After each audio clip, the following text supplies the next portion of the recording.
in effect, the representative body that addresses the rights, aspirations, concerns, anxieties, wishes of the Sikh nation on the global scale.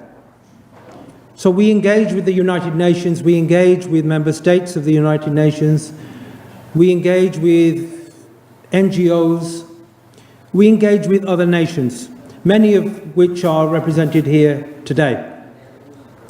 And we seek common ground. And the common ground that we seek is a common ground based on human rights. It's a common ground based on international law and on peace and a just world order.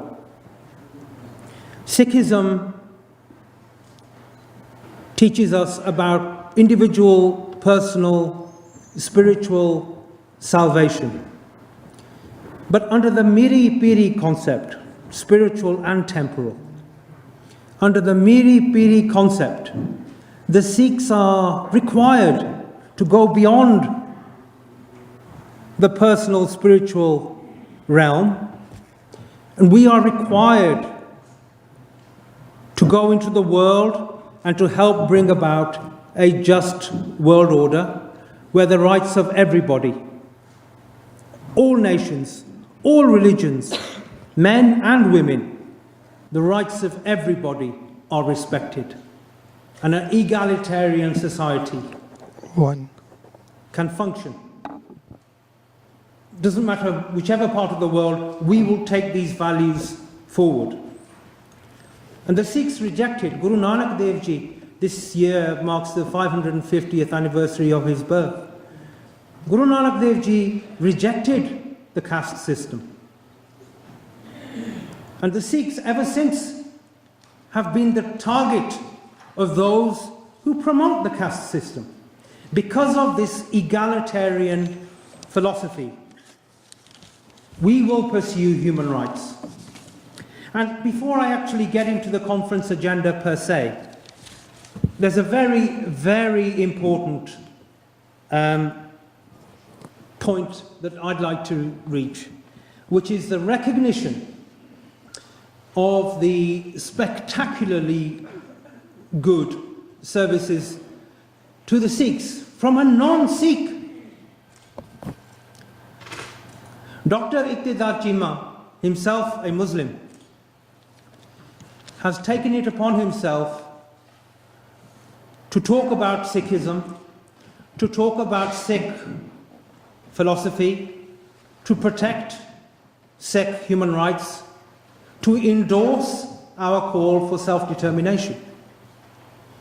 As a non-Sikh to do this, we are very grateful to him. We are humbled by the fact that a man who is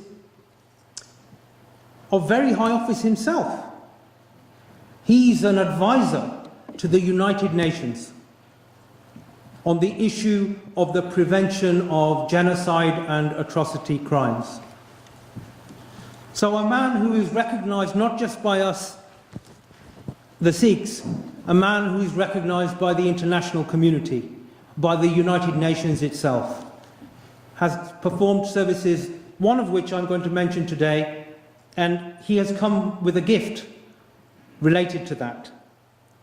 So, Dr. Chima, here by my side, took part in a UN convention that deals with the question of faith. How does faith relate to rights? How do you relate faith and religion to the concept of rights? And the point is, as Dr. Saab has shown, as I'll come on to mention, it is inextricably linked. The question of faith, belief, it's inextricably linked with the question of rights and human rights. So Dr. Saab took part in this conference in March 2017, and he brought about inclusion in the resulting document of that United Nations Convention, he brought about the inclusion of several couplets from the Sri Guru Granth Sahib Ji. Maharaj diyan Gurbani diyan tukan as United Nations Declaration which darj hoiyan pehli wari in history. And this has been done by a non, as I say, a non-Sikh. So we are deeply grateful for that. Dr. Saab has brought with him today a presentation which he's gifted to the World Sikh Parliament of the relevant Gurbani couplets that speak about Halemi Raj, a just order. And this is a command that's not made by any man. This is a command, this just order that we are seeking. This is a command from Meherban, from God Himself. Secondly, there is a couplet here referring to the role of women and the respect we have as a religion for women. How can you criticize women? They give birth to kings. How on earth can we see women as a lesser being than man?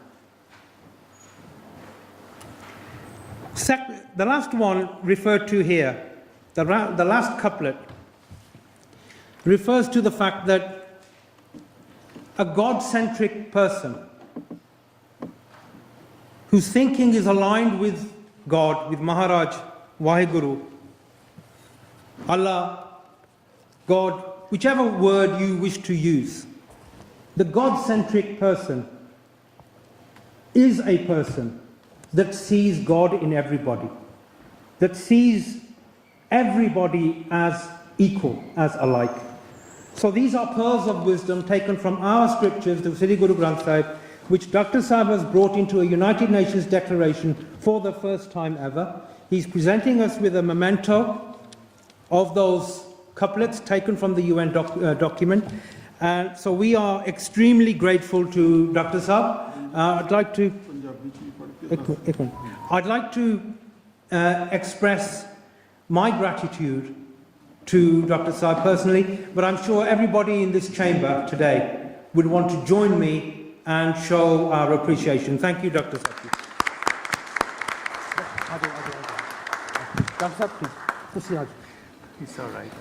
We are humbled by his contribution, but we are also hoping to mark this occasion by presenting some gifts of our own to Dr. Chima.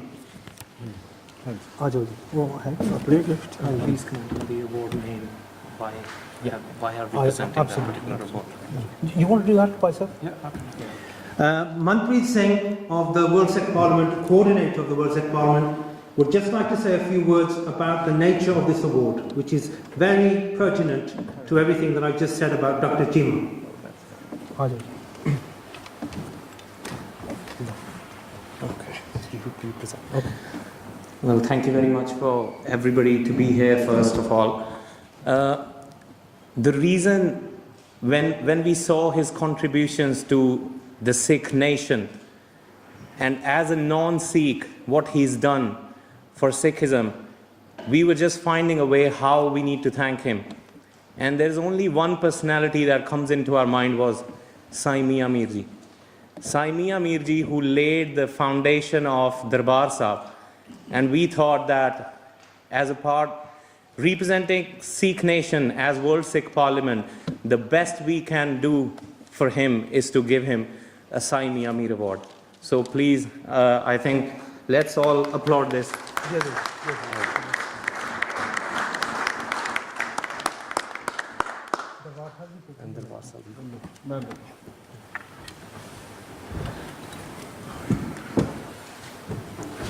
Manpreet Singh mentioned that Sai Mia Mir was invited by our fifth Guru, Guru Arjan Dev Ji, to lay the foundation of Darbar Sahib, Amritsar, sometimes referred to as the Golden Temple. And as part of our appreciation, the World Sikh Parliament would like to present. Hanji? Okay. A photograph of the Darbar Sahib, and in reference to the Miri Piri concept, our friends at the Sikh Museum in Derby have brought along a memento from their museum, a fantastic collection of artifacts from Sikh history, which is a canon which reflects the state that the Sikhs had in Punjab before British annexation. So, Dr. Saab, once again, from everybody in this room, thank you very much.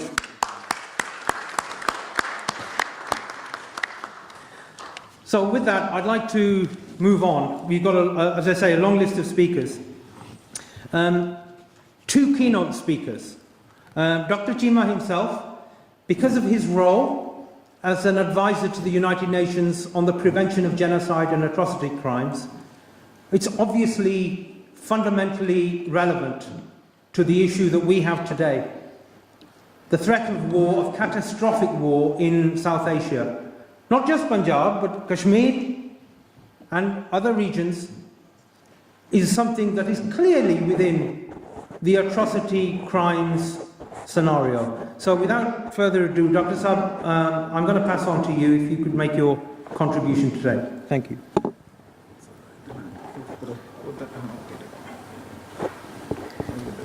ਤੁਹਾਡਾ ਚੱਲਦਾ ਜੀ speaker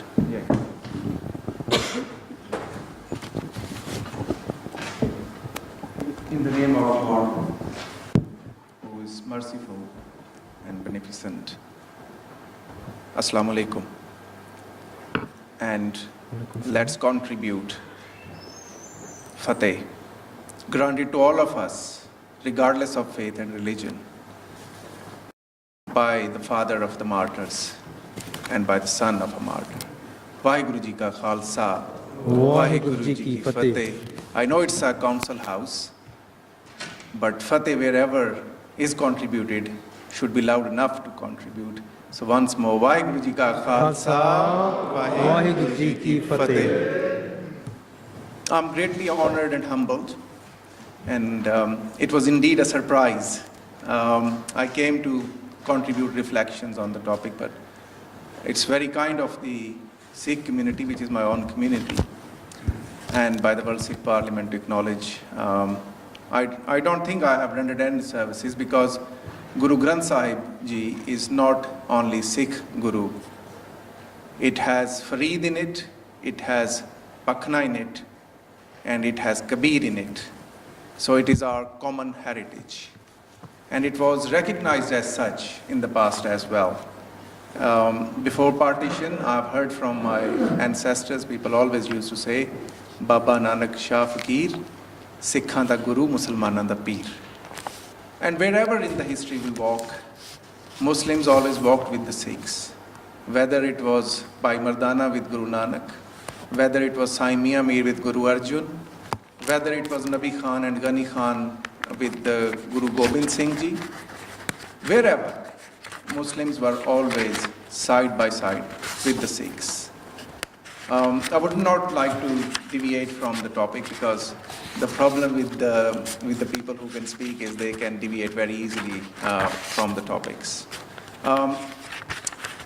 When it comes to this conference, and when it comes to these three angs and tuks from Guru Granth Sahib, in the way it has been included in the UN Faith for Right Declaration as the first ever part of Guru Granth Sahib being included in a UN charter, where I got it included. I've given the correspondence to Ranjit for authenticity, because a lot of people take credits for the things they never did.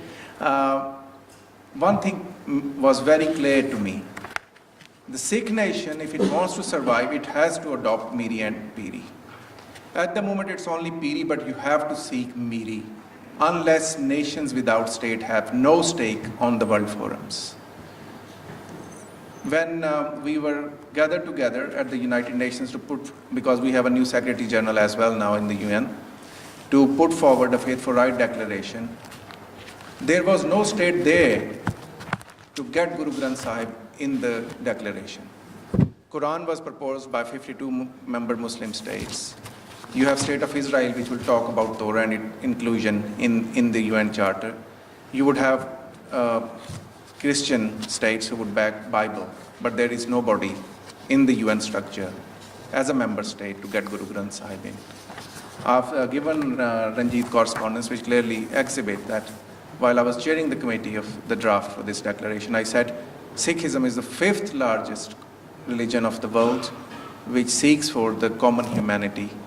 Hence, Guru Granth Sahib should be included in the declaration. Otherwise, it cannot become a universal declaration for faithful rights. But it comes with a big message. For any religion to survive in the world, it has to seek sovereignty, and it is everyone's right. United Nations, on whose advisory board I am on, it was established by Dumbarton proposal, a proposal well before the UN was established. And the first rule of that proposal was every nation has the right to self-determination. In 1948, when the nations of the world gathered together in San Francisco to establish United Nations, Article 1 clearly stated the purpose to establish UN was to give people right to self-determination. And Sikhs by all means and Kashmiris by all means are a nation by any definition and have the right to self-determination.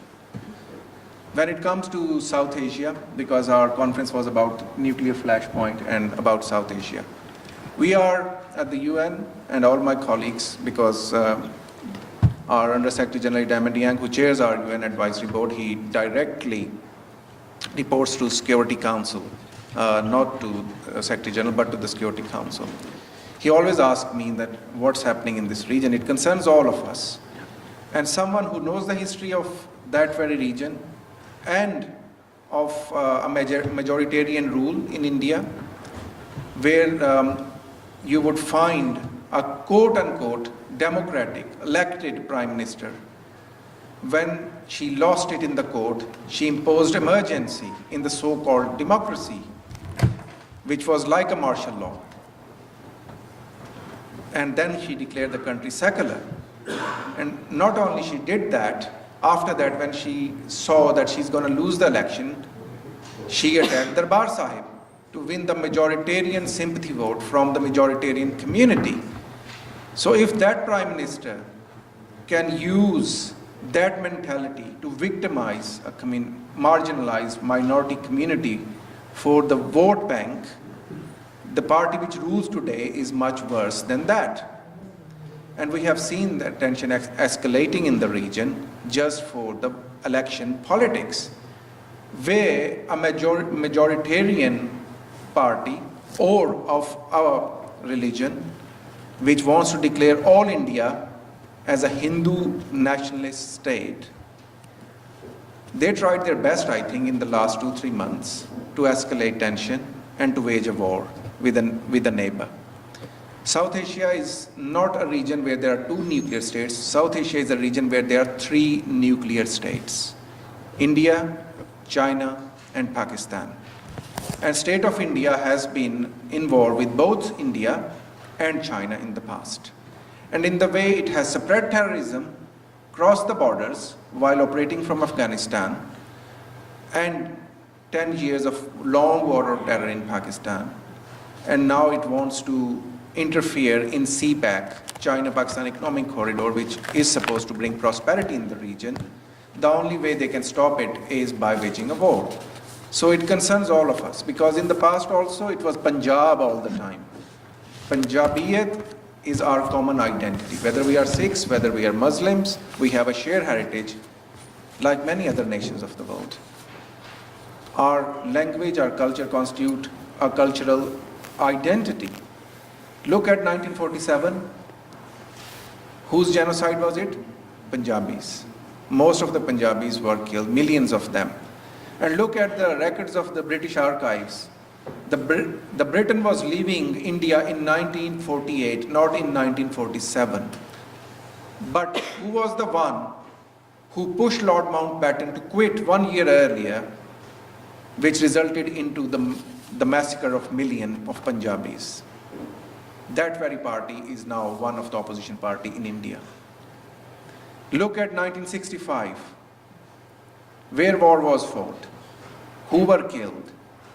Punjabis on both sides, in majority. And for the Sikhs, I really get worried. People always ask me, you are a Muslim, why you are so much worried about the Sikhs? Because Sikhs lives on the border of 3 nuclear states. And for a state on right or left, it's very easy to drop an atom bomb and finish the Sikh nation forever from its roots where it once lived. It has happened with other nations, and it can happen with the Sikh nation as well. Therefore, I always argue, although I have been called previously a terrorist sympathizer in the UN, somebody wrote a letter, a lovely member state, and I don't need to name that state, you would know. They said they sent a letter to the Secretary General that on your advisory board there is a terrorist sympathizer who would ask for people's sovereignty and who would ask and support people's right of self-determination. But I always say to my UN colleagues, I support the right of self-determination of Kashmiris, of Sikhs, of Nagas, of 7 sister states of the northeast of India, because I want peace in the region. Because we need buffer states between these 3 states, which would split and separate the borders of 3 hostile neighbors who have fought more than 4 wars with each other. Without having buffer states, you cannot have peace in South Asia. Because these nations are not willing to engage with each other, and they are not willing to maintain peace and prosperity in the region. The only solution for the South Asian peace is that you need Khalistan, which would split the borders of India and Pakistan. You need an independent, autonomous Kashmir, which would split the borders of India, Pakistan, and China. Without that, you cannot achieve peace. I may sound like an idiot to you, but this is the only viable solution, and one day, world would have to reach to this conclusion. When it comes to the Sikh sovereignty or anyone's sovereignty, we are not against any nation. Sikh sovereignty doesn't have to come through any militancy.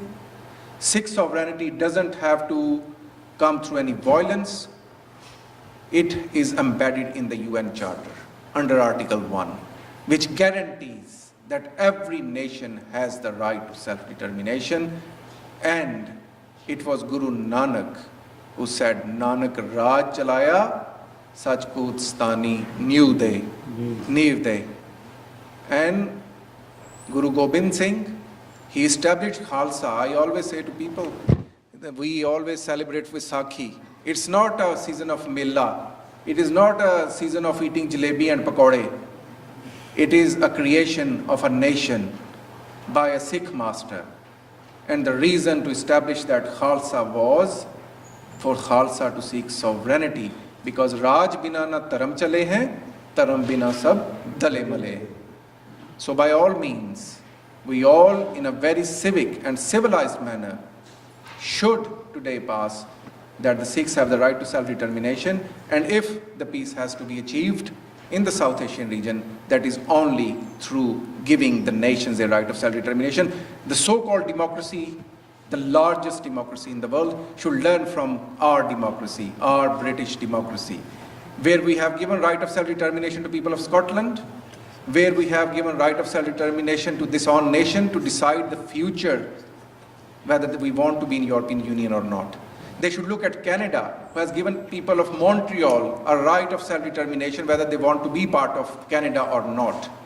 They should look at the Chinese model, who are giving right of self-determination to people of Hong Kong.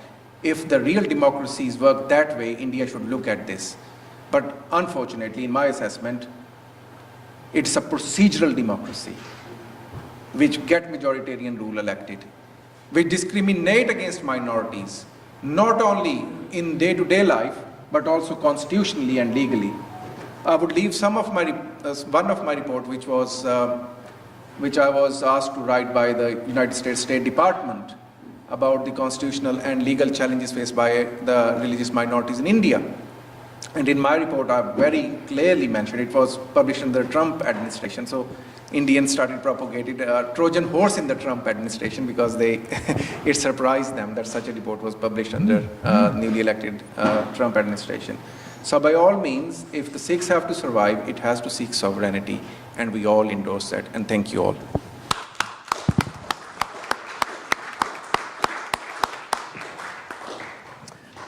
Thank you, Dr. Saab. A fantastic contribution, which just underlines a couple of things. Firstly, that Dr. Chima is a great friend of the Sikhs, and not just of the Sikhs, of the Kashmiris, of every nation, every religion, which simply wants to exercise its rights that are guaranteed by the United Nations. So he's a man of principle and a great man, and we have honoured him today, and rightly so. I'd like to move on to our next speaker. Dr. Annie Wakar is a lecturer at the Department of Politics and International Relations at the University of Westminster. Dr. Wakar is an expert on the issue that we're discussing here today. So we're talking about international relations, we're talking about the risk of a war between India and Pakistan, we're talking about the consequences of such a war. And hopefully, Dr. Wakar, you'll come on and endorse what we're saying, which is the need to avoid it at all costs. Thank you. Thank you very much. Are you on? Yeah, I think it's working. Yeah. Okay. All right. First of all, I would like to thank the World Sikh Parliament, especially Ranjit Singh, for actually inviting me to talk on this very important, pertinent issue at the moment, for dialogue for peace and for trying to get the message out there on an international level, to try to stop the sort of rhetoric that is coming out for a potential war between two nuclear-armed neighbors, that is India and Pakistan. Now, obviously, as an academic for many, many years, I've been looking at especially the core issues relating to the India's nuclear program as well as Pakistan's nuclear program. And I've also been researching a lot on the nuclear non-proliferation regime as a whole and how international community, especially the permanent 5 members of Security Council, sort of try to adhere to these international regimes, which allow for, and I usually say that they sort of monopolize over the idea that who are nuclear weapon states and who are non-nuclear weapon states. And this is quite interesting to see that how they basically are trying to say that yes, we are the nuclear weapon state, whereas anybody who has tested any nuclear weapon, after 1967 will not be a nuclear weapon state. But we all know that since the 1970s, India detonated their first nuclear weapon, which was called a Smiling Buddha. And later on, obviously, Pakistan tested their nuclear weapons in the late 1990s. Now, the recent events with regards to Pulwama, as we all know, the Pulwama attacks, have highlighted the fact that these two countries can actually come very close to pressing that button. And by pressing that button, I mean pressing that nuclear button. Now, the problem remains and has always been the same. I mean, since the independence, since both the countries actually got their independence, the problem has always been for them the issue of Kashmir. And many times there have been various skirmishes, there have been many, many conflicts in the 1960s, then in the 1970s, even in 1990s, we had, India actually mobilizing their troops around the borders.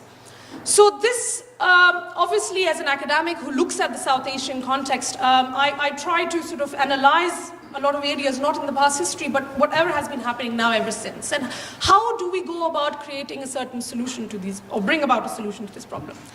Now, obviously, we have a post-colonial legacy, and I was just looking at the drafts for resolution for the World Sikh Parliament, and I very rightly agree with the fourth one, where you are sort of requesting and the reason for us to have this conference is to basically request the UK government to, as a permanent member, to raise these issues highlighted, because they were once a part of this whole ordeal that all the South Asians are still going through. It was, obviously, with the colonial power, was a very chaotic departure.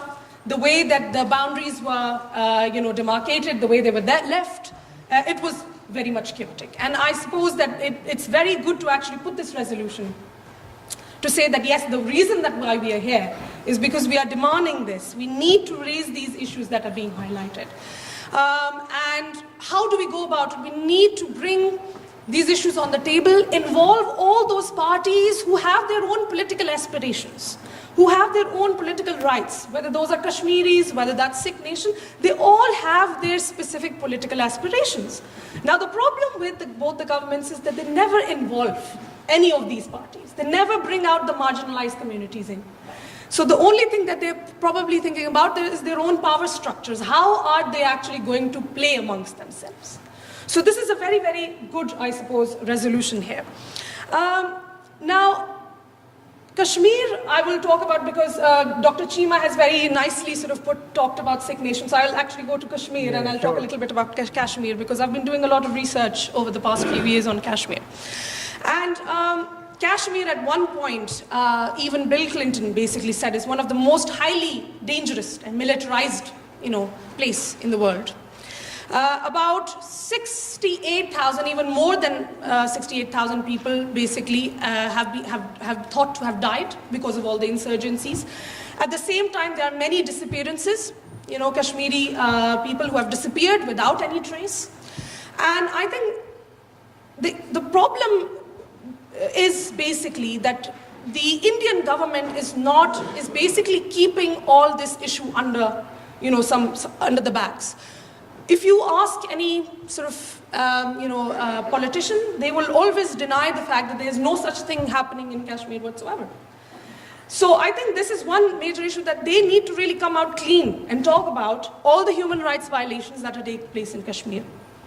And ever since 1989, since all the insurgencies, that have been taking place in Kashmir, even the human rights groups have actually gone and talked about how India has been responding to those public protests with a very disproportionate, force. So even recently we had the Human Rights Commission report that talked about, how they have been,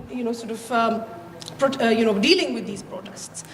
And I think that it's very important to actually bring in these Kashmiris who have their own political aspirations onto the table and ask them how exactly do they feel about this whole situation and how do they think that this can be resolved. Similarly as, the Sikh nation, because I think it's very important to highlight the Sikh nation. And while all these Pulwama attacks were going on, I sort of read a very interesting article which talked about how a very small village, a Gilpun village, near the 10-kilometer border of the international border with Pakistan, and how there was this hysteria of war and how people were actually forced to leave their places, to leave their houses when they knew that there actually going to be, they were all belonging to agricultural families, backgrounds, and they knew that there was harvesting going to take place, and with all this hysteria, they were actually told to leave their places. And specifically in one of the articles, there was this sort of a poll that took place, and they asked about all the Punjabis in that region of how they feel about this whole hysteria of this war. And they said, well, it's not good for us at all. Because what is happening is that we still see people going and coming, but then the way that the media is actually sort of bringing everything out there and the way that they're actually forcing us to move out of the places is not the right way. I mean, what should we do? Where do we go? This is our home. So I think it's very, very important to actually bring all these parties onto the table and talk about sort of solutions that these people need, because it's a diverse, I mean, if you look at, the Punjab itself, it's diverse. You look at Kashmir, it's diverse. So all the political, aspirations of the people need to be taken into consideration. The other most important thing is, with the idea that, as an academic who sort of thinks that nuclear war can actually bring about a huge environmental, catastrophe, not just on the humanitarian level, but on an environmental level. So the concerns are on both the sides. There are people who, sort of very much are against the whole, sort of rhetoric about, what needs to be done about this nuclear sort of, rhetoric of war that keeps coming from India and Pakistan all the time. Why is it that this issue is being politicized so much, and as we can see that in India at that time when Pulwama attacks were taking place, obviously with the elections coming in India, this was very much politicized in a way to basically create this certain a way for Modi that, oh yes, I am doing something for the nation, and this is the way that I'll sort of go about doing that. Basically, I will, if it comes to this, we can wage a war, we can have a nuclear war, but not realizing that what catastrophe that can bring, right? Even if there is that war hysteria, I mean, the idea that yes, we have nuclear weapons, you have nuclear weapons, we just with the push of button, we can actually, it will be a total annihilation. Even the idea, I think it's ridiculous for the leaders to actually think about, just that way they can actually possibly use their nuclear weapons for their own political gains, for politicizing that issue even more. Now the answer, obviously there is no certain solution. There are many solutions, but obviously the idea is for us to actually be here, is to talk about these issues, bring them out on the table, create this huge awareness so that people understand where we are. I always talk about these subaltern voices, the subaltern voices that come from all these marginalized communities, from all these groups who have their own aspirations. And I believe that it's very important to actually bring them on the table and try to bring a solution to a problem. There is a very one interesting saying, and I'm actually going to end with that as well. And Amit Roy is one of very well-known author, and he talks about what sort of catastrophe these nuclear wars can bring. He talks about that the key of resolving any sort of dispute or any sort of international conflict, and when we talk about this, we're talking about these two nuclear-armed countries, India and Pakistan. The only way to resolving this international conflict would be to look for a very viable solution. And within that viable solution, you need to not just come from a power structure within, but you need to recognize that there are marginalized communities, there are certain groups that have their own goals and aspirations that need to be considered. And then trying to find a common ground. Now, obviously, now and again, we have had many peace dialogues between India and Pakistan. There have been many talks, over the past many sort of years, especially in the 1990s. But every time something had happened, later on you'd see that somehow they have actually been left, in a loop. So we really need to find a common ground, need to find a solution that would have proactive strategies. And it's very important for all of us to have those proactive strategies in hand. And I find that with these resolutions, I mean, we can start off with having a certain proactive strategy, or bringing about a certain clear idea that we'll put on the table, on the Human Rights Commission. Again, using effective negotiation. So without bringing all the parties onto the table, you can't have effective negotiations. So if the Sikh nation is not being involved, if the Kashmiris are not being involved, then obviously you will never ever have a proactive strategy. At the same time, they will never have any effective negotiation. So the negotiation and communication is very important. They need to understand what is that what are the aspirations that are required, and how do we actually bring them into a proactive strategy and bring them into place. And then again, appreciating different cultural differences. Like I said, there's diversity out there. And we need to understand that with the beauty about diversity is to actually appreciate it and look into the beauty of how you can actually integrate this. And I think this is the only way that a solution can be brought out. With regards, I mean, there have been many sort of other narratives that have been brought forward. I'm actually working on writing a book at the moment, and one of the areas that I'm focusing on is actually that we as people, as various communities, we're sick and tired of the same rhetoric that keeps coming from these countries. And every other 5-10 years, we see that there's some sort of a war is hanging there, or some sort of a conflict is there. And I think what we need to do is, again, we need to change and look at the narratives. We need to bring these groups into the talks. That's what's not happening. We are not being involved. You're not being involved. So these issues are being kept under the bag. And hence, that is what is creating more problems. And these are the concerns for all of us, for all the Kashmiris, for all the Sikhs. And I'm not just talking about, I'm also talking about so many other marginalized communities. So they need to actually be brought into the whole process of a dialogue, of peacemaking, to understand what exactly they want. And the reason that we are doing all this is to actually create that international awareness that, yes, we have people here who are very much concerned about this. And we need to take these concerns on an international level and put them into human rights, United Nations Human Rights Commission. Thank you very much. Thank you. Very grateful to Dr. Annie Wakar, clearly an expert on the region. What struck me in particular was the emphasis that she put on including those nations, those groups that are currently not at the table. So whether it's resolving the underlying struggle for self-determination in Kashmir or in Punjab, whether it's eliminating the risk of catastrophic war in that region, we are the stakeholders.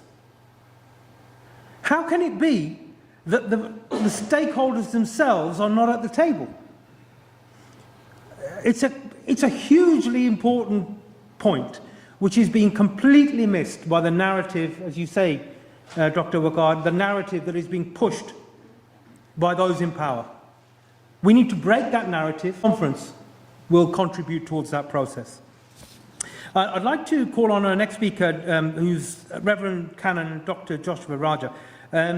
Joshua needs to leave for other commitments, and I'm sorry, very sorry, Reverend, that we've actually delayed you already. So would you like to come to the front? Please, come to the front. Please. Please, come. I think what we'll do, Doctor, if you can take my chair. Take my chair. Sure. I'd just like to say thank you for inviting me, and a good friend of Chima and Ranjit. I speak from an Indian Christian perspective. Basically, I'm a British Indian minority perspective. So I just start with this very interesting statement of 5th century BC. Yadum Ure Yadarum Keli. That is one of our poets, long back, a Tamil poet, 5th century poet. He said this: every place is my place, every human is my kin. And which is very similar to what Guru Nanak also said in one of his conversations, that you think of yourself as Hindus and Muslims first and last. You forget that you are men first and something else next. It's a very interesting, thinking outside the box, which is what is very important nowadays, because we are all emotionally charged with nation states. And I think I still remember first time I hosted a Pakistani Indian lawyers conference in Bangalore, 2001, in Bangalore, and we felt that we were all very friends, and we spoke the same, nearly same words and language and of love and kindness. And, we, at the end of the day, we found that we didn't disagree anything. And we felt that all the human rights of every individual must be respected, and the aspirations of people for self-determination must be respected. And also, we said together mostly that not only self-determination, but also even to raise the voice, I think even to raise the voice today, that all the political prisoners without any charge must be immediately released. I think 20 years ago we raised that. I want to say it today even, because the reality has not changed much, sadly. And also we have to think, even Edward Said, reviewing this Huntington thesis, he said, clash of ignorance. It is the ignorance which is kind of controlling the mass conscience or consciousness, we call it. And it is sadly, unless we address to reverse it with alternative narratives and thinking, we are never going to succeed in this journey. And I think that is where the pressure points from public intellectuals and public groups from both nations should be working together. I would support that from both sides, Christians, women, lawyers, and all the activities should find a place to come together and to see we are all the same beings, same human, and we can work together for the betterment of each other rather than throw on each other. You know, this is a very interesting saying, the weapons of mass distractions. They use very interesting stories. Like, you know, we are not keeping our nuclear weapons for Diwali. That's what we heard. And another response, we are not either keeping it for Diwali either. I want these pressure points to be started continuously at grassroots and at public intellectuals, at mass level, that we keep these people with an alternative voices, alternative thinking, alternative narratives. I would like to see that to happen, because I would like to say this as such, if anyone is hearing, that I hope all the alternative voices will raise and put the pressure with the new government in India that they will pass a constitutional amendment saying that NFU, no first use, will become part and parcel of the constitutional amendment, even if the Prime Minister thinks he cannot do it by himself. I would certainly recommend that to be the consideration even in Pakistan, so that people cannot go around and threaten unless at least majority or even 2/3 of the parliament passes in favor of it, because that ties up things. And even I would say we should have an alternative narrative to nuclear deterrent, the idea of nuclear deterrent, which is actually not a good idea in South Asia, because you know, I don't know, it's my nation, India has become a lynching nation. My nation has become a raping nation. My nation has become, sadly, vigilante nation. You know, how do we challenge this and reverse this ignorance and emotionalized idea of nation and state? We need to start thinking alternatively, outside the box. Pongundruna said that. Guru Nanak said this. Let us also say it ourselves today and think outside the box. Thank you very much.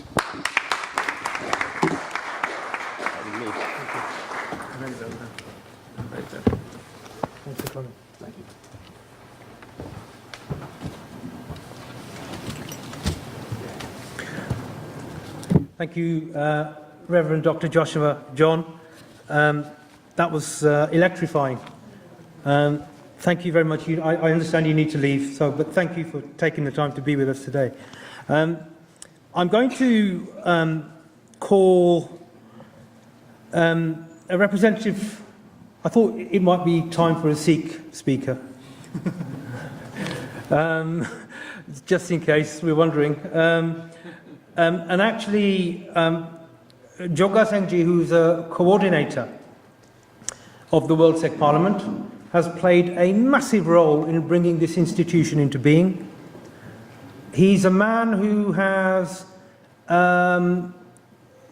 unimaginable ability to work with different groups, with diverse groups, for many, many years within the Sikhs and beyond. He's worked with people, and sometimes with people who don't share his agenda, but he has that ability, and that's been instrumental, in my view, in helping bring about the formation of the World Sikh Parliament. So I'm going to ask him to speak. He'll speak in Punjabi. Very good. And he will be actually also sharing a message from the Jathedar of the Akal Takht, which has been provided by his spokesman, Sardar Advocate Amar Singh Chahal, who is a senior lawyer in India. And he's the spokesman for the Jathedar of the Akal Takht. Now, it's very important that we recognize the role of the Akal Takht. We've spoken, Dr. Stima mentioned it, I mentioned it earlier, about the role of Miri Piri, spiritual and temporal. The Akal Takht, for those of us those in the room who are not aware of the Akal Takht, Akal is immortal. Takht is a throne. So our gurus constructed a throne of the immortal. It's a building in Amritsar, just across the way from the Darbar Sahib, or the Golden Temple, and where the Darbar Sahib represents our spiritual sovereignty, the Akal Takht Sahib represents our temporal sovereignty as a nation. And the Sarbat Khalsa National Gathering in 2015 appointed Jagtar Singh Hawara as the Jathedar, as the spokesman, as the leader, as the representative of the Qawm, the Jathedar of the Akal Takht. Now, Jathedar Sahib at the moment is incarcerated. And he's incarcerated in Tihar jail because he was one of those brave souls that resisted the Indian aggression against the Sikh nation that commenced largely in June 1984. There are many others who sit in jails that are victims. They're not aggressors. They are victims of the aggression of the Indian state against the Sikhs. They exercise the right of self-determination. Every nation on the planet believes in the right of self-determination, and it believes in the right of self-defense. And this is what the Sikhs have done. They are criminalized, they are vilified, they are called terrorists. Even supporters of the Sikhs are called terrorists, sympathizers. So the Jathedar Sahib is in jail. One day we hope he'll be with us in person, but until then, he operates through contacts, and Amar Singh Chahal, as a senior lawyer, is his spokesman and has passed on a message today, which I'm going to ask Jogga Singh ji please to read out and share. ਤੁਸੀਂ ਇੱਥੇ ਆ ਜਾਓ, ਇੱਥੇ ਆ ਜਾਓ, ਆ ਜਾਓ, ਆ ਜਾਓ।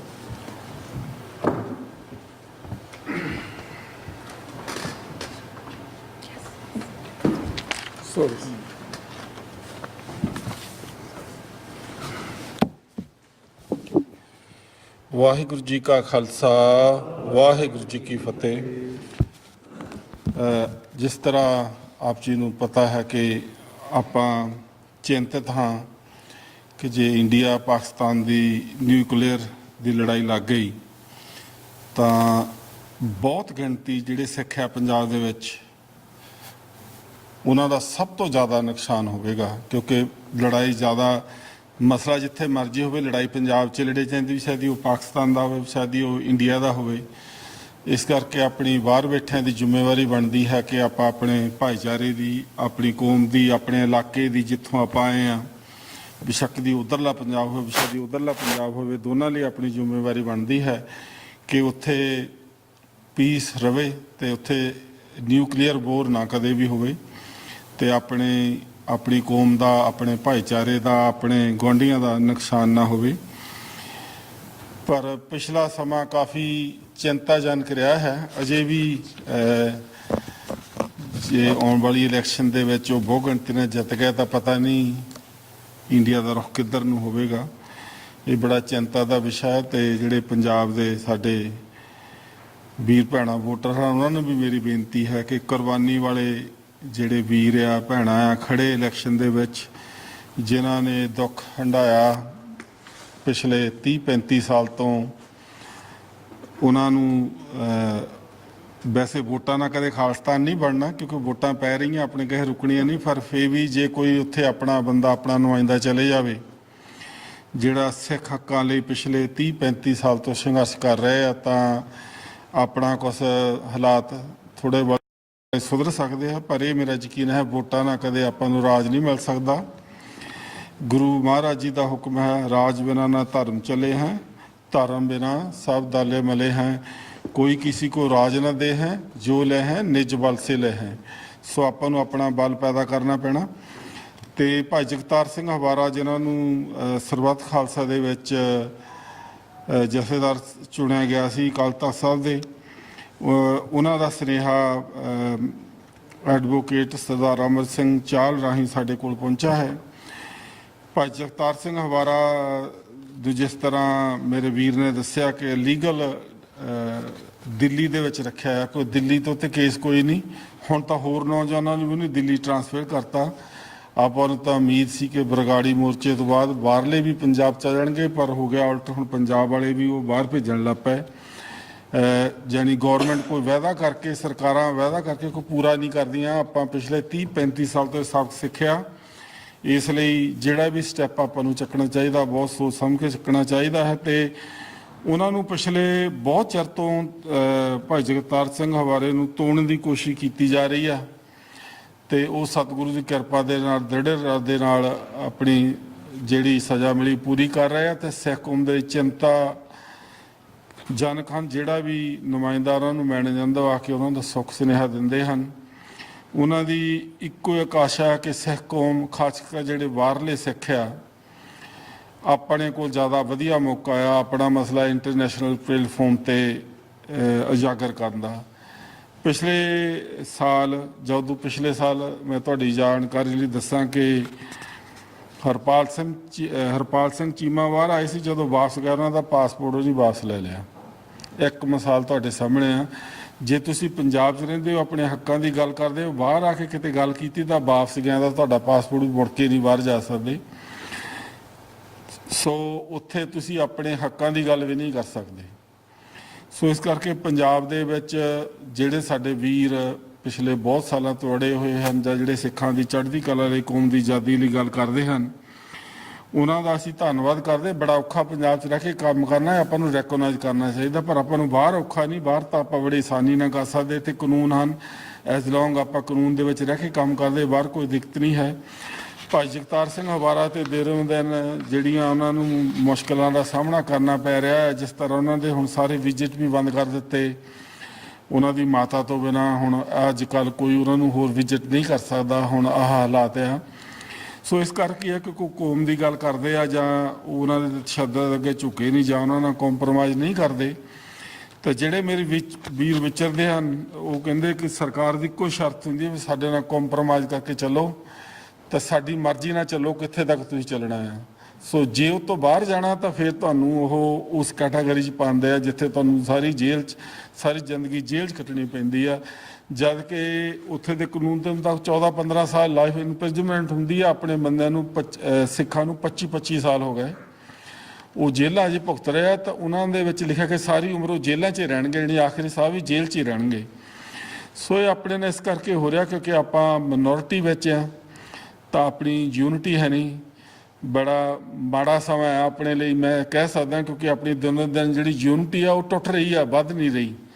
ਸੋ ਇਹਦੇ ਲਈ ਆਪਾਂ ਨੂੰ ਸਾਰਿਆਂ ਨੂੰ ਯਤਨਸ਼ੀਲ ਹੋਣਾ ਚਾਹੀਦਾ। ਤੇ ਇਹਦੇ ਲਈ ਕੋਈ ਇੱਕ ਧਿਰ ਨਹੀਂ, ਆਪਾਂ ਸਾਰੇ ਥੋੜ੍ਹੇ ਜ਼ਿੰਮੇਵਾਰ ਆ। ਫਿਰ ਵੀ ਆਪਾਂ ਨੂੰ ਆਪਣੀ ਅੰਡਰਸਟੈਂਡਿੰਗ ਵਧਾਉਣੀ ਚਾਹੀਦੀ। ਦੇਖੋ ਬੁਲਾਰੇ ਬਹੁਤ ਆ, ਮੈਂ ਇੱਥੇ ਹੀ ਬੇਨਤੀ ਕਰਾਂ ਉਹਨਾਂ ਦਾ ਜਿਹੜਾ ਮੈਸੇਜ ਆ ਪੜ੍ਹ ਕੇ ਸੁਣਾ ਦੇਵਾਂ। ਇਹ ਚਾਲ ਜੀ ਰਾਹੀਂ ਮੈਸੇਜ ਆਇਆ। ਅਕਾਲ ਤਖ਼ਤ ਸਾਹਿਬ ਜਥੇਦਾਰ ਜਗਤਾਰ ਸਿੰਘ ਹਵਾਰਾ ਦੇ ਵਕੀਲ ਐਡਵੋਕੇਟ ਅਮਰ ਸਿੰਘ ਚਾਲ ਵੱਲੋਂ ਕਾਨਫਰੰਸ ਨੂੰ ਖਾਸ ਸੰਦੇਸ਼। ਸ਼ਾਇਦ ਹਾਜ਼ਰ ਡੈਲੀਗੇਟਾਂ ਨੂੰ ਮਾਲੂਮ ਨਹੀਂ ਹੋਵੇਗਾ ਕਿ ਸਿੱਖ ਕੌਮ ਕਿਤਨੀ ਬੇਵਸੀ ਮਹਿਸੂਸ ਕਰਦੀ ਹੋਵੇਗੀ, ਜਿਸ ਦਾ ਹੋਮਲੈਂਡ ਪੰਜਾਬ ਭਾਰਤ ਪਾਕਿਸਤਾਨ ਦੇ ਸਿਰਫ ਮੈਦਾਨ ਜੰਗ ਹੀ ਨਹੀਂ ਬਲਕਿ ਆਧਾਨਿਕ ਜੰਗ ਦਾ ਵੀ ਮੁੱਖ ਸ਼ਿਕਾਰ ਹੋ ਸਕਦੀ ਹੈ। ਬੇਸ਼ੱਕ ਆਧਾਨਿਕ ਲੜਾਈ ਦਾ ਸਾਰੀ ਦੁਨੀਆ ਨੂੰ ਝੱਲਣਾ ਪਵੇਗਾ, ਫਿਰ ਵੀ ਅਸੀਂ ਇੱਥੇ ਬਾਹਰ ਬੈਠੇ ਸਿੱਖ ਮੁਸਲਮਾਨਾਂ ਤੇ ਈਸਾਈ ਭੈਣਾਂ ਭਰਾਵਾਂ ਦੇ ਤਹਿ ਦਿਲੋਂ ਧੰਨਵਾਦੀ ਹਾਂ, ਜਿਨ੍ਹਾਂ ਨੇ ਇਸ ਖਤਰੇ ਨੂੰ ਸਮਝ ਕੇ ਇਸ ਨੂੰ ਰੋਕਣ ਲਈ ਕਾਨਫਰੰਸ ਨੂੰ ਲੀਕੇਜਯੋਗ ਕਦਮ ਉਠਾਏ ਹਨ। ਪੰਜਾਬ ਅਤੇ ਖਾਸ ਕਰਕੇ ਸਿੱਖ ਕੌਮ ਦੀ ਬਦਕਿਸਮਤੀ ਹੈ ਕਿ ਇਸ ਨੂੰ ਵਾਰ-ਵਾਰ ਆਪਣੀ ਇਸ ਬੇਵਸੀ ਨੂੰ ਸਿੱਖ ਰਾਜ ਖੁੰਝ ਜਾਣ ਪਿੱਛੋਂ ਮਹਿਸੂਸ ਕਰਨਾ ਪੈ ਰਿਹਾ ਹੈ। ਜਲਿਆਂਵਾਲਾ ਬਾਗ, ਪੰਜਾਬ ਦਾ ਬਟਵਾਰਾ, ਖੂਨੀ 84 ਸਿਰਫ ਇਸ ਬੇਵਸੀ ਦੀਆਂ 3 ਇਤਿਹਾਸਕ ਮਿਸਾਲਾਂ ਹੀ ਹਨ। ਇਹਨਾਂ ਘੱਲੂਘਾਰਿਆਂ ਤੋਂ ਇਲਾਵਾ ਵੀ ਸਿੱਖ ਦੀ ਨਸਲਕੁਸ਼ੀ ਜਾਰੀ ਹੈ, ਲੇਕਿਨ ਆਧਾਨਿਕ ਜੰਗ ਦੌਰਾਨ ਸਾਰੇ ਦੇ ਸਾਰੇ ਬਰੀਕ ਪੰਜਾਬੀਆਂ ਦਾ ਸਫਾਇਆ ਸੰਭਵ ਹੈ। ਇਸ ਲਈ ਜਿੱਥੇ ਸਿੱਖਾਂ ਦਾ ਖੁਦ ਮੁਖਤਿਆਰੀ ਸੰਘਰਸ਼ ਹਮੇਸ਼ਾ ਜਾਰੀ ਰਿਹਾ ਹੈ, ਉੱਥੇ ਆਜ਼ਾਦ ਸਿੱਖ ਰਾਜ ਸਰਬੱਤ ਦੇ ਭਲੇ ਵਿੱਚ ਹੀ ਹੈ। ਜੋ ਆਧਾਨਿਕ ਜੰਗ ਤਾਂ ਕਿ ਮੈਦਾਨੀ ਜੰਗ ਨੂੰ ਵੀ ਰੋਕਣ ਦਾ ਆਧਾਰ ਬਣੇਗਾ। ਕੌਮਾਂਤਰੀ ਤਾਕਤਾਂ ਨੂੰ ਸਮੇਂ ਸਿਰ ਇਸ ਉਪਾਅ ਵੱਲ ਖਾਸ ਧਿਆਨ ਦੇਣਾ ਚਾਹੀਦਾ ਹੈ, ਵਰਨਾ ਮੋਦੀ ਵਰਗਾ ਭਾਰਤੀ ਪ੍ਰਧਾਨ ਮੰਤਰੀ ਹਮੇਸ਼ਾ ਹਿੰਦੂ ਰਾਸ਼ਟਰ ਬਣਾਉਣ ਦੀ ਤਾਂਘ ਵਿੱਚ ਤੋਪਾਂ ਚਲਾਉਣ ਲਈ ਆਪਣੇ ਬਿਆਨਾਂ ਮੁਤਾਬਕ ਹੀ ਦੀਵਾਲੀ ਤੱਕ ਵੀ ਉਡੀਕ ਨਹੀਂ ਕਰੇਗਾ। ਉਲਟ ਪਾਕਿਸਤਾਨ ਦੇ ਪ੍ਰਧਾਨ ਮੰਤਰੀ ਇਮਰਾਨ ਖਾਨ ਇਤਨੇ ਦਲੇਰ ਤੇ ਸੂਝਵਾਨ ਹੁੰਦੇ ਤਾਂ ਹਾਲਤ ਅੱਜ ਨਾਲੋਂ ਵੀ ਕਿਤੇ ਜ਼ਿਆਦਾ ਵਿਗੜ ਜਾਂਦੇ। ਇਹਨਾਂ ਵੱਲੋਂ ਕਰਤਾਰਪੁਰ ਲਾਂਘੇ ਨੂੰ ਖੋਲ੍ਹਣਾ ਵੀ ਇੱਕ ਸ਼ਲਾਘਾਯੋਗ ਕਦਮ ਹੈ, ਜੋ ਗੁਰੂ ਨਾਨਕ ਦੇਵ ਜੀ ਦੇ 550ਵੇਂ ਆਗਮਨ ਪੁਰਬ ਮੌਕੇ ਅਮਨ ਸ਼ਾਂਤੀ ਦੇ ਹਿੱਤ ਵਿੱਚ ਹੀ ਸਾਬਤ ਹੋਵੇਗਾ। ਅੰਤਰਰਾਸ਼ਟਰੀ ਤਾਕਤਾਂ ਤੇ ਸੰਯੁਕਤ ਰਾਸ਼ਟਰ ਦੀ ਸੁਰੱਖਿਆ ਕੌਂਸਲ ਖਾਸ ਕਰਕੇ ਮਤ ਸਮਝੇ ਕਿ ਮੋਦੀ ਦੀ ਜੰਗਬਾਜ਼ ਭਾਸ਼ਾ ਸਿਰਫ ਲੋਕ ਸਭਾ ਚੋਣਾਂ ਜਿੱਤਣ ਲਈ ਇਸਤੇਮਾਲ ਕੀਤੀ ਜਾ ਰਹੀ ਹੈ। ਅੰਤਰਰਾਸ਼ਟਰੀ ਤਾਕਤਾਂ ਤੇ ਸੰਯੁਕਤ ਰਾਸ਼ਟਰ ਦੀ ਸੁਰੱਖਿਆ ਕੌਂਸਲ ਖਾਸ ਕਰਕੇ ਮਤ ਸਮਝੇ ਕਿ ਮੋਦੀ ਦੀ ਜੰਗਬਾਜ਼ ਭਾਸ਼ਾ ਸਿਰਫ ਲੋਕਾਂ ਵਿੱਚ ਚੋਣਾਂ ਜਿੱਤਣ ਲਈ ਇਸਤੇਮਾਲ ਕੀਤੀ ਜਾ ਰਹੀ ਹੈ। ਇਸ ਦੇ ਵੱਲੋਂ 2-3 ਤਿਹਾਈ ਬਹੁਮਤ ਨਿਸ਼ਾਨੇ ਹਾਸਲ ਕਰਨ ਪਿੱਛੋਂ ਘੱਟ ਗਿਣਤੀ ਕੌਮਾਂ ਤੇ ਨਿਵਾਹ ਸ਼ਰੇਆਮ ਤੇ ਕਾਨੂੰਨ ਪ੍ਰਵਾਨ ਜ਼ੁਲਮ ਕਰਨ ਦੀ ਤਿਆਰੀ ਵੀ ਹੋ ਚੁੱਕੀ ਹੈ, ਜੋ ਭਾਰਤ ਵਿੱਚ ਅੰਦਰੂਨੀ ਜੰਗ ਨੂੰ ਵੀ ਜਨਮ ਦੇ ਸਕਦਾ ਹੈ, ਜਿਸ ਦਾ ਹੱਲ ਵੀ ਗੁਆਂਢੀ ਮੁਲਕਾਂ ਨਾਲ ਛੇੜਛਾੜ ਕਰਨਾ ਹੀ ਹੋਵੇਗਾ। ਅੱਜ ਦੇ ਹਿੰਦੁਸਤਾਨ ਵਿੱਚ ਵੀ ਕਾਫੀ ਨਹੀਂ ਹੈ ਕਿ ਪ੍ਰਸ਼ਾਸਨ ਖੁਦ ਕਾਨੂੰਨ ਦੀ ਮਰਜ਼ੀ ਨਾਲ ਉਲੰਘਣਾ ਕਰਕੇ ਹਜ਼ਾਰਾਂ ਨੌਜਵਾਨਾਂ ਨੂੰ ਪੰਜਾਬ, ਕਸ਼ਮੀਰ ਅਤੇ ਹੋਰ ਇਲਾਕਿਆਂ ਵਿੱਚ ਸ਼ਹੀਦ ਕਰਕੇ ਲਾਸ਼ਾਂ ਨੂੰ ਅਣਪਛਾਤੀਆਂ ਦੱਸ ਕੇ ਸਾੜ ਦੇਵੇ, ਜਾਂ ਸੈਂਕੜੇ ਸਿਆਸੀ ਕੈਦੀਆਂ ਨੂੰ ਜਥੇਦਾਰ ਹਵਾਰੇ ਦੀ ਤਰ੍ਹਾਂ ਲਗਾਤਾਰ ਨਜ਼ਰਬੰਦ ਰੱਖੇ, ਜਾਂ ਦਰਿਆਵਾਂ ਦੇ ਪਾਣੀਆਂ ਨੂੰ ਖੋਹ ਕੇ ਪੰਜਾਬ ਨੂੰ ਬੰਜਰ ਬਣਾ ਦੇਵੇ। ਇਹ ਸਭ ਕਾਨੂੰਨ ਅੰਦਰ ਘੱਟ ਗਿਣਤੀਆਂ ਨੂੰ 2 ਨੰਬਰ ਦੇ ਹਿੰਦੂ ਬਣਾ ਕੇ ਜਾਇਜ਼ ਹੀ ਹੋ ਜਾਵੇਗਾ। ਸੋ ਇਹ ਕਾਨਫਰੰਸ ਕੌਮਾਂਤਰੀ ਜਾਗਰਤਾ ਲਈ ਅਤੀ ਜ਼ਰੂਰੀ ਹੈ। ਇਸ ਲਈ ਸਰਬੱਤ ਖਾਲਸਾ ਵੱਲੋਂ ਸਾਜੇ ਨਵਾਜੇ ਸ੍ਰੀ ਅਕਾਲ ਤਖ਼ਤ ਜਥੇਦਾਰ ਭਾਈ ਜਗਤਾਰ ਸਿੰਘ ਹਵਾਰਾ ਦਾ ਭਰਪੂਰ ਆਸ਼ੀਰਵਾਦ ਅਤੇ ਸ਼ੁਭ ਆਸ਼ਾਵਾਂ ਪੇਸ਼ ਕਰਦੇ ਹਾਂ। ਵਾਹਿਗੁਰੂ ਜੀ ਕਾ ਖਾਲਸਾ, ਵਾਹਿਗੁਰੂ ਜੀ ਕੀ ਫਤਿਹ। ਇਹ ਸੀ ਜਿਹੜਾ ਅਮਰ ਸਿੰਘ ਚਾਹਲ ਨੇ ਮੈਸੇਜ ਭੇਜਿਆ। ਆਪਣੇ ਮਨ ਦੇ ਵਿੱਚ ਇਹ ਜ਼ਰੂਰ ਝਾਤ ਮਾਰੇ ਕੋਈ, ਜਿਸ ਤਰ੍ਹਾਂ ਪੰਜਾਬ ਦੇ ਵਿੱਚ ਪਾਣੀਆਂ ਦਾ ਮਸਲਾ ਹੈ, ਜੇ ਇਹਦਾ ਕੋਈ ਹੱਲ ਨਾ ਲੱਭਿਆ ਤਾਂ ਪੰਜਾਬ ਦੇ ਵਿੱਚ ਕੈਂਸਰ ਇੰਨੀ ਜ਼ਿਆਦਾ ਹੋ ਜਾਵੇਗੀ, ਹਰ ਦੂਜਾ ਤੀਜਾ ਵਿਅਕਤੀ ਕੈਂਸਰ ਨਾਲ ਪੀੜਤ ਹੋਵੇਗਾ। ਕਈ ਜ਼ਿਲ੍ਹਿਆਂ 'ਚ ਤਾਂ ਬਹੁਤ ਜ਼ਿਆਦਾ ਹੋ ਗਈ। ਸੋ ਇਹਦੇ ਲਈ ਆਪਣੀ ਬਾਹਰ ਬੈਠਿਆਂ ਦੀ ਜ਼ਿੰਮੇਵਾਰੀ ਬਣਦੀ ਹੈ ਕਿ ਆਪਾਂ ਜਿਹੜੇ ਦੁਨੀਆ ਦੇ ਮੁਲਕ ਆ ਜਾਂ UN ਆ ਜਾਂ ਹਿਊਮਨ ਰਾਈਟਸ ਆਰਗੇਨਾਈਜੇਸ਼ਨਾਂ ਆ, ਆਪਾਂ ਉਹਨਾਂ ਦੇ ਨਾਲ ਤਾਲਮੇਲ ਕਰਕੇ ਜਿਹੜਾ ਆਪਣਾ ਜਿੱਦਾਂ ਪਾਣੀ ਦਾ ਮਸਲਾ ਆ, ਖੁਦ ਮੁਖਤਿਆਰੀ ਦਾ ਮਸਲਾ ਆ, ਜਾਂ ਜਿਹੜੇ ਧਾਰਮਿਕ ਲਿਟਰੇਚਰ ਰੱਖਣ ਦੇ ਵਿੱਚ ਵੀ ਅੱਜ ਕੱਲ੍ਹ ਤੁਹਾਨੂੰ ਉਮਰ ਕੈਦ ਹੋ ਸਕਦੀ ਹੈ, ਜਿਸ ਤਰ੍ਹਾਂ ਨੌਜਵਾਨਾਂ ਨੂੰ 3 ਕੁ ਮਹੀਨੇ ਪਹਿਲਾਂ ਹੀ ਹੋਈ ਆ। ਇਹ ਆਉਣ ਵਾਲੇ ਸਮੇਂ ਦਾ ਇੱਕ ਆਪਣੇ ਲਈ ਨਮੂਨਾ ਹੈ। ਤਾਂ ਇਹ ਵੱਧ ਤੋਂ ਵੱਧ ਆਪਾਂ ਕੰਮ ਬਾਹਰਲੇ ਦੇਸ਼ਾਂ ਦੇ ਨਾਲ ਤਾਲਮੇਲ ਕਰਕੇ ਕਰ ਸਕਦੇ ਹਾਂ। ਸਾਡੀ ਕੋਸ਼ਿਸ਼ ਹੈ ਕਿ ਸੁਰੱਖਿਆ ਕੌਂਸਲ ਵਿੱਚ ਜਿੰਨੀਆਂ ਵੀ ਮੁਲਕਾਂ ਦੇ ਨੁਮਾਇੰਦੇ ਹਨ, ਉਹਨਾਂ ਸਾਰਿਆਂ ਤੱਕ ਅਪਰੋਚ ਕੀਤੀ ਜਾਵੇ, ਤਾਂ ਹੋਰ ਵੀ ਜਿਹੜੇ ਫਰੈਂਡਲੀ ਨੇਸ਼ਨ ਜਾਂ ਗੁਆਂਢੀ ਮੁਲਕ ਸਾਰਿਆਂ ਦੇ ਨਾਲ ਤਾਲਮੇਲ ਵਧੀਆ ਬਣਾ ਕੇ ਜਿਹੜੇ ਆਪਣੇ ਇਹ ਮੁੱਦੇ ਆ ਉਠਾਏ ਜਾਣ, ਤਾਂ ਜੋ ਉੱਥੇ ਵੀ ਜਿਹੜੇ ਲੋਕ ਆ ਉਹ ਆਜ਼ਾਦੀ ਦਾ ਤੇ ਸੁੱਖ ਦਾ ਸਾਹ ਲੈ ਸਕਣ। ਇਹ ਆਪਣੀ ਜ਼ਿੰਮੇਵਾਰੀ ਬਣਦੀ ਆ। ਤੇ ਇੱਕ ਮੇਰੀ ਬੇਨਤੀ ਆ, ਇਹ ਕੰਮ ਗੁਰਦੁਆਰਿਆਂ 'ਚੋਂ ਆਪਾਂ ਮਦਦ ਲੈ ਸਕਦੇ ਹਾਂ, ਆਪਣੀ ਗੱਲਬਾਤ ਕਰ ਸਕਦੇ, ਪਰ ਗੁਰਦੁਆਰਿਆਂ 'ਚੋਂ ਬਾਹਰ ਨਿਕਲ ਕੇ ਬਾਕੀ ਮੁਲਕਾਂ ਦੇ ਦਰਵਾਜ਼ੇ ਖੜਕਾਉਣੇ ਪੈਣੇ ਆ। UN ਦਾ ਦਰਵਾਜ਼ਾ ਖੜਕਾਉਣਾ ਪੈਣਾ। ਜਿਹੜਾ ਵੀ ਮੁਲਕ ਆਪਾਂ ਨੂੰ ਲੱਗਦਾ ਆਪਣੀ ਮਦਦ ਕਰ ਸਕਦਾ, ਆਪਾਂ ਨੂੰ ਕੋਸ਼ਿਸ਼ ਸਾਰਿਆਂ ਤੱਕ ਕਰਨੀ ਚਾਹੀਦੀ ਹੈ, ਪਰ ਜੋ ਕੋਈ ਹਾਂ ਪੱਖੀ ਕਰ ਦਿੰਦਾ ਉਹਨਾਂ ਦੇ ਨਾਲ ਆਪਾਂ ਨੂੰ ਤਾਲਮੇਲ ਕਰਕੇ ਆਪਣਾ ਜੋ ਮੁੱਦਾ ਹੈ ਦੁਨੀਆ ਦੇ ਪਲੇਟਫਾਰਮ ਤੇ ਆਉਣਾ ਚਾਹੀਦਾ। ਜਿਸ ਤਰ੍ਹਾਂ ਕਸ਼ਮੀਰ ਦਾ ਮੁੱਦਾ ਹੈ, ਹਰ ਦੁਨੀਆ ਦੇ ਹਰ ਕੌਮ ਨੂੰ, ਹਰ ਮੁਲਕ ਨੂੰ ਪਤਾ ਕਸ਼ਮੀਰ ਦਾ ਕੋਈ ਮੁੱਦਾ ਹੈ। ਪੰਜਾਬ ਦੇ ਮੁੱਦੇ ਬਾਰੇ ਸਾਰੇ ਮੁਲਕਾਂ ਨੂੰ ਨਹੀਂ ਪਤਾ। ਜਦੋਂ ਰਣਜੀਤ ਸਿੰਘ ਤੇ ਅਸੀਂ ਭਾਈ ਮਨਪ੍ਰੀਤ ਸਿੰਘ ਪਿਛਲੇ ਦਿਨੀ ਯੂਨਾਈਟਿਡ ਨੇਸ਼ਨ ਗਏ ਸੀ, ਤਾਂ ਜਿਹੜੇ ਨੁਮਾਇੰਦੇ ਨਾਲ ਸਾਡੇ ਨਾਲ ਗੱਲਬਾਤ ਕਰਦੇ ਸੀ, ਸਾਨੂੰ ਹੈਰਾਨਗੀ ਸੀ ਆਪਣੇ ਬਾਰੇ, ਉਹਨਾਂ ਨੂੰ ਜਾਣਕਾਰੀ ਕਿੰਨੀ ਘੱਟ ਆ। ਸੋ ਆਪਾਂ ਨੂੰ ਰੈਗੂਲਰ ਤੌਰ ਤੇ ਆਪਾਂ ਜਿਹੜੇ ਆਪਣੇ ਪੜ੍ਹੇ ਲਿਖੇ ਨੌਜਵਾਨ ਹਨ, ਜਿਹੜੇ ਇਹ ਯੋਗਤਾ ਰੱਖਦੇ ਹਨ, ਜਿਸ ਤਰ੍ਹਾਂ ਭਾਈ ਰਣਜੀਤ ਸਿੰਘ ਸੈਲਫ ਡਿਟਰਮੀਨੇਸ਼ਨ ਦੇ ਮੁੱਦੇ ਤੇ ਕਾਫੀ ਮਾਹਰ ਹਨ, ਇੱਦਾਂ ਦੇ ਸਿਆਣੇ ਵਿਅਕਤੀਆਂ ਦੀ ਚੋਣ ਕਰਕੇ ਉਹਨਾਂ ਨੂੰ ਜ਼ਿੰਮੇਵਾਰੀ ਦੇਣੀ ਚਾਹੀਦੀ ਹੈ। ਉਹ ਸਿੱਖ ਮਸਲਾ ਦੁਨੀਆ ਦੇ ਪਲੇਟਫਾਰਮ 'ਤੇ ਲੈ ਜਾਣ। 30-40 ਸਾਲ ਪਹਿਲਾਂ ਜਦੋਂ ਸੰਘਰਸ਼ ਸੀ, ਅਸੀਂ ਆਪਣਾ ਯੋਗਦਾਨ ਪਾਇਆ ਆਪਣੀ ਯੋਗਤਾ ਮੁਤਾਬਕ। ਓਬਵੀਅਸਲੀ ਸਾਡੀ ਯੋਗਤਾ ਇੰਨੀ ਜ਼ਿਆਦਾ ਨਹੀਂ ਸੀ ਕਿ ਅਸੀਂ ਜਿਹੜੇ ਆਪਣੇ ਮਸਲੇ ਆ ਉਹ ਦੁਨੀਆ ਦੇ ਪਲੇਟਫਾਰਮ 'ਤੇ ਸਹੀ ਢੰਗ ਦੇ ਨਾਲ ਪੇਸ਼ ਕਰ ਸਕੀਏ। ਸੋ ਹੁਣ ਇਹ ਜ਼ਰੂਰੀ ਹੋ ਗਿਆ ਆਪਣੇ ਕੋਲ ਵਕੀਲ, ਪ੍ਰੋਫੈਸਰ, ਇਸ ਲੈਵਲ ਦੇ ਵਿਅਕਤੀ ਹਨ ਜਿਨ੍ਹਾਂ ਦੀ ਪੜ੍ਹਾਈ ਇਸ ਫੀਲਡ ਦੇ ਵਿੱਚ ਹੈ। ਸਮਹਾਉ ਉਹਨਾਂ ਨੂੰ ਇੱਕ ਪਲੇਟਫਾਰਮ ਤੇ ਇਕੱਠੇ ਕਰਕੇ ਉਹਨਾਂ ਨੇ ਜ਼ਿੰਮੇਵਾਰੀ ਨਹੀਂ। ਭਾਈ ਜਗਤਾਰ ਸਿੰਘ ਦਾ ਸੁਪਨਾ ਇਹ ਆ, ਉਹਦਾ ਸੁਪਨਾ ਇਹ ਨਹੀਂ ਕਿ ਸਿਰਫ 2-4 ਆਗੂ ਹੀ ਸਿੱਖ ਕੌਮ ਦੀ ਗੱਲ ਕਰਨ, ਉਹਨਾਂ ਦੇ ਪਬਲਿਕ ਦੇ ਵਿੱਚੋਂ ਸਿਆਣੇ ਬੰਦਿਆਂ ਨੂੰ ਇਕੱਠੇ ਕਰਕੇ ਉਹਨਾਂ ਨੂੰ ਜ਼ਿੰਮੇਵਾਰੀ ਦਾ ਕੇ ਉਹਨਾਂ ਨੂੰ ਕਹਿਣਾ ਕਿ ਸਿੱਖ ਕੌਮ ਦੀ ਗੱਲ ਕਰੋ ਦੁਨੀਆ ਦੇ ਵਿੱਚ ਜਾ ਕੇ। ਸੋ ਮੇਰੀ ਜਿੰਨੇ ਵੀ ਨੌਜਵਾਨ ਯੂਨੀਵਰਸਿਟੀ ਦੇ ਸਟੂਡੈਂਟ ਹਨ ਜਾਂ ਜਿਹੜੇ ਇਸ ਫੀਲਡ 'ਚ ਕੰਮ ਕਰਦੇ ਹਨ, ਸਾਰਿਆਂ ਅੱਗੇ ਸਨਮਰ ਬੇਨਤੀ ਹੈ, ਇਹ ਜਿਹੜੇ ਮਸਲੇ ਮੈਂ ਆਪ ਮੂਹਰੇ ਰੱਖੇ ਬੜੇ ਗੰਭੀਰ ਹੈ, ਇੱਧਰ ਜ਼ਰੂਰ ਧਿਆਨ ਦੇਣਾ। ਤਾਂ ਦਾਸ ਇਸ ਦੇ ਨਾਲ ਖਿਮਾ ਦਾ ਜਦ ਕਿ ਬੁਲਾਰੇ ਬਹੁਤ ਹੈ, ਸਮਾਂ ਬਹੁਤ ਥੋੜ੍ਹਾ ਆ, ਜ਼ਿਆਦਾ ਸਮਾਂ ਥੋੜ੍ਹਾ ਜਿਹਾ ਲੈ ਗਿਆ, ਭੁੱਲ ਚੁੱਕ ਦੀ ਖਿਮਾ। ਵਾਹਿਗੁਰੂ ਜੀ ਕਾ ਖਾਲਸਾ, ਵਾਹਿਗੁਰੂ ਜੀ ਕੀ ਫਤਿਹ। ਅਤੇ ਜਿਹੜੇ ਦੂਜੀਆਂ ਕੌਮਾਂ ਦੇ ਸਾਡੇ ਮੇਰੇ ਵੀਰ ਭੈਣ ਆਏ ਹਨ, I would like to thank all others who come from other nationalities or other faiths. I would like to thank all of them for coming to this conference and standing with us in our hour of need. Thank you very much.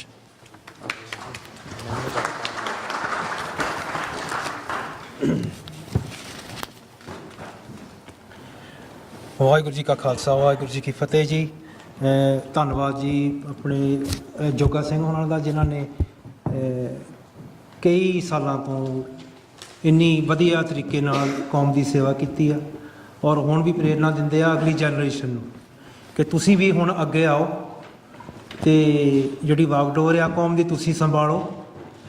ਸਾਡੇ ਜਿਹੜੇ ਮਸਲੇ ਆ, ਚਾਹੇ ਉਹ ਸਵੈ ਨਿਰਣੇ ਦੇ ਆ, ਖੁਦ ਮੁਖਤਿਆਰੀ ਦੇ, ਪਾਣੀ ਦੇ, ਧਰਮ ਦੇ, ਇਹ ਸਾਰੇ ਜਿਹੜੇ ਮੁੱਦੇ ਆ ਇਹ ਆਪਾਂ ਇੰਟਰਨੈਸ਼ਨਲ ਲੈਵਲ 'ਤੇ ਲਿਜਾ ਸਕਦੇ ਹਾਂ। ਇੰਟਰਨੈਸ਼ਨਲ ਲਾਅ ਸਾਡੇ ਨਾਲ ਹੀ ਹੈ। ਸੋ ਜਿੱਥੇ ਆਰਟੀਕਲ 25B ਤੇ ਇੰਡੀਅਨ ਕੌਨਸਟੀਟਿਊਸ਼ਨ ਵਿੱਚ ਸਿੱਖਾਂ ਨੂੰ ਹਿੰਦੂ ਦੱਸਿਆ ਗਿਆ, ਇਹ ਕਿਸੇ ਵੀ ਇੰਟਰਨੈਸ਼ਨਲ ਕੋਰਟ ਵਿੱਚ ਇਸ ਨੂੰ ਜਸਟੀਫਾਈ ਨਹੀਂ ਕੀਤਾ ਜਾ ਸਕਦਾ। ਸਿੱਖ ਕੌਮ, ਸਿੱਖ ਵੱਖਰੀ ਕੌਮ ਆ, ਇੱਕ ਵੱਖਰੀ ਸੋਚ ਆ, ਸਾਡਾ ਧਰਮ ਵੱਖਰਾ ਆ। ਇਹ ਕਿਸ ਤਰ੍ਹਾਂ ਕਹਿ ਸਕਦੇ ਆ ਕਿ ਤੁਸੀਂ ਇੱਕ ਹਿੰਦੂਆਂ ਦਾ ਅੰਗ ਆ ਜੋ ਇੰਡੀਅਨ ਕੌਨਸਟੀਟਿਊਸ਼ਨ ਵਿੱਚ ਇਹਨਾਂ ਨੇ ਦਰਜ ਕੀਤਾ। ਸੋ ਇਹੋ ਜਿਹੀਆਂ ਗੱਲਾਂ ਅਸੀਂ ਬਿਲਕੁਲ ਲਿਜਾ ਸਕਦੇ ਹਾਂ ਜੋਗਾ ਸਿੰਘ ਜੀ, ਇੰਟਰਨੈਸ਼ਨਲ ਕਮਿਊਨਿਟੀ ਵਿੱਚ ਲਿਜਾਵਾਂਗੇ ਵੀ। I'd like to move on to the next speaker. I'm going to invite actually one of our political representatives who are here today. We'll come back on to others as well. I'm going to mix it up if I can. I know some of the politicians have other commitments. And so before I invite Phil Bennion from the Liberal Democrat Party, Phil, do you want to come up? I'm just going to give you a brief summary of what John Speller said. John Speller is a senior Labour MP who has served in the local Birmingham, West Midlands area for many, many years. He couldn't make it personally today. And what he has done is he sent me a message. I'm just going to quickly read it, and then I'm going to read a letter that he's written to the Foreign Secretary about the issue we're discussing here today. So John Speller says, I recognise and share the concerns of the Sikh community about the possible consequences of the current military tension between India and Pakistan in Kashmir and the deteriorating security situation. We are rightly concerned that escalation could lead to major conventional conflict across the border, and the geography of the region means that this would most likely be in the Punjab. Naturally, the Sikh community have deep concerns at the threat this poses to their families in Punjab. This is quite apart from the issue that both countries have nuclear capability, and the consequences of this being used are horrendous.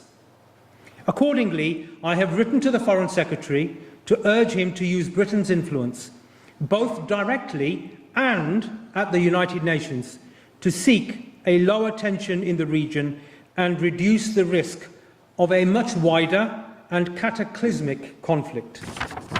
Just briefly, I'm not going to read all of John's letter to the Foreign Secretary.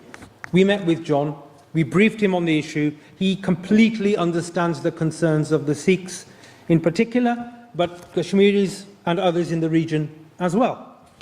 And he's written to the Foreign Secretary, and he's told him about the concerns that have been expressed to him, and that Punjab, the plains of Punjab, will be the likely theatre of any war between India and Pakistan. And the risk of it going nuclear is completely unacceptable and must be ruled out. So he's urged the Foreign Secretary to take up the role of bringing about de-escalation, both in a bilateral format and particularly, he says, at the United Nations. So thank you to John Speller. That's the kind of message, Dr. Wakar, you particularly endorsed that in the draft resolutions, that we should be looking to our political representatives to take this up at the international level. There are about 700,000 Sikhs in this country alone. I'm not sure, maybe somebody could give me a figure for the Kashmiris. Roughly the same? More? 800,000 Kashmiris.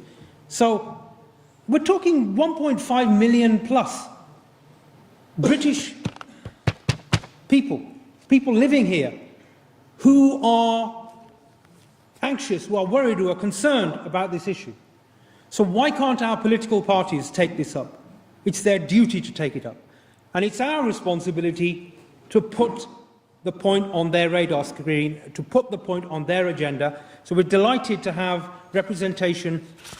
John Speller couldn't make it, but he's written to us, I think, in very, very strong terms. And we're looking for, Phil, we're looking for the Lib Dems to do similarly. And we've got Anthea McIntyre of the Conservative Party, and actually one of her colleagues with her as well, Ahmed Ijaz. So what we're looking, hopefully, is if you could briefly, we are running out of time, if you could briefly give us your view, and not just your view, please, my request, personal request, but your commitment to take this up at national level within your parties to bring this to their attention. Incidentally, I wrote to the Foreign Secretary. He couldn't make it, sends on his best wishes for the event. But hopefully, one day, and I've briefed the Foreign Secretary, I've briefed about this event, I've briefed neighbouring countries. They chose not to come or send their representatives. Maybe that's understandable, but we're breaking that narrative, Dr. Wakar. We are going to break that narrative, where our voices as a stateless nation, because that's what the Sikhs are. We are a nation, but we're stateless. The Kashmiris are a stateless nation. We're going to break that narrative, and we will get these people attending one day. And it's in their own interests. But for the time being, Phil, can I ask you to come and speak a bit about your views and the Lib Dems, what they have to say on this? Thank you. Good afternoon, everybody. My name's Phil Benyon, and I used to be a member of the European Parliament until 2014, and at that time I was the Liberal group's spokesperson on South Asia. Now, South Asia included everything but India, if you like. It was, we had Pakistan, Bangladesh, Sri Lanka, Nepal, Bhutan, Maldives, but India had its own delegation, so it was limited what I could do on the Sikh front, but I did quite a bit. Firstly, I'm going to speak a little bit about human rights. Now, I'm a member of Liberal International's Human Rights Committee, and in that respect, I've twice spoken at the United Nations. I'm given a brief what to speak on. One of them was calling for the release of Anwar Ibrahim in Malaysia when he was leader of the opposition. If you remember, he was imprisoned. He's now free. And the other one was actually on domestic violence in Russia. But when I was in the European Parliament, my focus was largely on Kashmir, to a lesser extent on the Sikhs, and also quite a lot on Bangladesh. But the whole region kept me busy because we also had the aftermath of the civil war in Sri Lanka. My main issues in Kashmir were the disappearances. the perpetual in-out of imprisonment of Yazid Malik, and also the use of by India of the death penalty, and in one or two situations without giving access to the families. So a lot of these issues were directly just human rights issues. With the Sikhs, I very much took up the case of Balwant Singh, who was threatened with the death penalty. We're not suggesting that he was not in any way a criminal, but the death penalty is something we absolutely abhor and oppose. And so I addressed a Sikh rally in Place Luxembourg in Belgium, and also marched at the head of a column of Sikhs in Wolverhampton, calling for the Indian government to drop its threat of the death penalty against Balwant Singh. Now, when it comes to democracy and self-determination, my own view is that the right of voting, the right to organise, the right to take democratic control is as much a human right as these other human rights. And in that respect, I've managed to get that elevated for Liberal International, which is the global group of Liberal parties, to one of its key aims. With the situation of self-determination for the Sikhs, my view is very, very clear. It's as long as they're clearly a recognisable group occupying a recognisable area of land.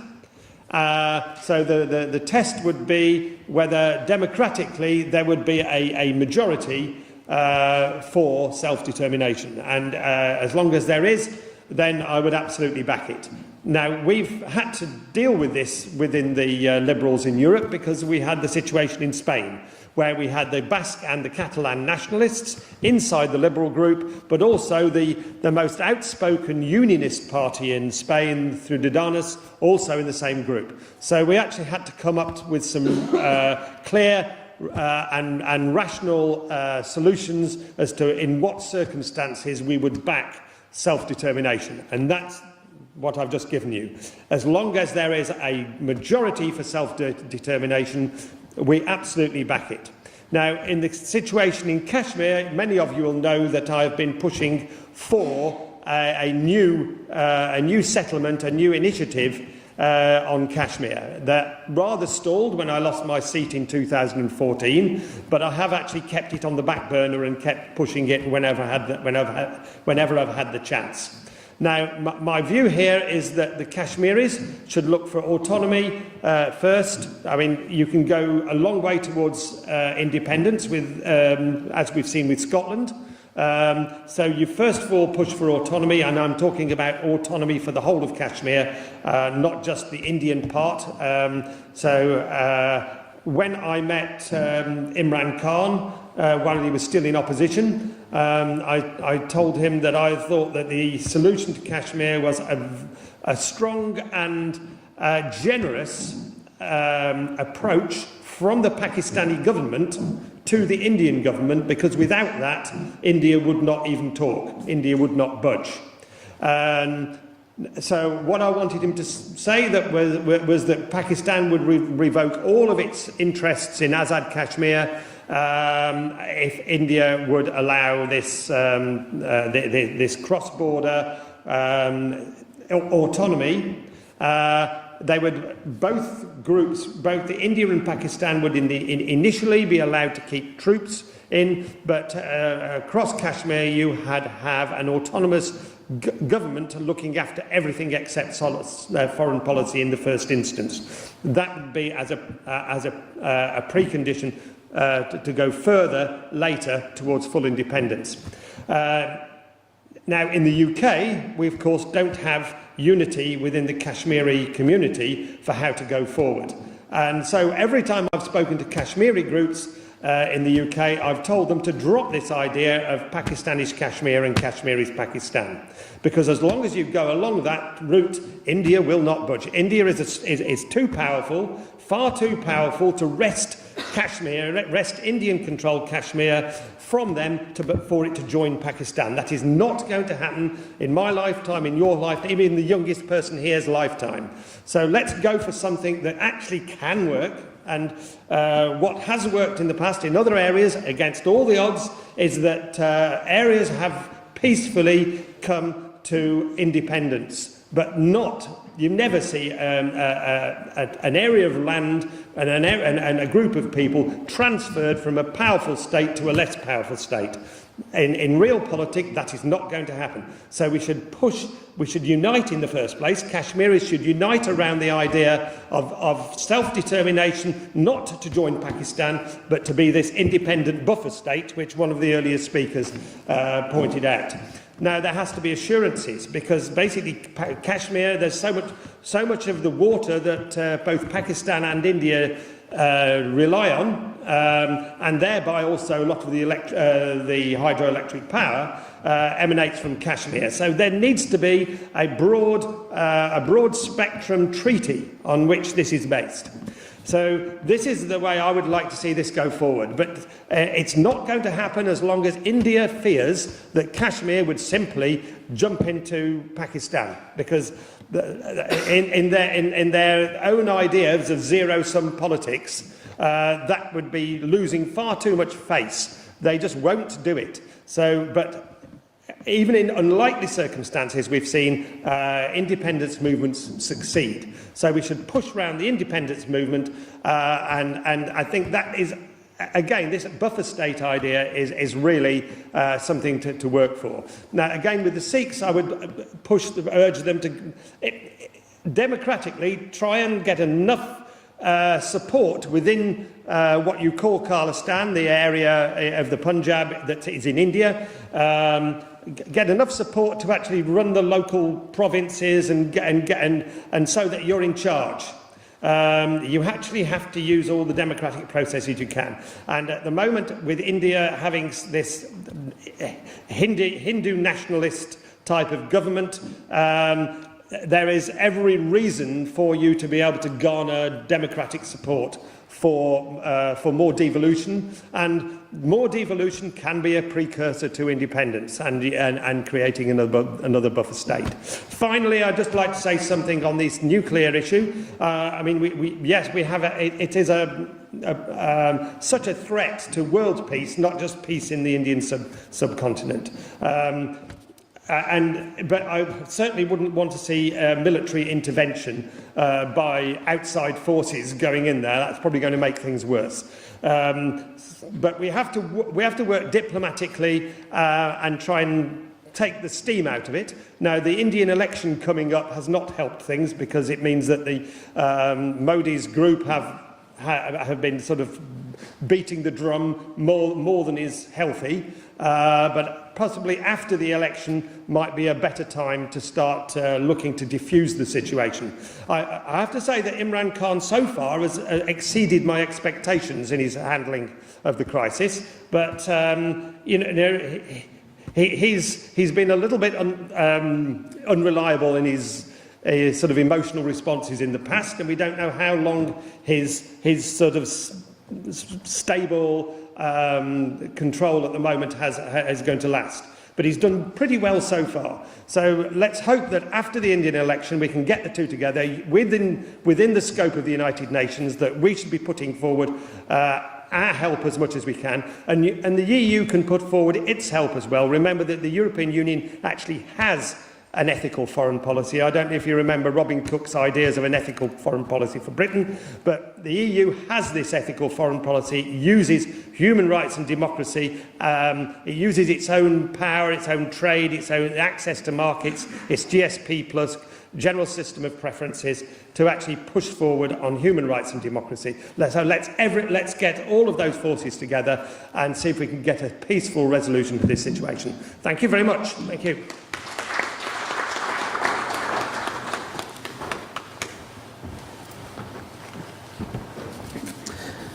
Thank you, Phil. Some good original thinking, some good analysis there.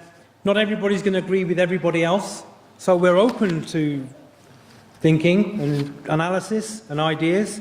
So I'm grateful for you for taking the time out and joining us today. I do hope that this is something that you could take back to your party leadership. It's an issue that absolutely needs to be addressed. I forgot to suggest that. I'm actually I'm Vice Chair of our International Relations Committee, so I get direct access to Joe Swinson, who's currently Sure. our Foreign Affairs spokesperson. Yeah. I can get hold of her anytime I want and put these ideas forward. Thank you. Thank you. Thanks. Thanks very much. Thank you. We've got quite a lot of other speakers to come on, but I am going to put, if I may get Anthea to speak next. I think Anthea is one of those who needs to move to other commitments. So Anthea McIntyre is an MEP of the Conservative Party and is standing again for election at the European Parliament forthcoming elections.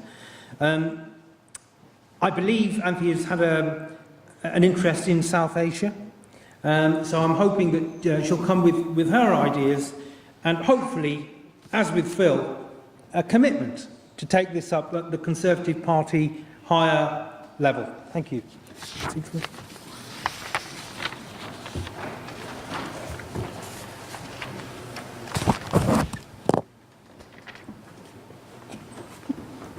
You okay? That's fine. Well, thank you, ladies and gentlemen. It's a great pleasure and honour to be with you today. And I want to thank you, Ranjit, for organising this conference. It is a hugely important topic. And we've heard some really quite inspiring words from speakers earlier. I'm particularly pleased, I think he's had to go, that Dr. Chima was here. I very much enjoyed hearing him. And another quick call out, I have to say I'm delighted to see Jaspreet Singh sitting there, who was in the chair of the Students' Union of BCU and helped with organising a conference that I ran in Birmingham. So it's great to see quite a number of friends in the audience today. And I'm also joined by a colleague, Ahmed Ijaz, who is on our list of candidates for the European elections, which are coming up rather more quickly than I would have liked. But I don't particularly think I need to talk about European elections, but I do need to talk about what we're doing in the EU as members of the European Parliament. I think I want to start just from to recognise the seriousness of the situation in South Asia.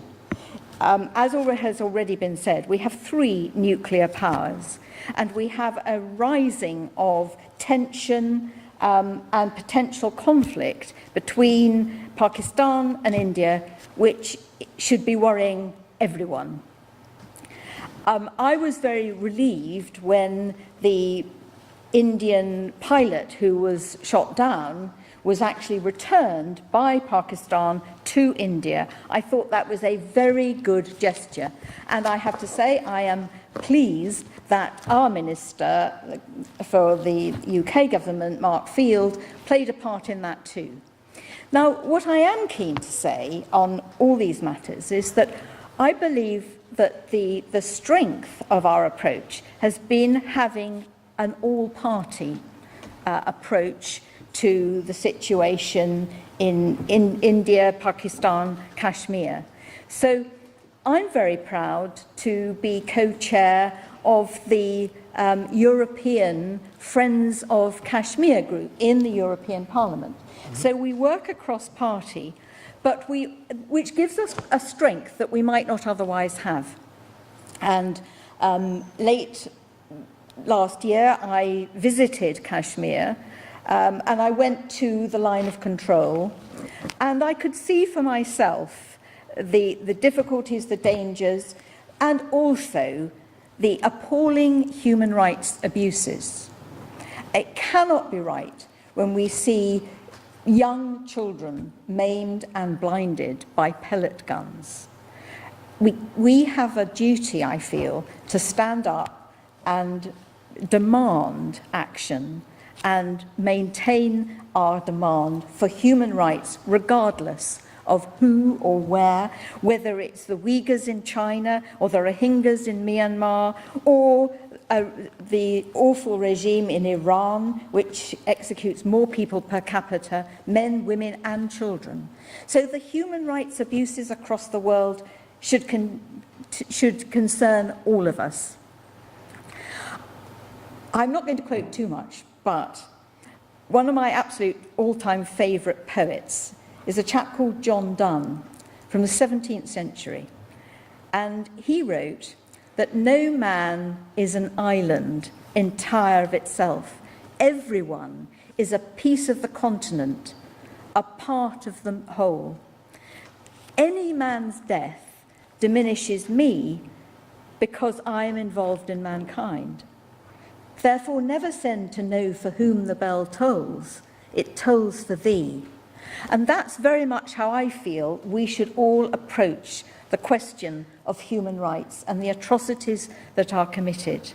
And I have to say, as a member of the European Parliament, it is quite true that the European Parliament and the European Union puts great emphasis on human rights, but it doesn't always carry it out. It doesn't always stand up for the rights of those that are abused. And I have been quite critical of the importance that the EU places on trade. But for me, it cannot be trade at any price. And some of the prices that we are being asked to pay in terms of the diminishment of human rights is a price too high.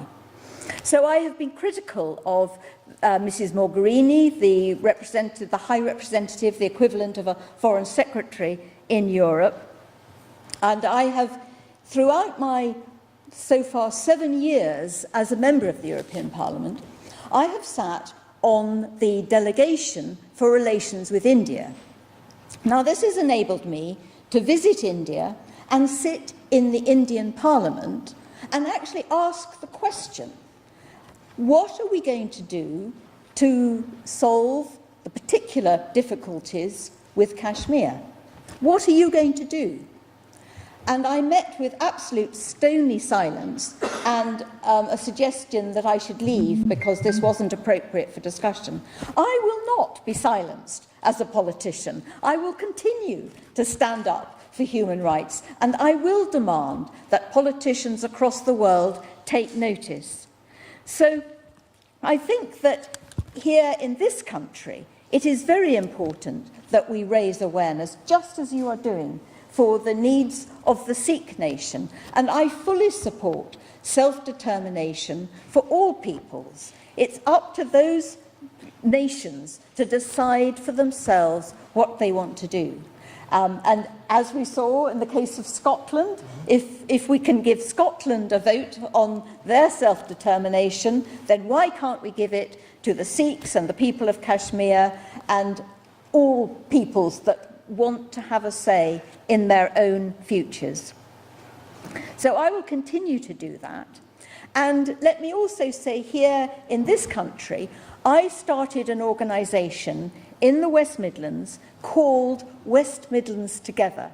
And I did this with representatives from the Labour Party and from the Liberal Democrats. Again, all party. And we're working to show that hate crime has no place, particularly within our politics. We have to remember that politics can be dangerous. You only have to look at the tragedy of Joe Cox.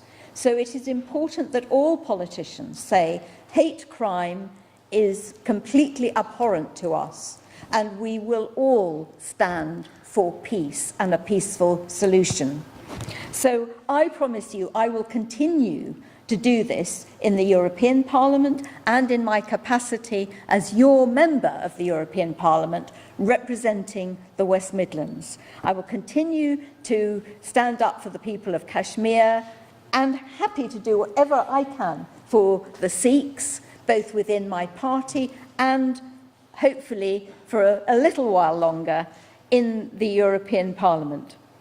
And all I would say at the end to say all of these things come from our hearts.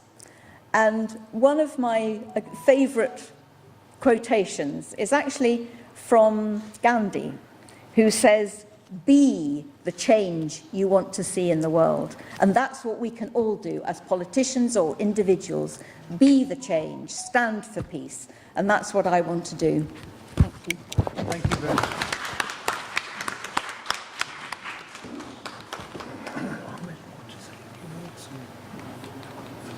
Thank you very much.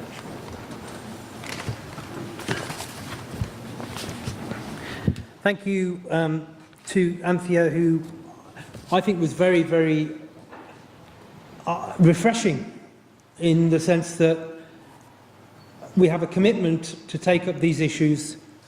She's endorsed everything that we've asked her to endorse. And she's committed to take it up with her party, both at European level and generally. So I'm really grateful for what you've said. Appreciate that. Before I turn to Professor Scholl, who is a long-standing expert on South Asia, very widely respected campaigner and analyst, and I might add, supporter of the Sikh. And, you know, as a Kashmiri, sitting next to the Sikhs, shoulder to shoulder, facing the same issues, not just of our self-determination struggles in Punjab and Kashmir respectively, but also facing this threat of annihilation, frankly, because of the warmongering of Indian Prime Minister Modi and his party. So we'll hear from you shortly, Professor Shaw.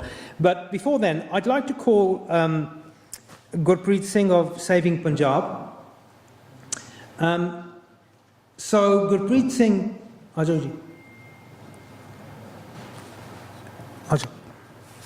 Gurpreet Singh is going to address the issue from a Sikh perspective, and maybe, I think he's a youngster who's got some technology, so maybe he'll impress us with some slides, we'll see. Gurpreet Singh, please. Yeah.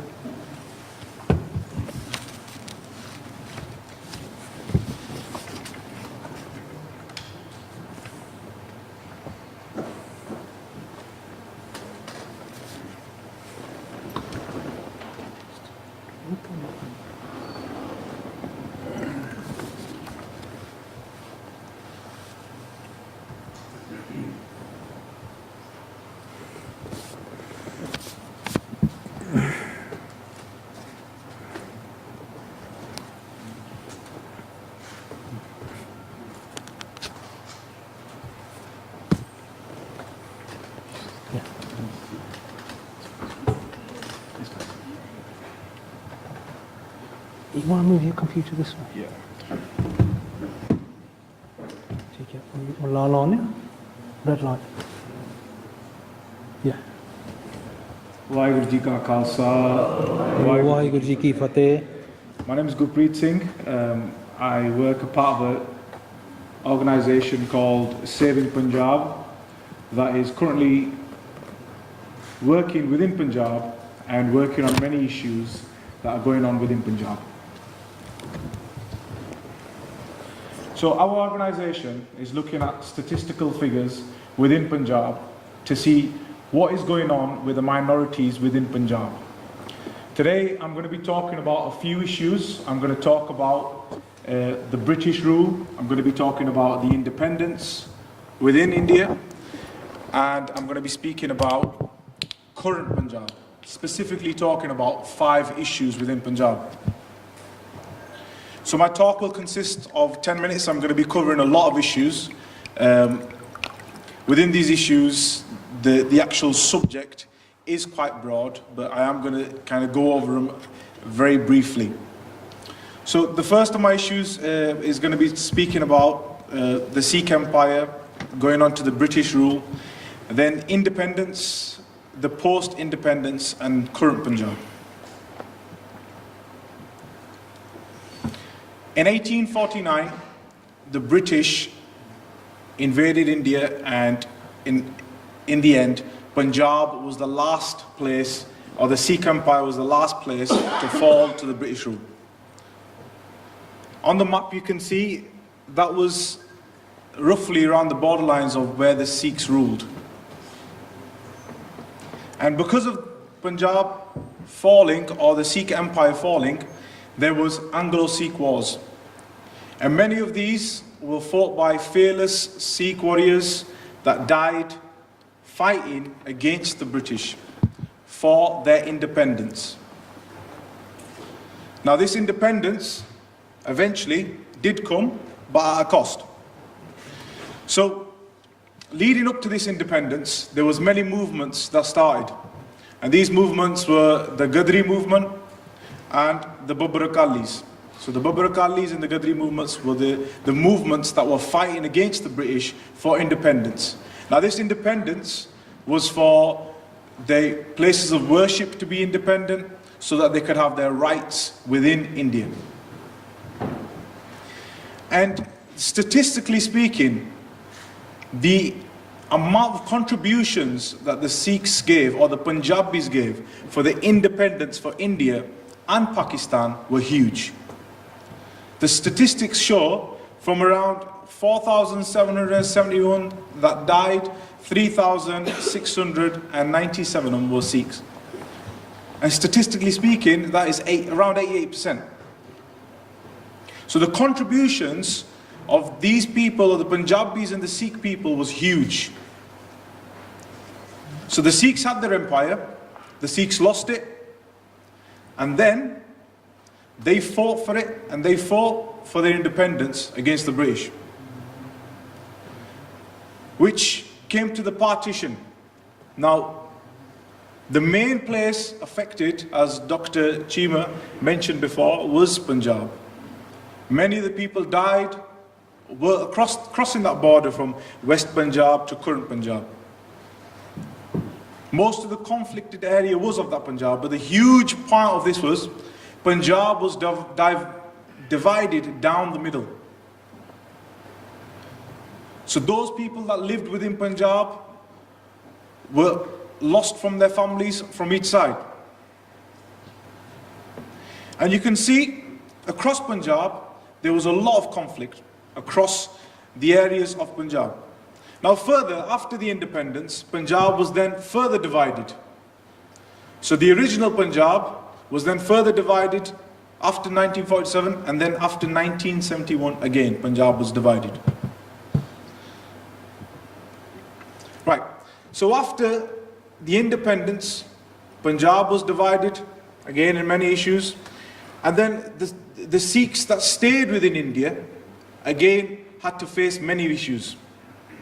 So Punjab, the whole of India was reconstructed on a bilingual basis, and Punjab was given the state where Punjabi is spoken. Now, the Sikhs started to protest because Punjabi, the main language of Punjab, was taken away from them. And over 40,000, I think the figure's a lot higher, but around 40,000 people caught arrest, many died, fighting for the rights of their language.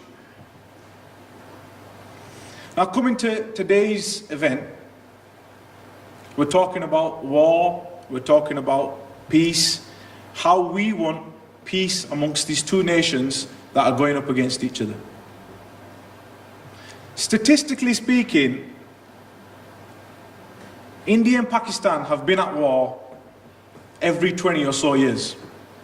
So you can see 1947, 1965, 1971, 1999.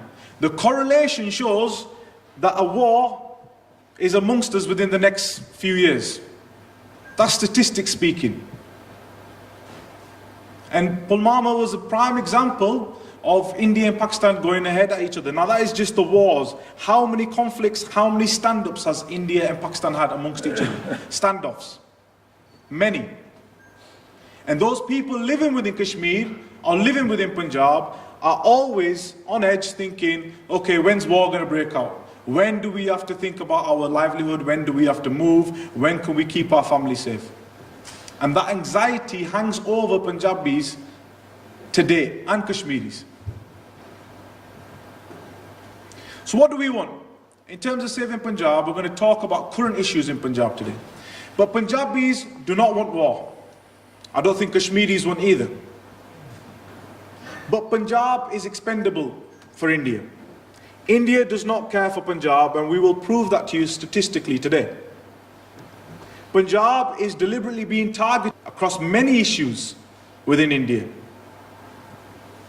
And eventually, if Punjab was to go to war, it would be a great loss. Also for Kashmiris. Okay, so the 5 issues of current issues I'm going to talk to you today are a statistical analysis of what is going on currently in Punjab. So the first issue I'm going to talk about is drugs. So before I start, I want to speak about Punjab today. The current Punjab covers about 1.5% of the geographical area of India. This 1.5 geographical area, we're going to speak about how this contributes to so many issues within Punjab. And why is Punjab important to the Sikhs? Punjab is where 75% of the world's Sikh population live. So if Punjab is affected, the whole Sikh nation is affected. Okay, so the following image is a document from the CIA reports, and it talks about international drug trafficking amongst the world. And the area to highlight is the Golden Crescent, which is directly above the India, Pakistan and Afghanistan region. And you can see within this region, Punjab plays a pivotal role within the Golden Crescent as drugs are trafficked from Afghanistan to Pakistan, and then they enter India via the Punjab corridor. Punjab is the corridor for drugs entering India. And you can see specifically Amritsar, because it's a border region, is one of the places where drugs enter India and then are distributed to the rest of India. Now what effects is this having amongst the Punjabis? Statistics show from the Guru Nanak University report that 73% of the rural youth are addicted to some kind of drug. Punjab's youth currently are facing many problems in terms of drugs. And that is specifically because of that drug corridor and India's lack of intervention to stop that from happening. So the statistics show that from 2000 and 2015, you can see how the transformation from where largely opium drugs were used, and now 90% of the addicts are using heroin. So how the drugs are intensifying. And this last slide on drugs I want you to pay particular attention to, which shows that from 2011 to 2014, 50% of all drugs seized throughout the whole of India were from Punjab. This 1.5 geographical area, this small percentage is where 50% of the drugs are being seized. If that is an area of concern for India, what is? Moving on to the second topic, which is water. Water was mentioned a few times today, but specifically speaking about what Nasser is saying that Punjab, Rajasthan should be very worried about the water. The water table is dropping. Now, why is it dropping? There's many reasons. It can link to agriculture, it can link to diverted water, which is causing the ground level of water to decrease. So, the water of Punjab is actually unsafe as it is. Statistics show that Punjab's water is higher in uranium, which is causing other effects. And also, the water of Punjab is being overpumped from ground levels. The reason of overpumping is because of agriculture uses, but also because the water is being diverted to other states. Now, you can see the graph directly to the top left. It says that the Punjab's water has decreased massively from the 1980s to 2000. And Punjab, you can clearly see, is 172% when it comes to the state that consumes more than it can recharge. Simply because Punjab contributes to India's agriculture. And in terms of irrigation, Punjab is the highest amongst all India states. So if anyone needs water, it's Punjab. But again, we know Punjab's water is being diverted through this Satluj and Yamuna canal. So we need water, but it's been taken away so that other states can use the water. Now, Punjab contributes to 50% of the agriculture that goes in terms of grain, the wheat and paddy to the centre. And that's just from this 1.5 geographical area.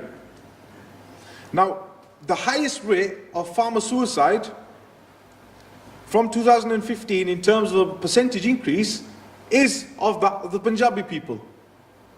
This 1.5 geographical area is where most of these farmers are committing suicide.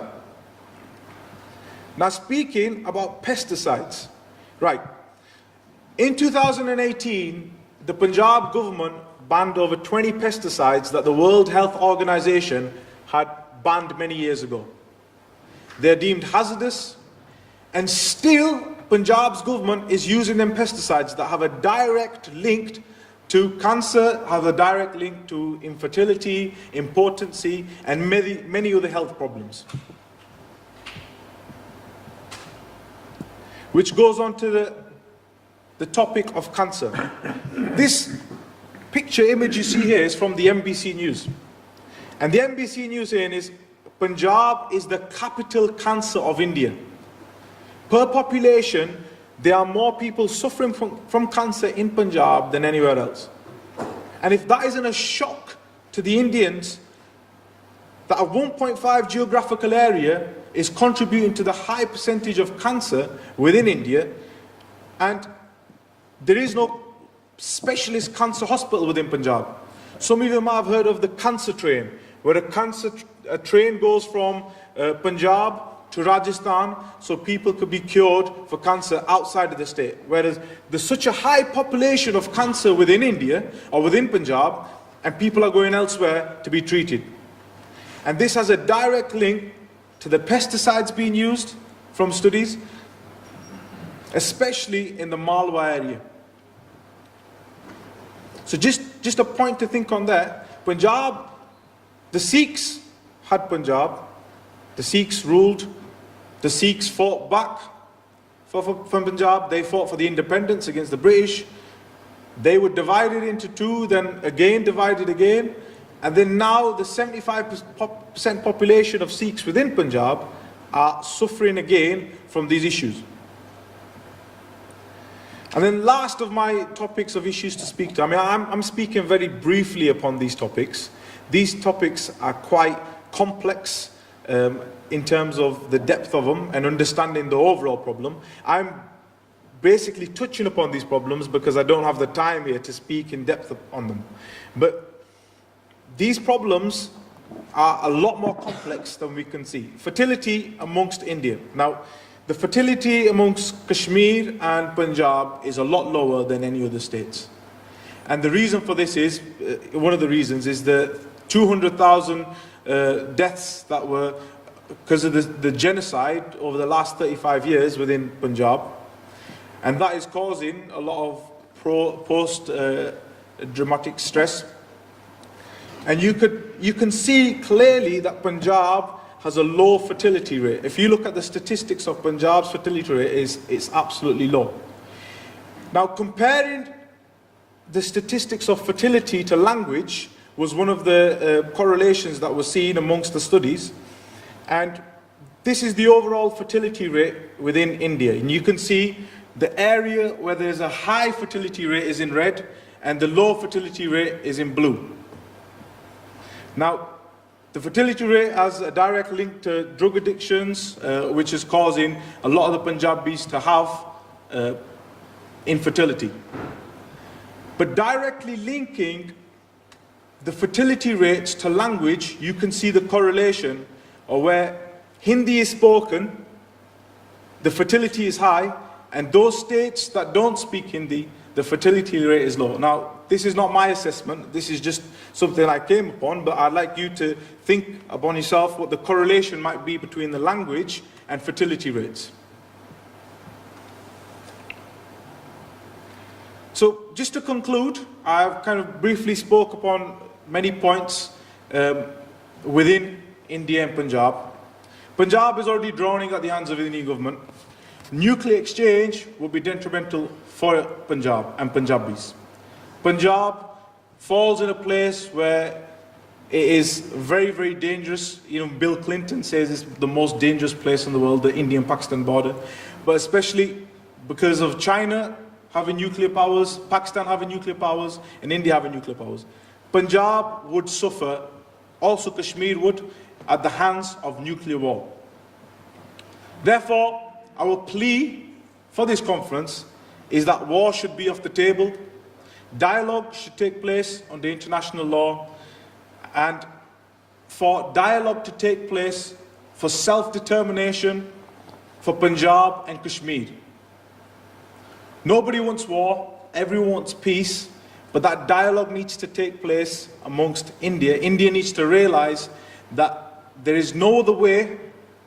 We don't want violence, we just want peace. And in terms of this, they need to recognize the international law and understand that the human rights of Punjabis are a priority and Kashmiris is a priority, and that these states that want to self-determinate, they should be given the chance to do so. Vaheguru Ji Ka Khalsa. Vaheguru Ji Ki Fateh.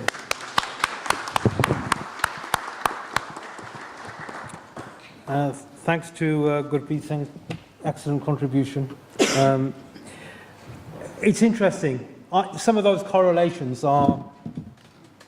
do make you think. Punjab, as many Sikhs will know, has been targeted since 1947. And the Indian policy is effectively to neutralize, to completely liquidate the interests of the Sikhs as a nation. And we've just seen some evidence of that. And if we extrapolate that into a war situation where nuclear weapons are used, then actually there'll be nothing left, even of what we've seen there. There will be literally nothing left of Punjab and indeed Kashmir. So it's just underlined the need that we cannot, as Bhai Sahib said in his closing remarks, war must be off the table, and the warmongers in the Indian subcontinent need to take note. We will hold them to account. War has to be off the table. So I'm going to move on to our next speaker, who is, I mentioned earlier, Professor Nazir Ahmed Shaw, an expert on the region. Shah Sahib, if I could, do you want to please come here? Go on. Okay.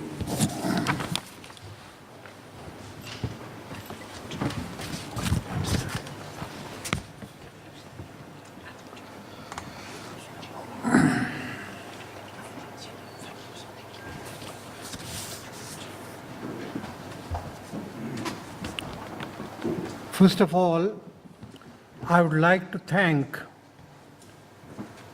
the organizers, especially Ranjit Singh Sarai, who has been working with me for a long time.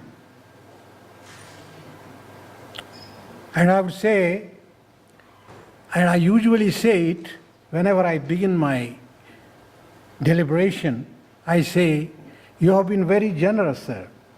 And generosity becomes more generous when generously responded to. So I have generously responded to your generosity. One more thing that I would like to say, and in fact pay tribute. Dr. Shtima is not here, but I would like to pay my tribute to him for the honesty of his intellect and his what we call open-mindedness. Basically, Sikhs and Muslims have one thing very common. Allama Iqbal said, एक मर्द कामिल ने जगाया ख्वाब से एक सदा तौहीद की उठी थी जब पंजाब से. So question is, Tawheed is our oneness, unity of God, is one of our common factors that unites us. But my dear Ranjit, I have specifically chosen the topic that you had suggested, that is South Asia, an inevitable weapons playground or a case of international intervention. So while coming to this place, I have penned down some of my stray thoughts on the subject and tried to do it in a very briefly. So I would be doing that, but before doing that, I would tell you that it is not only the nuclear war that poses a danger to the very existence of the subcontinent or South Asia. It is the ideology of a regime which is deliberately trying to change the demography in Kashmir, and it is also polarizing India and persecuting the minorities. Modi, the Prime Minister of India, needs to be classified. He began his career as a Chalak of Rashtriya Swayamsevak Sangh.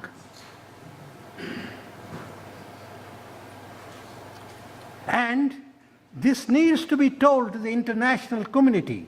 We all must strive for it, that in India, we have a dispensation settled in Delhi, which is the political face of Rashtriya Swayamsevak Sangh, an organization that is a terrorist organization that was banned. It is this organization which killed Gandhi, and now it has also killed the Indian secular polity.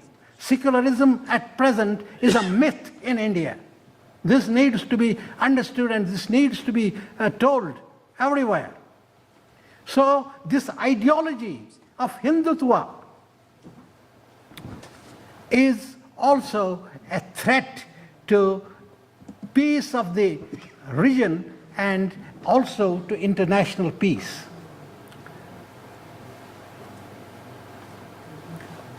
When I am referring to Prime Minister Modi, I am referring to the doctrine that he is following in the disputed state of Jammu and Kashmir. And here, I would also like to say that self-determination is not a conditional right. Self-determination is an unfettered, inalienable, basic birthright. Therefore, I respect the opinions expressed here. And one of the speakers also made some suggestions and poured out his wisdom. But I would say that our struggle, the struggle of the people of Jammu and Kashmir, is for right of self-determination. And this time, what's being done by India is that they are pursuing a doctrine. This doctrine is called Doval Doctrine. Doval Doctrine has two operational ways. One of the ways is that they are physically trying to harass the people and try to put them to atrocious phenomena. They are using catch and search operation on one side, and on the other side they are making constitutional massacre. They are bent upon changing the Article 35A and the Article 370. And if you go through the BJP manifesto, they promised their voters that vote for BJP and we will give you land in Kashmir. Although top Indian constitutional experts are of the opinion that if 370 or 35A is removed, is scissored out from Indian constitution, Indian Constitution will lose its meaning. The whole Constitution will crumble. But in spite of all these things, they are bent upon this rhetoric, and they are saying that they will abrogate these articles. So this is also a big challenge, a challenge to negate the right to self-determination of the people of Kashmir by changing the Kashmir demography. Coming to South Asia and to the threat of a nuclear war, I would say South Asia is a home for over 1 billion people, but it is plagued with numerous conflicts. Over the years, these conflicts have eclipsed the possibility of durable peace and prosperity in the region. Human rights of the people are violated in the conflict areas. It is essential that the international community should intervene, and UN needs to play a proactive role by invoking the international human rights instruments and mechanisms. UN role is also needed to address the self-determination struggles, such as self-determination struggle in Kashmir, self-determination struggle in other parts. There are more than 15 to 20 movements going on, and particularly I'm referring here to struggle for self-determination in Kashmir and struggle for self-determination for a Punjab homeland.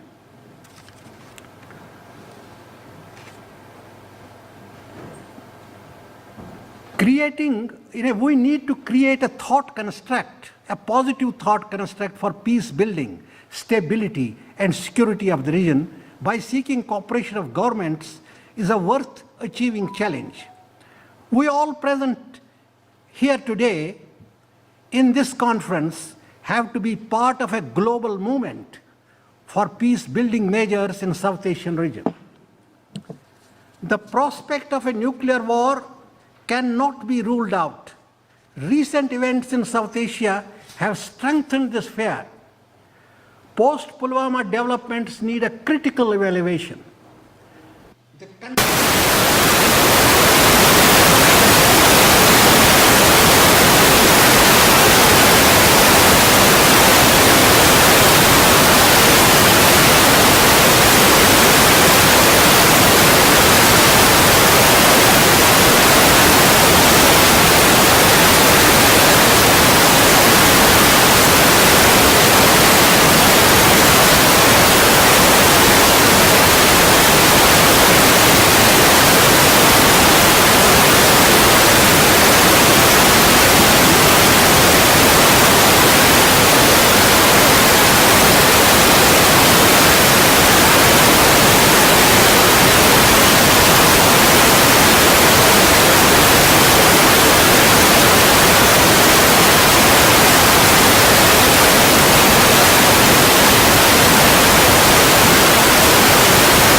not done just without the intervention of international community. International community has intervened that this escalation must not go. But the thing that has to be seen is that Modi, the political face of RSS, is pushing India to a situation that is what we call giving him votes. He tries to sell this. He tries to sell this warmongering, and the international community must take notice of this as well.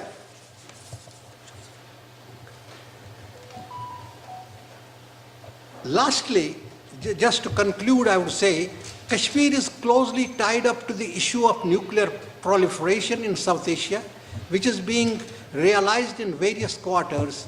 As long as Kashmir keeps India and Pakistan relations on tenterhooks, cooperation in conventional weapons and increased emphasis on cognizable defense will continue to dictate defense policies in both countries. Such a scenario puts accent on a regional approach to issue of non-proliferation.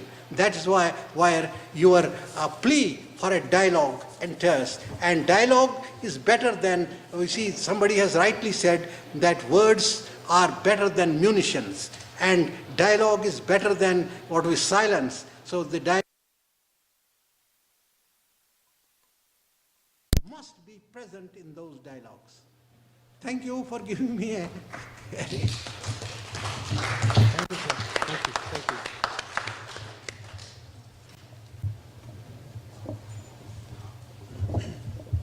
Great.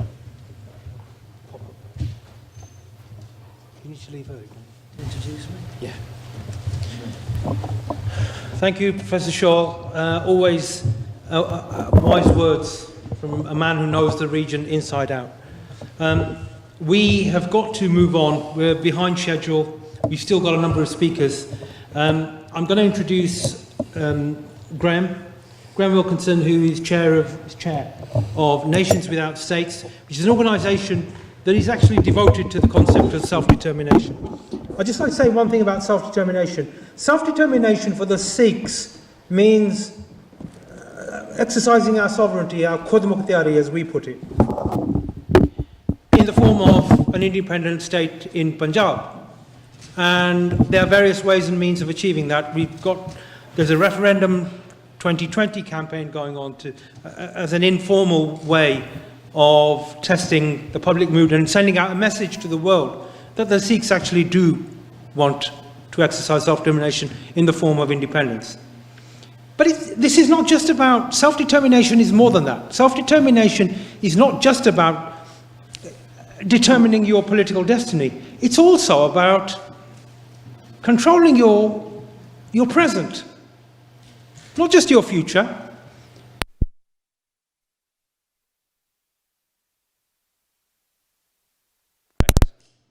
And as a concept, self-determination, Graham, I believe, covers the fact that if it's our homeland and our people that are in the line of fire, then surely self-determination covers that issue as well. And as Professor Scholl says, as a stakeholder, we need to be at the table and we need to be sending out the message that no third party has the right to conduct its wars on our homeland and on our populations. So, Graham, please.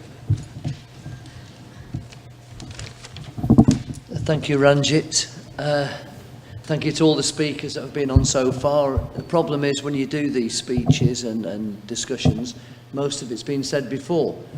If I was only going to say one thing, I would say that Dr.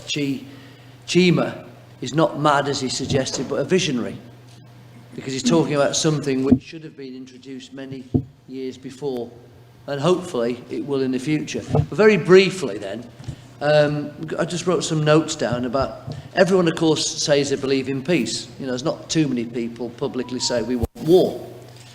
Except Modi. Except Modi. But merely saying so doesn't make it happen. You know, it's just platitudes. It's what we would desire.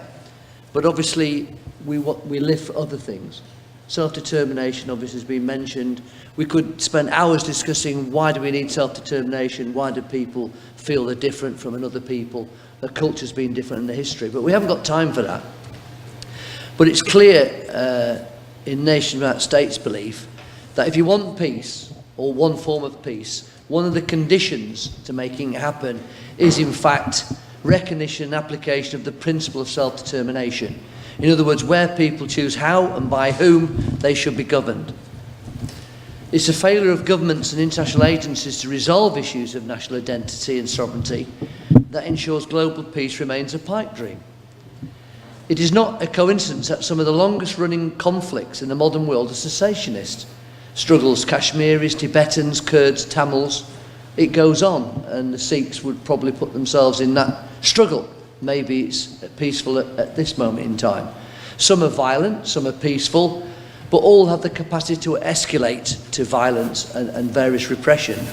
Few wars now occur between borders.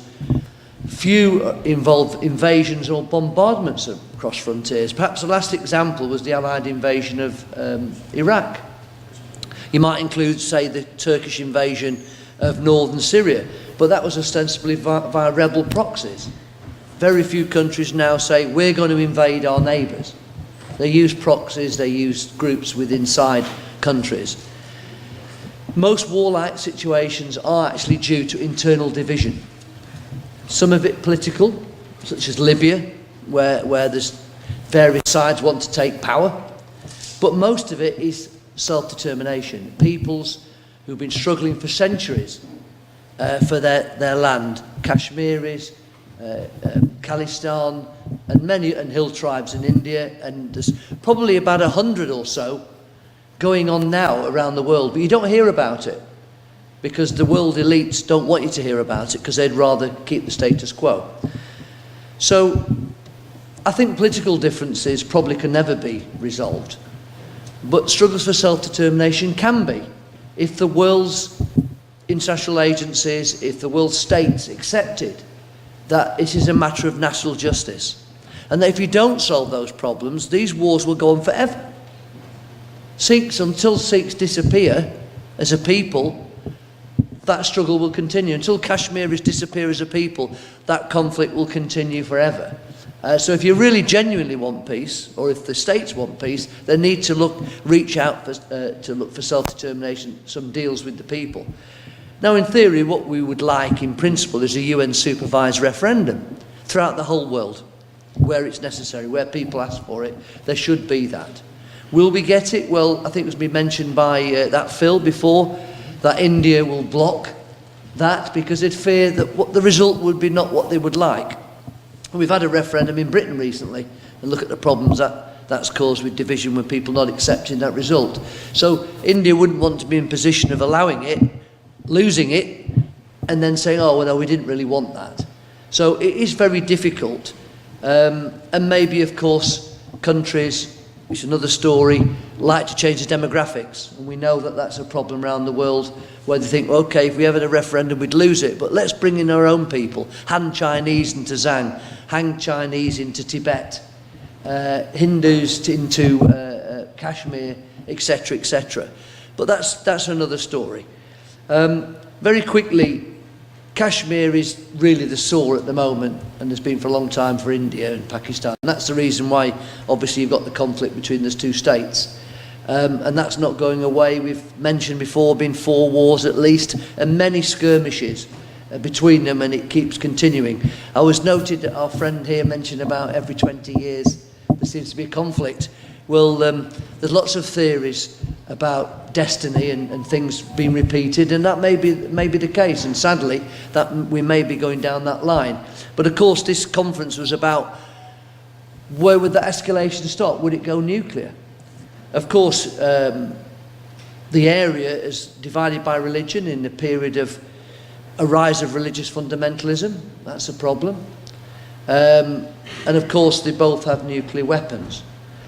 In reality, of course, the fact of possession is not really the problem, because at least 9 countries around the world, maybe more, have got nuclear weapons. We've never had a nuclear exchange between countries, for lots of obvious reasons, of course, but we've been close to it, the Cuba crisis. We're very close to using nuclear weapons, so you can't rule it out. But of course, recently, up to recently, India kept most of its responses internally. Repression and security issues in Kashmir, and obviously in Khalistan and other places around India.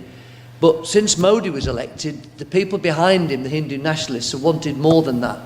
So even the recent response to the Kashmiri bombing was an escalation, in my opinion, but for them it wasn't enough. They probably wanted strikes against Kashmiri camps in Pakistan, or even an actual invasion. And I think it's been mentioned, although Kashmir would be the obvious place to go, because of the logistics and because of where it is, it's more likely the Punjab, if it was going to be an invasion. That would be the obvious thing for India. It would be an easier victory for them than Kashmir, of course, in the high mountains. So that would be difficult. So, very briefly, I'd have to say I'm an optimist. And I've mentioned this to Ranjit. I think generally the idea of a nuclear war, I think wouldn't actually occur, but you could not rule it out. And even if there was no nuclear bombs used, a conventional war is still pretty bad, isn't it? And it's not something that we would lightly just write off. And of course, in 1971, which is probably the largest invasion, or the most recent one, there was no nuclear bombs in India or Pakistan as far as we know. So we don't know, there's no precedence of would it not escalate. And of course, if India attacked in the Punjab, as I said, could they do it to bring it as a bargaining chip with Pakistan to say, well, you leave Kashmir alone and we'll leave you alone. And we'll retreat from Lahore or wherever they got as a bargaining tool. You can't rule that out. And of course, could a Pakistani general, in an emotional response, fire off some missiles in order for their pride? That's possible. I must admit, I'm unaware of the chain of command of the Pakistani nuclear capability. Could it be used without the Prime Minister's acceptance? Would it need his precondition? I don't actually know that. Maybe somebody does. But I have to say, I think I'm reasonably confident that Imran Khan wouldn't want to use a nuclear weapon because of his upbringing. I don't think he's totally involved in that emotional knee-jerk reaction. But again, we don't know, do we? That's the optimist in me.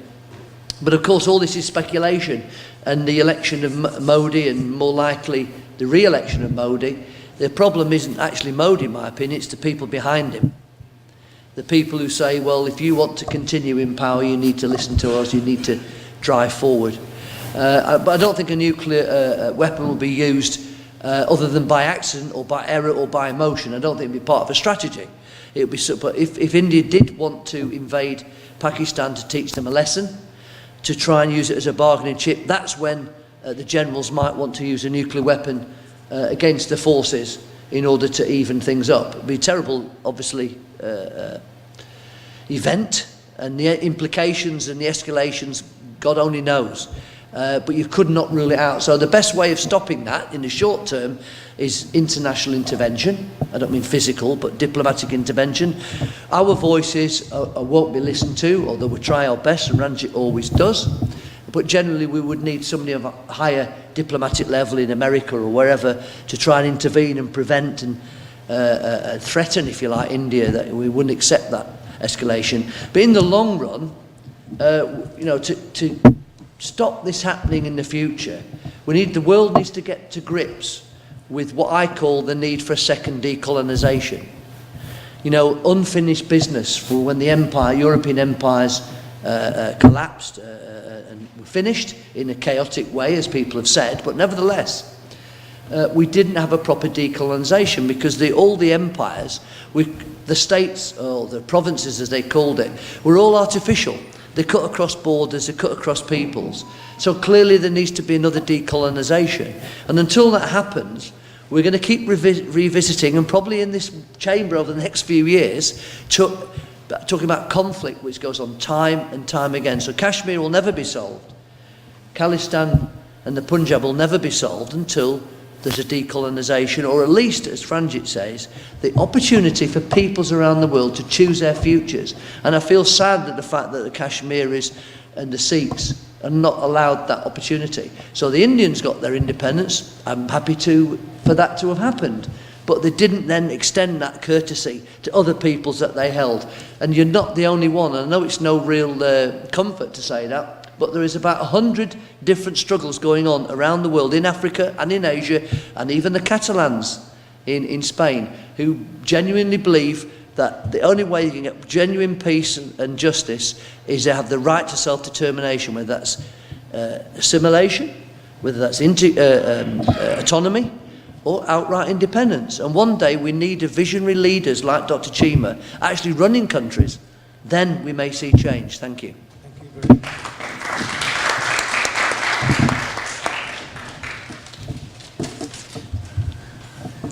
Thank you, Graham. It's always a pleasure to hear from you. I think you were one of those who needed to get away, so if you need to, yeah, thank you for that. We really are under time pressure now.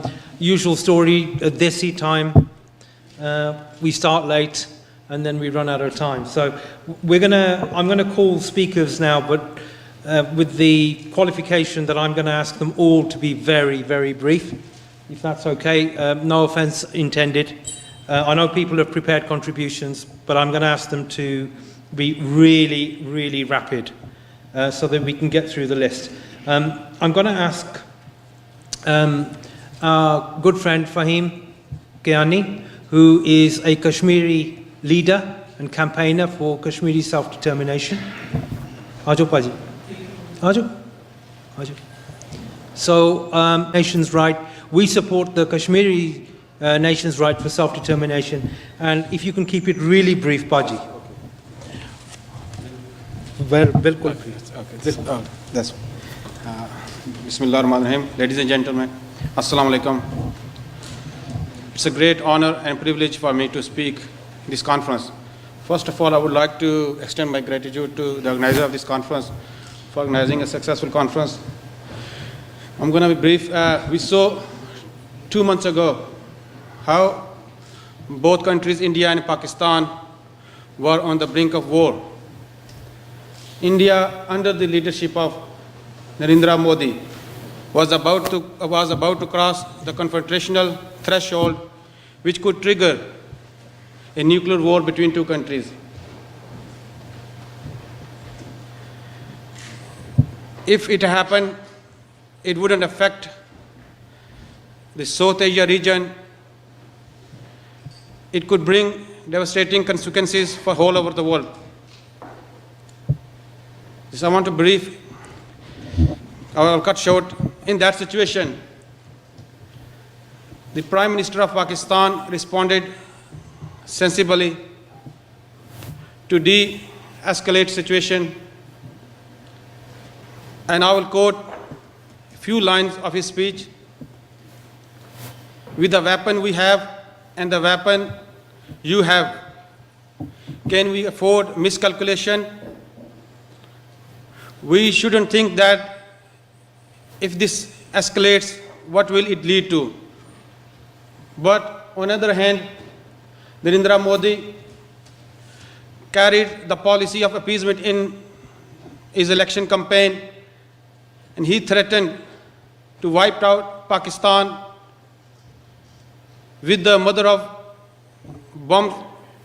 And he further said, our nukes are not for Diwali. Narendra Modi is a part of RSS, and RSS wrote in their literature in early 1930s, Hitler is our ideal leader. Second supreme leader of RSS idealized Holocaust and thought it to be an effective way to deal with minorities. I had an article which was published last week about how India is dealing with minorities, and it was reported by US. I will cut short my speech because I had lots of things to say, but I want to keep you got a long list. I agree with the statement of World Sikh Parliament. If war broke out between two countries, the battlefield will be Punjab. As you know that Punjab is one of the highly populated areas in the subcontinent. I appreciate the statement given by World Sikh Parliament. They said they will not become a part of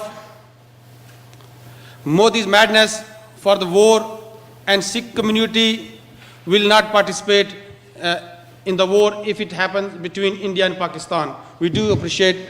At the end, I want to say about Kashmir. Narendra Modi has adopted the policies of Hitler, and he put ban on civilian traffic to accommodate military movement in Indian occupied Kashmir for two days a week. Same like Hitler forbade Jews from using streets and pathways from 9 p.m. to 5 a.m. in 1939. I want to give a message to the Indian government from this conference. We will resist your brutal policies on the ground and at all available forums at international level. As you know that Kashmir is the longest unresolved issue in the United Nations, and the people of Kashmir are being punished by brutal Indian army for the crime of right of self-determination which was given by the UN. Thank you very much once again, Rajit Singh, for organizing such successful conference. I can see the lots of faces here. We always see them in the protest, even they are the minus temperature. Once again, inshallah, we will coordinate with Sikh community, because your targets, our target is same. We all of us, we are seeking for the right of self-determination, freedom for all, freedom for Kashmir.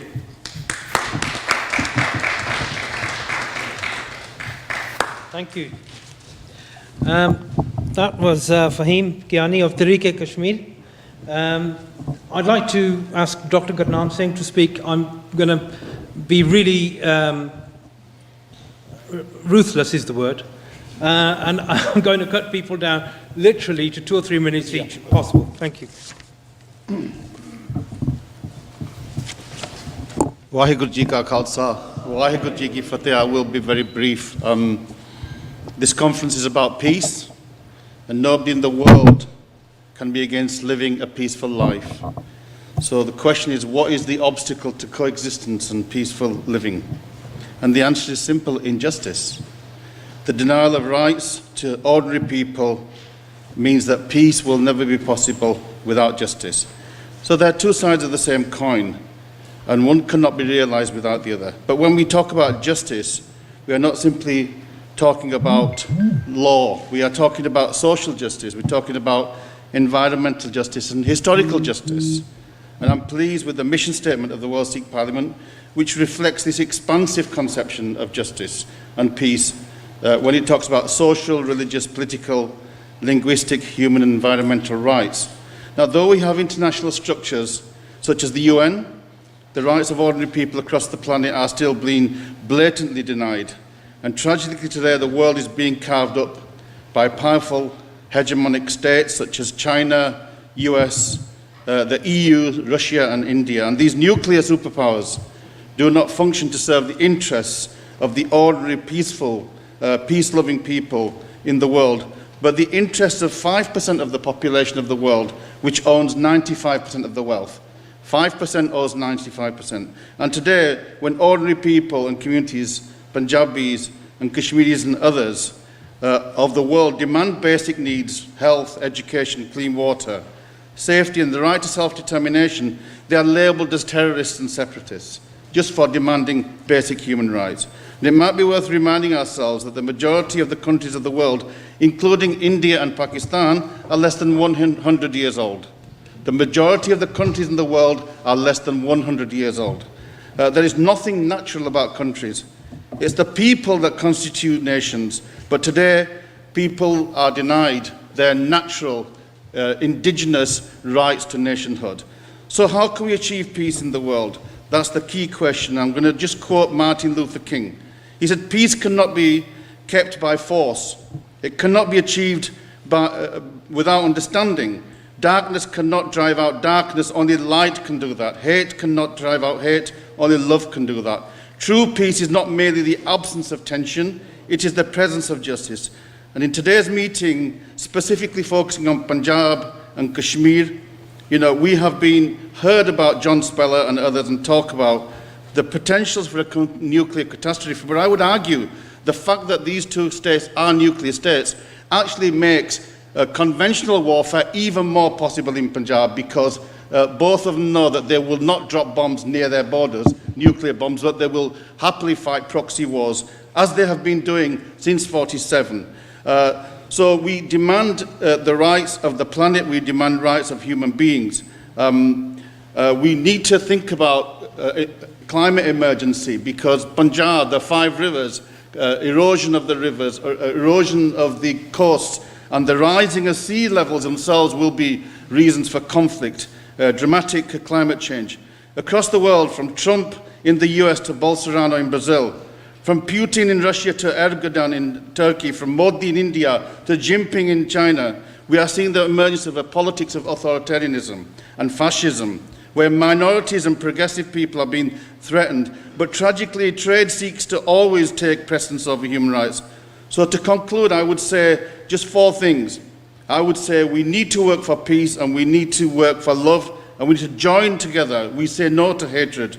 We say no to the destruction of the planet, and we say no to superstates. We say yes to self-determination, yes to Halemi Raj, where people can live a peaceful coexistence. Let us create Begumpara, where social divisions are eradicated and fear and sorrow is banished. And let us establish Nanak Raj, the true fortress built on the strongest foundations of universal human rights and dignity. Thank you very much. Vaheguru Ji Ka Khalsa, Vaheguru Ji Ki Fateh. Thanks very much to Dr. Gurnam Singh.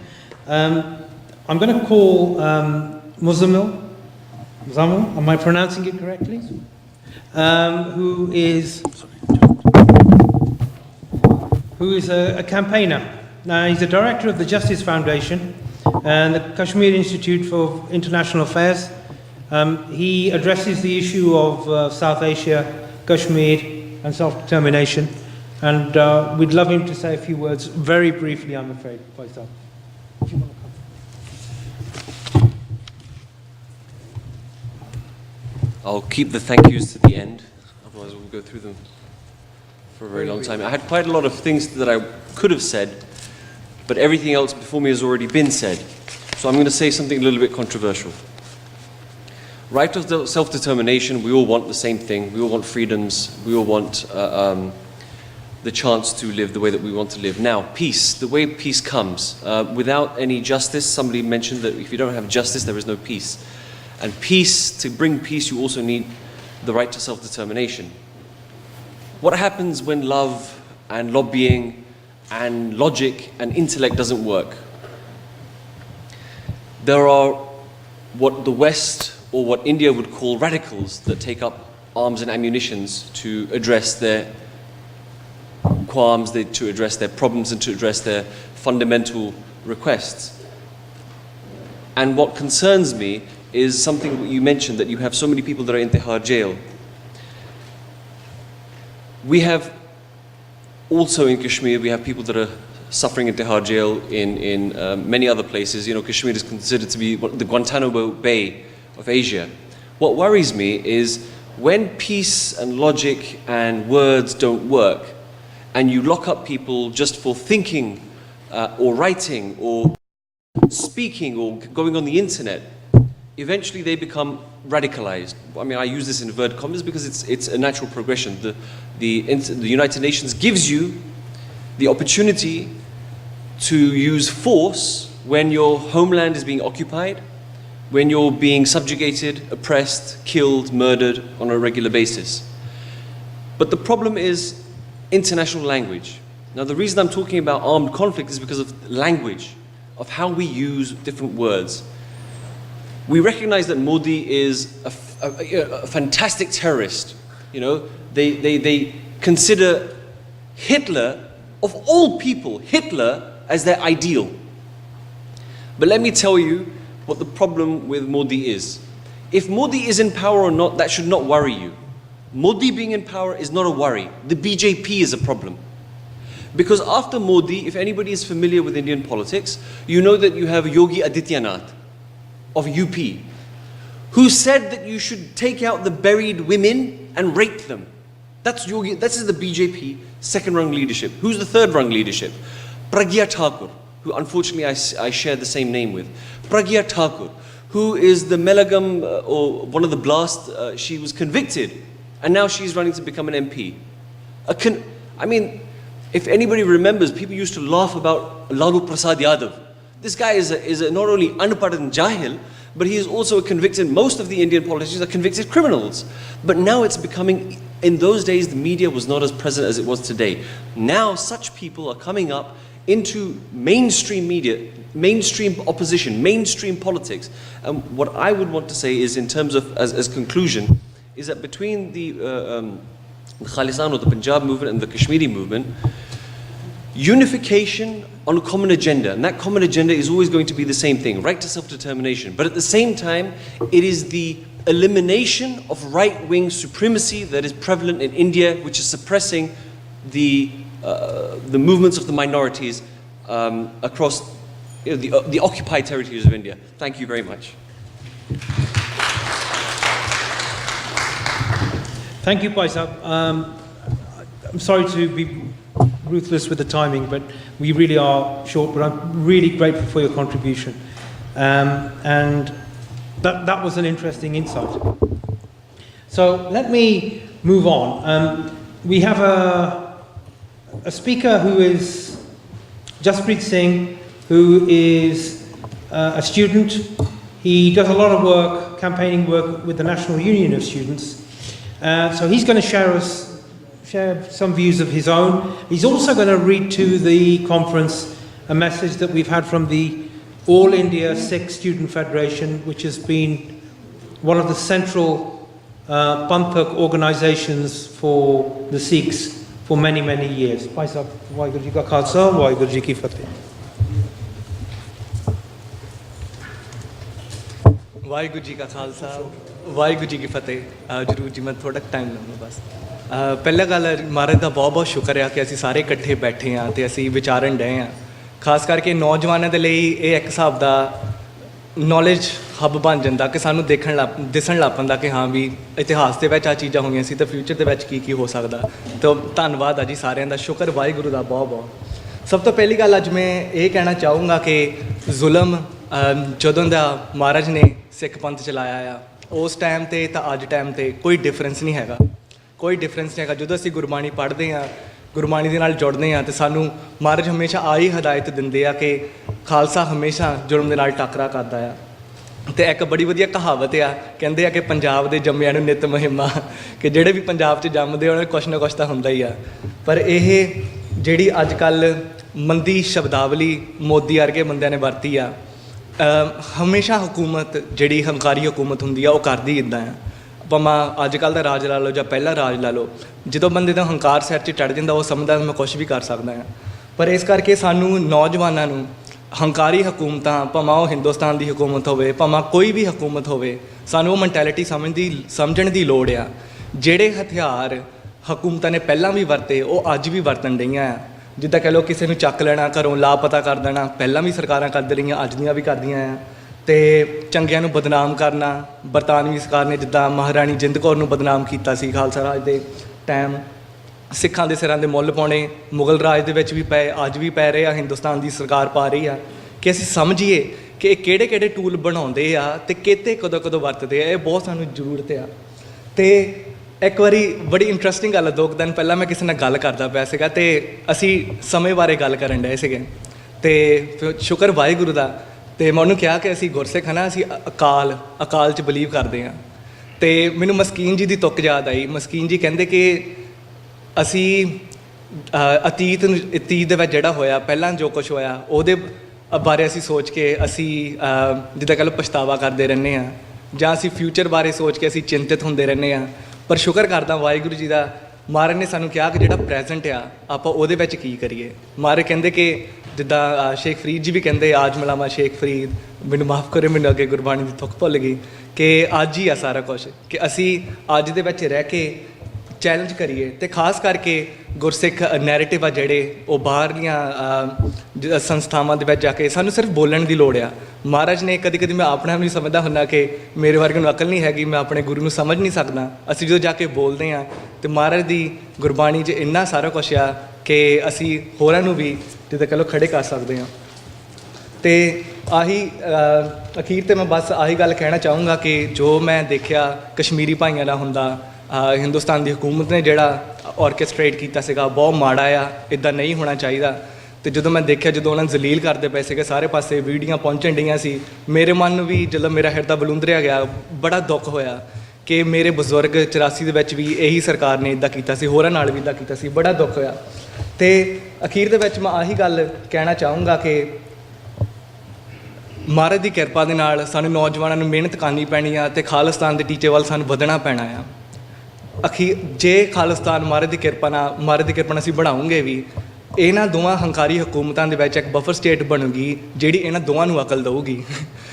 ਹੁਣ ਜਿਹੜਾ ਹੰਕਾਰ ਹੈ ਨਾ ਸਿਰ 'ਤੇ ਚੜ੍ਹਨ ਡਿਆ, ਮਹਾਰਾਜ ਦੀ ਕਿਰਪਾ ਨਾਲ ਸਾਰਾ ਅਸੀਂ ਤਹਿਸ ਨਹਿਸ ਕਰ ਸਕਦੇ ਹਾਂ। ਅਤੇ ਉਹੀ ਕਹਿਣਾ ਚਾਹੂੰਗਾ, ਖਾਲਿਸਤਾਨ ਮਹਾਰਾਜ ਦੀ ਕਿਰਪਾ ਨਾਲ ਅਸੀਂ ਗੁਰਬਾਣੀ ਜੜ੍ਹਾਂ ਦੀ ਜਿੱਦਾਂ ਕਹਿ ਲਓ ਜੜ੍ਹਾਂ 'ਚ ਰੱਖ ਕੇ, ਉਹ ਖਾਲਿਸਤਾਨ ਜਿੱਥੇ ਨਿਮਾਣੇ ਨਿਤਾਣੇ ਨੀਵੀਆਂ ਜਾਤਾਂ ਵਾਲੇ ਜਾਂ ਕੋਈ ਵੀ ਜਿਹੜਾ ਆਪਣੇ ਆਪ ਨੂੰ ਅਨਸੇਫ ਫੀਲ ਕਰਦਾ ਕਿਸੇ ਵੀ ਦੁਨੀਆ ਦੇ ਭਾਗ ਦੇ ਵਿੱਚ, ਉੱਥੇ ਆ ਕੇ ਰਹੂਗਾ, ਅਤੇ ਅਸੀਂ ਉਹਨਾਂ ਨੂੰ ਅਹਿਸਾਸ ਕਰਾ ਸਕਾਂਗੇ ਇਹ ਅਕਾਲ ਪੁਰਖ ਦਾ ਰਾਜ ਆ। ਅਤੇ ਅਸੀਂ ਇਹ ਅਹਿਸਾਸ ਕਰਾ ਦਈਏ ਕਿ ਹਾਂਜੀ, ਸਾਰਿਆਂ ਦੇ ਵਿੱਚ ਅਕਾਲ ਪੁਰਖ ਆਪ ਵਾਸਤੇ ਆ। ਮੇਰੇ ਕੋਲ ਬਹੁਤ ਭੁੱਲਾਂ ਹੋ ਗਈਆਂ, ਪਰ ਮੈਨੂੰ ਖਿਮਾ ਕਰਨੀ ਜੀ। ਅਤੇ ਮੈਂ ਹੁਣ ਸਟੇਟਮੈਂਟ ਪੜ੍ਹਨਾ ਚਾਹੂੰਗਾ ਜੀ ਜਗਰੂਪ ਸਿੰਘ ਜੀ ਦੇ ਵੱਲੋਂ, ਆਲ ਇੰਡੀਆ ਸਿੱਖ ਸਟੂਡੈਂਟ ਫੈਡਰੇਸ਼ਨ, ਅਤੇ ਉਹਨਾਂ ਨੇ ਅੱਜ ਜੋ ਸੱਦਾ ਘੱਲਿਆ ਆ। ਪਿਆਰੇ ਕਾਨਫਰੰਸ ਡੈਲੀਗੇਟੋ, ਆਪ ਜੀ ਸ਼ਾਇਦ ਜਾਣਦੇ ਹੀ ਹੋਵੋਗੇ ਕਿ ਆਲ India Sikh student federation Punjab ਦੇ ਬਟਵਾਰੇ ਤੋਂ ਕੁਝ ਕੁ ਸਾਲ ਪਹਿਲਾਂ ਹੀ ਹੋਂਦ ਵਿੱਚ ਆਈ ਸੀ, ਅਤੇ ਇਸ ਤੋਂ ਪਹਿਲਾਂ ਮਤਿਆਂ ਵਿੱਚੋਂ ਬਟਵਾਰੇ ਸਮੇਂ ਆਜ਼ਾਦ ਸਿੱਖ ਰਾਜ ਲਈ ਇੱਕ ਖਾਸ ਮਤਾ ਪ੍ਰਵਾਨ ਵੀ ਕੀਤਾ ਸੀ। ਆਪ ਜੀ ਸ਼ਾਇਦ ਹੀ ਇਹ ਵੀ ਜਾਣਦੇ ਹੋਵੋਗੇ ਕਿ ਪਾਕਿਸਤਾਨ ਦੇ ਕਾਇਦੇ ਆਜ਼ਮ ਮੁਹੰਮਦ ਅਲੀ ਜਿਨ੍ਹਾਂ ਦੀ ਪੇਸ਼ਕਸ਼ ਉੱਤੇ ਇਸ ਦੇ ਮੁੱਢਲੇ ਪ੍ਰਧਾਨ ਅਤੇ ਜਨਰਲ ਸਕੱਤਰ ਨੇ ਆਜ਼ਾਦ ਸਿੱਖ ਰਾਜ ਦੇ ਮੁੱਦੇ 'ਤੇ ਜਿਨ੍ਹਾਂ ਅਤੇ ਮਾਸਟਰ ਤਾਰਾ ਸਿੰਘ ਨਾਲ ਕਾਨਫਰੰਸ ਦਾ ਵੀ ਇੰਤਜ਼ਾਮ ਕੀਤਾ ਸੀ, ਜਿਸ ਮੌਕੇ ਸ਼੍ਰੋਮਣੀ ਅਕਾਲੀ ਦਲ ਦੇ ਪ੍ਰਧਾਨ ਇਤਿਹਾਸਕ ਬੁਜ਼ਦਿਲੀ ਵਿਖਾ ਕੇ ਪਿਛਲੇ ਦਰਵਾਜ਼ੇ ਰਾਹੀਂ ਪਹਿਲਾਂ ਹੀ ਰਵਾਨਾ ਹੋ ਗਏ ਸਨ। ਸ਼ਾਇਦ ਉਸ ਵੇਲੇ ਖਾਲਿਸਤਾਨ ਬਣ ਜਾਂਦਾ ਤਾਂ ਪੰਜਾਬ ਦੇ ਲੋਕਾਂ ਨੂੰ ਬਟਵਾਰੇ ਤੋਂ ਇਲਾਵਾ 3 ਵਾਰ ਹਿੰਦ ਪਾਕ ਜੰਗਾਂ ਦਾ ਸੰਤਾਪ ਹੰਢਾਉਣਾ ਪੈਂਦਾ ਅਤੇ ਨਾ ਹੀ ਅੱਜ ਪਰਮਾਣੂ ਸਰਬਨਾਸ਼ੀ ਦਾ ਖਤਰਾ ਹੁੰਦਾ। ਅਫਸੋਸ ਇਹ ਹੈ ਕਿ ਸ਼੍ਰੋਮਣੀ ਅਕਾਲੀ ਦਲ ਦੀ ਲੀਡਰਾਂ ਨੇ ਬਾਰ-ਬਾਰ ਇਤਿਹਾਸਕ ਮੌਕਿਆਂ 'ਤੇ ਪਿਛਲੇ ਦਰਵਾਜ਼ਿਆਂ ਰਾਹੀਂ ਭੱਜਣ ਦੀ ਕੋਸ਼ਿਸ਼ ਕੀਤੀ, ਚਾਹੇ ਉਹ ਚੰਡੀਗੜ੍ਹ ਲਈ ਮਰਨ ਵਰਤ ਰੱਖ ਕੇ ਜਾਂ ਪੰਜਾਬ ਲਈ ਅਕਾਲ ਤਖਤ ਤੋਂ ਧਰਮ ਯੁੱਧ ਮੋਰਚਾ ਆਰੰਭ ਕਰਕੇ ਸਿਰਫ ਟਕਸਾਲੀ ਜਾਂ ਸਿੱਖ ਆਵਾਮ ਪੰਥ ਦੀ ਖਾਤਰ ਆਪਣੀ ਜਾਨ ਦੀ ਕੁਰਬਾਨੀ ਲੱਖਾਂ ਦੀ ਤਾਦਾਦ ਵਿੱਚ ਦਿੰਦੇ ਆਏ ਹਨ। ਇਸ ਲਈ ਵਰਤਮਾਨ ਲੋਕ ਸਭਾ ਚੋਣਾਂ ਵਿੱਚ ਆਲ ਇੰਡੀਆ ਸਿੱਖ ਸਟੂਡੈਂਟ ਫੈਡਰੇਸ਼ਨ ਟਕਸਾਲੀ ਅਕਾਲੀ ਦਲ ਜਾਂ ਹੋਰ ਪੰਥਕ ਉਮੀਦਵਾਰਾਂ ਦੀ ਹੀ ਹਿਮਾਇਤ ਕਰ ਰਿਹਾ ਹੈ, ਭਾਵੇਂ ਪੰਜਾਬੀਆਂ ਲਈ ਲੋਕ ਸਭਾ ਦੀਆਂ ਚੋਣਾਂ UK ਵਿੱਚ ਆਉਣ ਵਾਲੇ ਯੂਰਪੀਆਂ ਚੋਣਾਂ ਨਾਲੋਂ ਵੀ ਜ਼ਿਆਦਾ ਫਜ਼ੂਲ ਕਿਉਂ ਨਾ ਹਮੇਸ਼ਾ ਸਾਬਤ ਹੋਈਆਂ ਹੋਣ। ਕਦੇ ਇਤਨਾ ਹੀ ਬਹੁਤ ਹੁੰਦਾ ਹੈ ਕਿ ਬਾਦਲਕਿਆਂ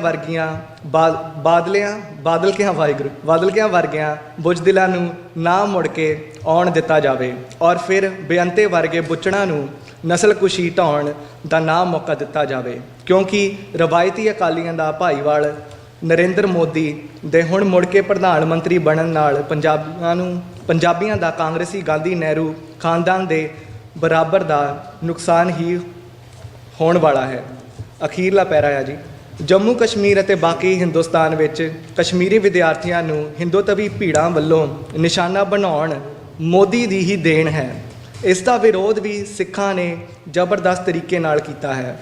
ਇਸ ਤਰ੍ਹਾਂ ਦੀ ਭੀੜ ਨੇ ਹੀ ਸਿੱਖ ਵਿਦਿਆਰਥੀਆਂ ਉੱਤੇ ਬਿਦਰਕਾਂਡ ਵਰਗੇ ਹਮਲੇ ਕਈ ਦਹਾਕੇ ਪਹਿਲਾਂ ਹੀ ਢਾਏ ਸੀ। ਇਹ ਨਾ ਹੋਵੇ ਕਿ ਕੁਝ ਹੋਰ ਦਹਾਕਿਆਂ ਤੱਕ ਆਪਾਂ ਇਹ ਅਜਿਹੇ ਜ਼ੁਲਮਾਂ ਨੂੰ ਸਹਾਰ ਦੇ ਰਹੀਏ। ਆਪਸੀ ਤਾਲਮੇਲ ਤੇ ਖੁਦ ਮੁਖਤਿਆਰੀ ਦੇ ਸੰਕਲਪ ਰਾਹੀਂ ਹੀ ਹਿੰਦੂਤਵੀ ਸਮਾਜ ਰਾਜ ਦਾ ਸਾਹਮਣਾ ਹੋ ਸਕਦਾ ਹੈ, ਜਿਸ ਲਈ ਅੱਜ ਦੀ ਕਾਨਫਰੰਸ ਇਹ ਮਿਸਾਲ ਹੈ, ਜਿਸ ਨੂੰ ਉਲੀਕਣ ਲਈ ਵਿਸ਼ਵ ਸਿੱਖ ਸੰਸਦ ਅਤੇ ਕੌਂਸਲ ਆਫ ਖਾਲਿਸਤਾਨ ਵਧਾਈ ਦੇ ਪਾਤਰ ਹਨ। ਖਾਲਿਸਤਾਨ ਜਿੰਦਾਬਾਦ। Jagroop Singh, convener, all India Sikh student federation. ਮੈਂ ਉਹਨਾਂ ਦਾ ਬਹੁਤ ਬਹੁਤ ਧੰਨਵਾਦੀ ਹਾਂ ਕਿ ਉਹਨਾਂ ਨੇ ਆਪਣਾ ਇਹ ਸੱਦਾ ਘੱਲਿਆ ਅਤੇ ਖਾਸ ਕਰਕੇ ਨੌਜਵਾਨਾਂ ਨੂੰ ਇੱਕ ਸਮਝਣ ਟਾਈਮ ਆ ਅਸੀਂ ਗੁਰੂ ਨਾਲ ਜੁੜੀਏ ਅਤੇ ਤਿਆਰ ਹੋਈਏ ਆਉਣ ਵਾਲੇ ਸਮੇਂ ਦੇ ਲਈ। ਭੁੱਲਾਂ ਚੁੱਕਾਂ ਦੀ ਖਿਮਾ ਜੀ। ਵਾਹਿਗੁਰੂ ਜੀ ਕਾ ਖਾਲਸਾ, ਵਾਹਿਗੁਰੂ ਜੀ ਕੀ ਫਤਿਹ।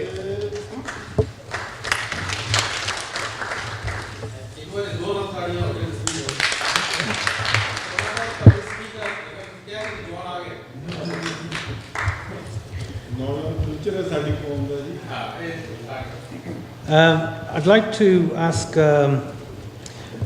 apne Simranjit Singh from Aston University. Simranjit Singh has done something unique. So he and his colleagues have set up what we believe to be the very first Khalistan society at a university in the UK. So it's a new move. It's a very welcome move. And I'm going to, Bhai Sahab, ask you to be very, very brief because of the shortage of time. Vaheguru Ji Ka Khalsa, Vaheguru Ji Ki Fateh.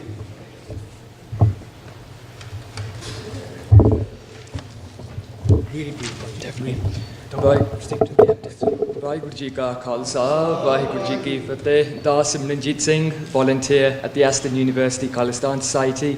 I'm also the General Secretary at the Aston Uni Labour Club and the Treasurer of the Aston Palestine Society. So Punjab is quite far from where we are sitting right now.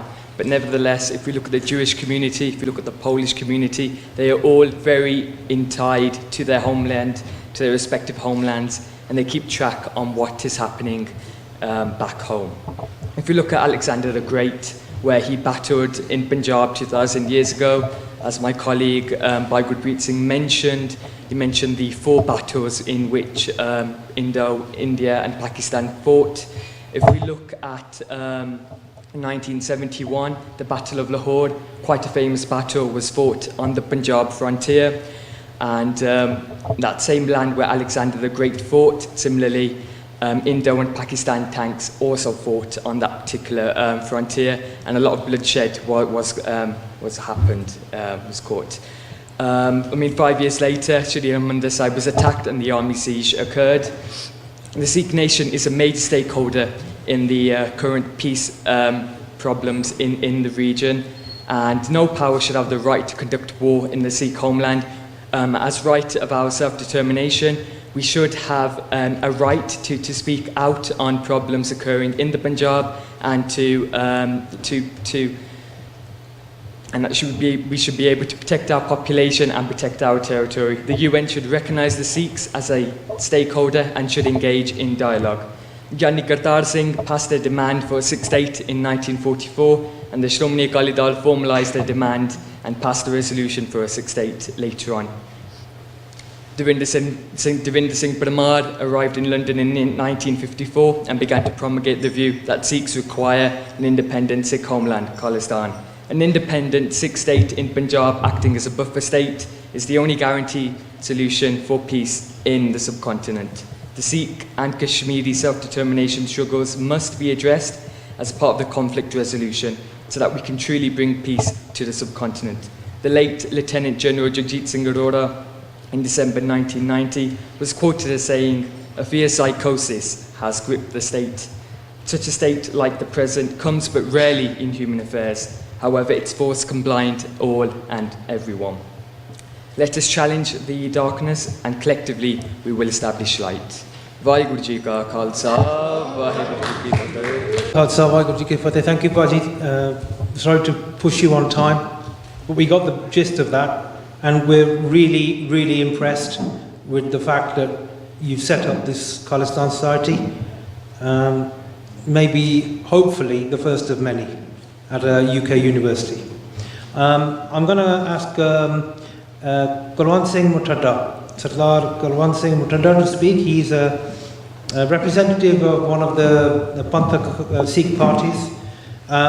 Muttada Sahab, अपने time की पाबंदी करके तुसी बिल्कुल ही छोड़ है ना time लाओ ये वाहिगुरू जी का खालसा वाहिगुरू जी की फतेह ਵਾਹਿਗੁਰੂ ਜੀ ਕੀ ਫਤਿਹ। ਸਭ ਤੋਂ ਪਹਿਲਾਂ ਤਾਂ ਮੈਂ ਧੰਨਵਾਦ ਕਰਦਾ ਵਰਲਡ ਸਿੱਖ ਪਾਰਲੀਮੈਂਟ ਦਾ ਜਿਨ੍ਹਾਂ ਨੇ ਅੱਜ ਦੀ ਇਹ ਕਾਨਫਰੰਸ ਜਿਹੜੀ ਰੱਖੀ ਹੈ ਔਰ ਜਿੱਥੇ ਸਾਡੇ ਜੋ ਅਸੀਂ ਆਪਣੀ ਕੌਮ ਦੀ ਜੋ ਅਸੀਂ ਆਪਣੀ ਆਜ਼ਾਦੀ ਦੀ ਲੜਾਈ ਜਿਹੜੀ ਲੜ ਰਹੇ ਹਾਂ ਜਿੱਥੇ ਸਾਡੇ ਅੱਜ ਸਿੱਖ ਭਰਾ ਸਾਡੇ ਅੱਜ ਕਸ਼ਮੀਰੀ ਭਰਾ ਸਾਰੇ ਹਾਜ਼ਰ ਹੋਏ ਨੇ। ਵੀਰੋ ਮੈਂ ਇਹ ਗੱਲ ਕਹਿਣੀ ਚਾਹੁੰਦਾ ਸਾਰਿਆਂ ਹੀ ਬੁਲਾਰਿਆਂ ਨੇ ਆਪੋ ਆਪਣੇ ਵਿਚਾਰ ਰੱਖੇ। ਜਿਹੜਾ ਅੱਜ ਦਾ ਸਾਡਾ ਮੇਨ ਜਿਹੜਾ ਸਾਡਾ ਏਜੰਡਾ ਜਿਹੜਾ ਹੈਗਾ ਆਪਣੇ ਸਿੱਖ ਕੌਮ ਦੀ ਆਜ਼ਾਦੀ ਦਾ ਜਿਹੜਾ ਸਾਡਾ ਮਸਲਾ ਜਿਵੇਂ ਆਪਾਂ ਦੇਖਦੇ ਹਾਂ ਜੋ ਅੱਜ ਹਿੰਦੁਸਤਾਨ ਦੇ ਅੰਦਰ ਭਾਰਤ ਦੇ ਅੰਦਰ ਉਸ ਮੋਦੀ ਹਕੂਮਤ ਵੱਲੋਂ ਜੋ ਸਾਡੇ ਸਿੱਖਾਂ ਦੇ ਉੱਤੇ ਜਾਂ ਕਸ਼ਮੀਰ ਦੇ ਵਿੱਚ ਜੋ ਜ਼ਬਰ ਜ਼ੁਲਮ ਜਿਹੜਾ ਢਾਇਆ ਜਾ ਰਿਹਾ ਉਹਨੂੰ ਠੱਲ ਪਾਉਣ ਦੇ ਲਈ ਅਸੀਂ ਜਿਹੜੀ ਆਪਣੀ ਆਵਾਜ਼ ਰਲ ਮਿਲ ਕੇ ਜਿਹੜੀਆਂ ਕੌਮਾਂ ਆਪਣੀ ਆਜ਼ਾਦੀ ਦਾ ਸੰਘਰਸ਼ ਲੜ ਰਹੀਆਂ ਆਪਣੀ ਕੌਮ ਦੇ ਲਈ ਉਹਨਾਂ ਦੇ ਨਾਲ ਮੋਢਾ ਲਾ ਕੇ ਇਕੱਠੇ ਹੋ ਕੇ ਅਸੀਂ ਆਪਣੀ ਆਜ਼ਾਦੀ ਦੀ ਲੜਾਈ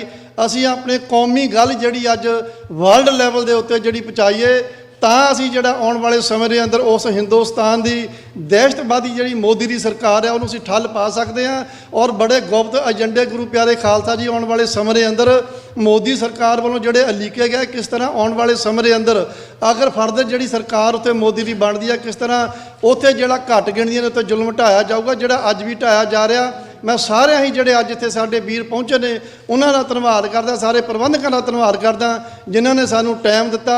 ਸਾਰੇ ਅਸੀਂ ਇਕੱਠੇ ਮੱਠੇ ਹੋ ਕੇ ਮੋਢੇ ਨਾਲ ਮੋਢਾ ਜੋੜ ਕੇ ਆਪਣੇ ਕੌਮ ਦੀ ਆਜ਼ਾਦੀ ਲਈ ਖਾਲਿਸਤਾਨ ਦੀ ਆਜ਼ਾਦੀ ਲਈ ਜਿਹੜਾ ਅਸੀਂ ਆਪਣੇ ਵੱਧ ਚੜ੍ਹ ਕੇ ਆਪਣੀ ਆਵਾਜ਼ ਜਿਹੜੀ ਬੁਲੰਦ ਕਰੀਏ। ਖਾਲਿਸਤਾਨ ਜਿੰਦਾਬਾਦ ਖਾਲਿਸਤਾਨ ਜਿੰਦਾਬਾਦ। ਵਾਹਿਗੁਰੂ ਜੀ ਕਾ ਖਾਲਸਾ ਵਾਹਿਗੁਰੂ ਜੀ ਕੀ ਫਤਿਹ। ਧੰਨਵਾਦ ਜੀ। ਮਿਹਰਬਾਨੀ। A friend of the Sikhs, a journalist who has covered South Asia. He's a photojournalist. He's also a director of something which has become quite a popular website for those who follow, especially South Asia, WNTV. Irfan Tahir, I'd like you, Bhai Sahib, to be very, very brief and to address the event today. Thank you. 4 minute ਕੇ ਤੁਸੀਂ ਮੈਨੂੰ case 2 نہیں تا میری خاموشی گفتگو ہے بے زبانی ہے زباں میری یہ دستور زباں بندی ہے کیسا تیری محفل میں یہاں تو بات کرنے کو ترستی ہے زباں میری۔ ساؤتھ ایشیا کے حوالے سے جو جوہری توانائی کے حوالے سے جو ٹاپک رکھا ہے رنجیت سنگھ سرائے صاحب نے میں ان کا بڑا شکر گزار ہوں۔ سکھ ورلڈ پارلیمنٹ کا بہت شکر گزار ہوں۔ یہاں پر کشمیری جتنے بھی ہیں ان کے آپ نے احساسات و خیالات اور جذبات سنے ہیں۔ جو نیوکلر ایٹامک انرجی ہے ساؤتھ ایشیا کی جب ہم بات کرتے ہیں ساؤتھ ایشیا کے اندر 8 کنٹریز جو ہیں انوالو ہیں جو کسی نہ کسی طرح وہاں پہ افیکٹ ہو رہے ہیں اس نیوکلر پاور کی وجہ سے۔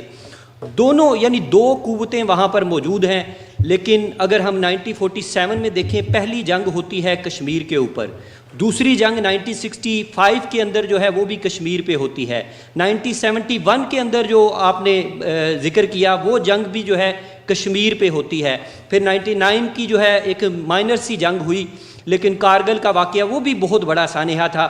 میں یہ بتانا چاہوں گا کہ دنیا کے اندر جو ہے گلوبل فائر ایک ویب سائٹ ہے جہاں پر ٹیکنالوجی کے حوالے سے انہوں نے کچھ فیکٹس اینڈ فگر دیے ہیں کہ چائنا اور امریکہ جس طرح انٹرنیشنل ورلڈ کے اندر جو ہے ایک دوسرے کو مات دینے کے لیے ٹیکنالوجی کے اعتبار سے معاشی جو جنگ ہے وہ جاری و ساری ہے، اسی طرح ساؤتھ ایشیا کے اندر پاکستان اور انڈیا کی جو تصادم ہے وہ بڑھتا جا رہا ہے۔ یہاں میں تھوڑا سا جو ہے ان کا کمپیریزن جو ہے شارٹ کیونکہ ٹائم ہے میں پیش کرنا چاہوں گا کہ اس گلوبل فائر ویب سائٹ نے جو ہے انڈیا کو وہاں پر 4تھے نمبر پہ مینشن کیا ہے جو طاقتور فوج رکھتی ہے، اور اس کے اندر انہوں نے صنعت کی بھی جو ہے وہ پیمانہ رکھا ہے۔ کارکردگی کے حوالے سے یعنی پہلی دوسری اور تیسری دنیا کے ساتھ ان کے تعلقات کیسے ہیں ان کو مد نظر رکھا ہے. 9,19,000 پاکستان کی ٹوٹل فوج ہے, 42 لاکھ جو ہے انڈین فوج ہے. اس کے علاوہ بختر بند گاڑیوں کی بات کریں, توپوں کی بات کریں, ٹیمپوں کی بات کریں, فضائیہ کی بات کریں, تو انڈیا ہر اعتبار سے جو ہے پاکستان سے بہت آگے ہے. ان ہتھیاروں کی اگر بات کریں, ٹیکنالوجی کی بات کریں, بحری بیڑا جو ہے ہتھیاروں کے حوالے سے انڈیا کے پاس موجود ہے, پاکستان کے پاس موجود نہیں ہے. لیکن یہ واحد جہاں آپ نیگیٹیوٹی دیکھتے ہیں جوہری توانائی کے حوالے سے, اٹامک پاور کے حوالے سے, وہاں پہ ایک پازیٹیو یہ ہے کہ دونوں ملکوں کے پاس یہ ٹیکنالوجی ہونے کے باعث انڈیا تمام تر یعنی پاور ہونے کے بعد 1 یعنی جو ہے 2 ارب جو ہے یہ اس کی نیشن ہے, 20 کروڑ لوگوں سے جو ہے وہ پھر بھی تھریٹن ہے, اس وجہ سے کہ ان کے پاس ٹیکنالوجی موجود ہے, ایٹم موجود ہے, وہ ڈرتے ہوئے جو ہے جنگ نہیں کرتا. لیکن اس کے اثرات جو ہے پوری دنیا کے اندر پھیل رہے ہیں انہی ریجن کی وجہ سے. سری لنکا کے اندر کیا ہوا, مالدیپ کے اندر کیا سچویشن ہے, نیپال کے کیا صورتحال ہے, بنگلہ دیش کا کیا سینیریو ہے, وہاں پر انتہا پسندی اور دہشت گردی کے جو باعث ہیں یہ چیزیں ہیں. لیکن اس کے لیے ایک ہی سلوشن جو ہے وہ پوری دنیا کو ورلڈ لیول پہ United nation human rights council کی ہم بات کریں, یورپین یونین کی بات کریں, جنرل اسمبلی جو ہے یونائٹڈ نیشن کی, امریکہ کی بات کریں, تو وہاں پہ بھی یہی سینیریو جو ہے ڈسکس ہو رہے ہیں کہ دنیا کے اندر جو ہے سب سے اگر خطرناک کوئی جنگ چھڑ سکتی ہے. اور یہ کلنٹن نے جو ہے لاسٹ ٹائم بھی جو ہے اپنے دور کے اندر کہا تھا کہ کشمیر موسٹ ڈینجرس جو ہے یہ پلیس ہے دنیا کے اندر, جہاں پر ابھی تک راؤنڈ اباؤٹ جو ہے 1 لاکھ لوگ جو ہے شہادتیں اور قربانیاں پیش کر چکے ہیں. میرے جتنے بھی یعنی پیش رو مقرر تھے انہوں نے بتایا کہ پلوامہ کے بعد کیا سینیریو ہوا, پھر فضائی حدود کے حوالے سے ایک دوسرے پہ تنقید ہوئی. یہ سارا سینیریو اسی وقت جو ہے سارٹ آؤٹ ہوگا جب کشمیریوں کو سیلف ڈٹرمنیشن دیا جائے گا. جیسے نارتھ کوریا کے حوالے سے آپ بات کرتے ہیں کہ جناب اسے ایٹم ٹیکنالوجی نہیں ملنی چاہیے, ایران کی نہیں ملنی چاہیے, اسی طرح آپ کو جو ہے اسرائیل جو ہے سب سے بڑا سپلائر ہے انڈیا کو, جو ایٹم جو ہے ایٹمی قوت یا میزائل جو ہے وہ پرووائڈ کر رہا ہے.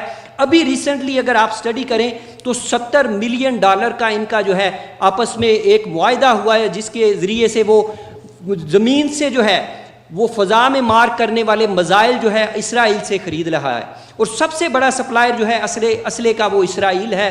تو آپ کو ایک انصاف جو ہے برتنا ہوگا. ہم کسی ملک پہ تنقید نہیں کرتے, دنیا کے اندر جتنی بھی جو ہے بڑی طاقتیں ہیں, برطانیہ ہے, امریکہ ہے, روس ہے, جرمنی ہے, فرانس ہے, ان تمام لوگوں کو جو ہے یہ سلوشن جو ہے اس کی طرف جانا ہوگا. میں اپنا اسی جو ہے اپنی بات ختم کروں گا کیونکہ زیادہ وقت نہیں ہے, ان اشعار کے ساتھ اقبال کے کہ اللہ سے کرے دور تو تعلیم بھی فتنہ, اللہ سے کرے دور تو تعلیم بھی فتنہ, املاک بھی اولاد بھی جاگیر بھی فتنہ, نہ حق کے لیے اٹھے تو شمشیر بھی فتنہ, شمشیر ہی کیا نعرہ تکبیر بھی فتنہ. جزاک اللہ, تھینک یو.